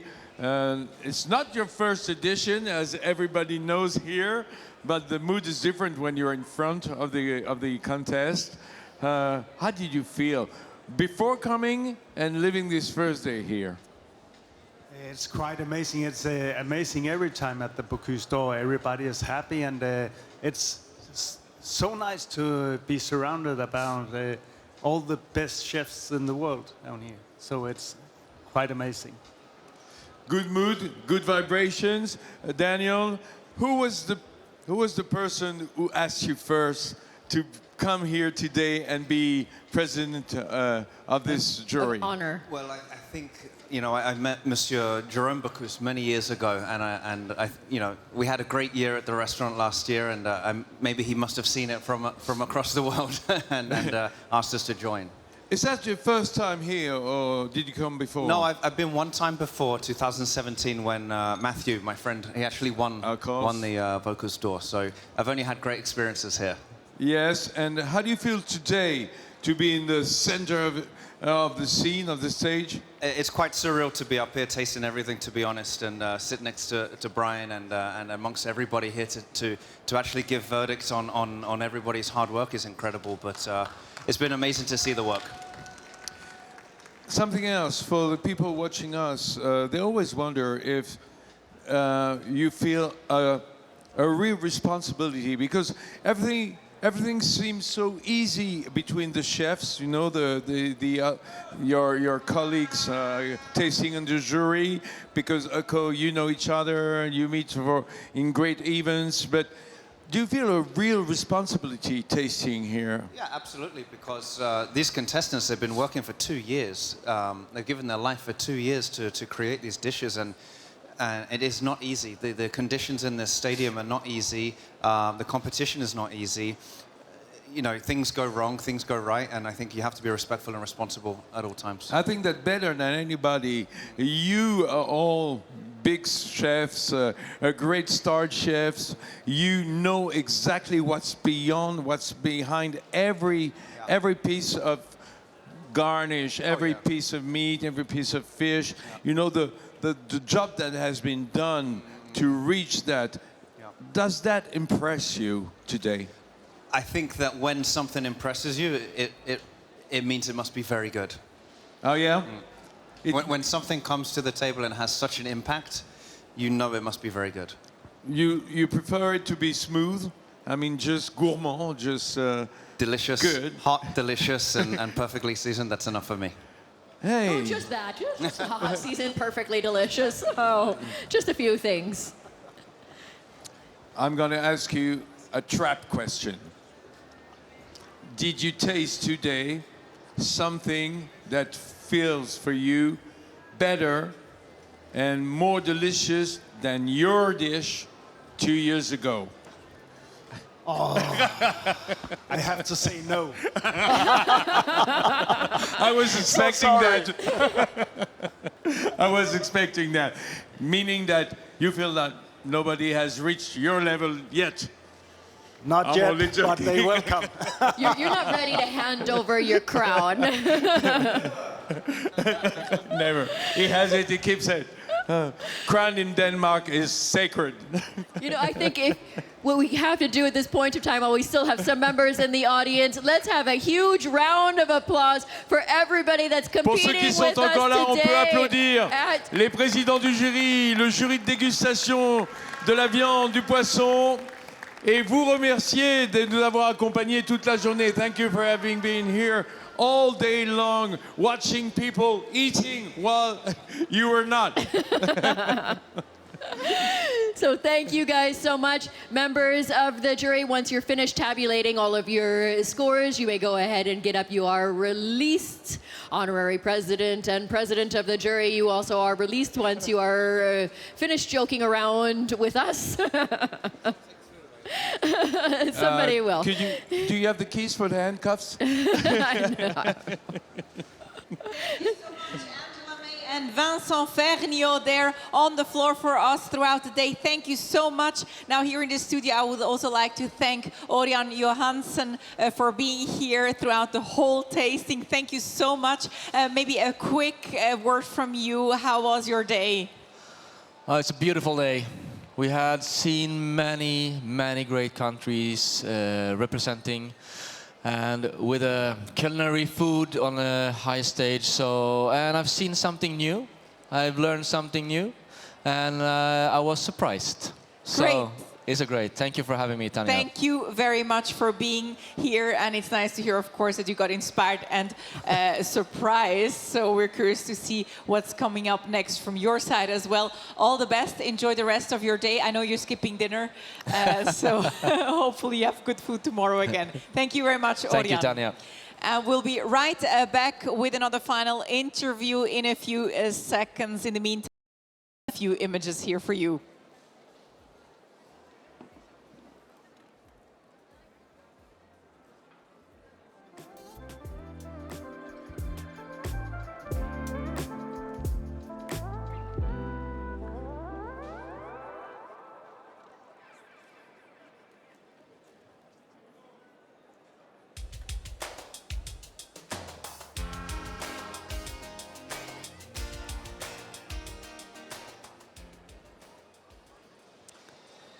And here in the studio, I'm now joined by the president of Bocuse d'Or, Jérôme Bocuse, as well from the Culinary Arts Commission, Saudi Arabia. I'm joined by Mayada Badr. They're both here because special announcement to make. As I hear, it's the first time that there will be a Middle East selection for Bocuse d'Or and also Coupe du Monde de la Pâtisserie happening in Riyadh, Saudi Arabia. So what else can you tell us? Yes, I think I'll leave the floor Go ahead. to you. I'm going to let you start. Thank you. We're very honored and proud to have Saudi Arabia, but happening in Riyadh in October, and announcing that there will be regional selections. So the national selection will take place this year for all the Middle Eastern countries, and then you have the regional selection where all the Middle Eastern countries will compete in Riyadh next year for the chance to come to Sierra Leone and actually participate in the Bocuse World Cup, and we're just so honored to have that privilege to participate. What does it mean for you to expand to the Middle East? I think it means everything. You know, the Bocuse d'Or started really small, actually, back in '87 with 24 countries. Today we have 72, and tomorrow we're going to have close to 80. So this is amazing. This is what it's all about, is introducing new country to the competition, new territories, and I couldn't wish for anything better. Why do we need to be in the Middle East right now? Because there's so much happening, right? When it comes to culinary. Yesterday we already spoke in another interview about all these flavors and we're discovering as well. So I think we're, as much as we're rediscovering our culinary heritage, I think with the chance and I mean, Paul Bocuse, the Bocuse d'Or, I mean, it's such an amazing legacy, and it always started with the idea of expanding and making sure that we gather all these countries and cultures together to compete in under one roof. And that's the vision that they set. And I'm just proud that we finally get a chance for the Middle East to compete and to be able to be among the legends that have stepped foot in this beautiful space. And how is the process right now? Are you looking for teams, chefs? Do you already have some that are interested? So we announced that we're going to do the national selection for Saudi Arabia. So a lot of the youth are excited, and they're going to go through a whole competition to pick the top 5 or 6 to compete this year. The top team will then get to compete against the other Middle Eastern countries. And I think us from the region, we're just very excited for this opportunity. And I think a lot of the chefs and industry are really excited to finally get a chance to compete. Amazing. So many good things happening there. You must be very satisfied announcing this also first day over Bocuse d'Or. How are you feeling right now? No, we're feeling great. I think what we have to be determined is how many countries will we get, you know, at the end competing in the Middle East, you know, for how many spots in Lyon. It's all going to be determined based on the number of countries. But it's a great excitement. You can see so many things happening in those regions. And to me, it's just logic that those countries are now coming to Bocuse d'Or. Does that mean that at some point we need a bigger auditorium or kitchens, or will you keep? It's possible, you know, it's possible. Everything is possible. So thank you very much, Jérôme Bocuse and Mayada Badr, for announcing that. We're looking forward to October, then Sierra Leone in Saudi Arabia. Thank you very much. Thank you. Thank you so much. Shukran. Thank you. And what a day. Bocuse d'Or 2025 is concluded. We saw and tasted some of the amazing recipes by the best chefs worldwide. You got to know 12 teams today, and the contest, of course, continues tomorrow. We will be back at 8:30 in the morning to witness the teams from Latvia, Japan, Finland, Denmark, Mauritius, Iceland, Canada, France, Mexico, Norway, Chile, and Australia, which will be competing tomorrow for a place on the podium. You don't want to miss that, so we hope to see you again. Merci, tak, grazie mille, shukran, and thank you to everyone for your support here in the auditorium, or be it from afar through the live stream, from home, from wherever around where you're joining us. Thank you to all the chefs, commis, coaches, team members for your work. Have a lovely evening and hope to see you tomorrow. Bye-bye.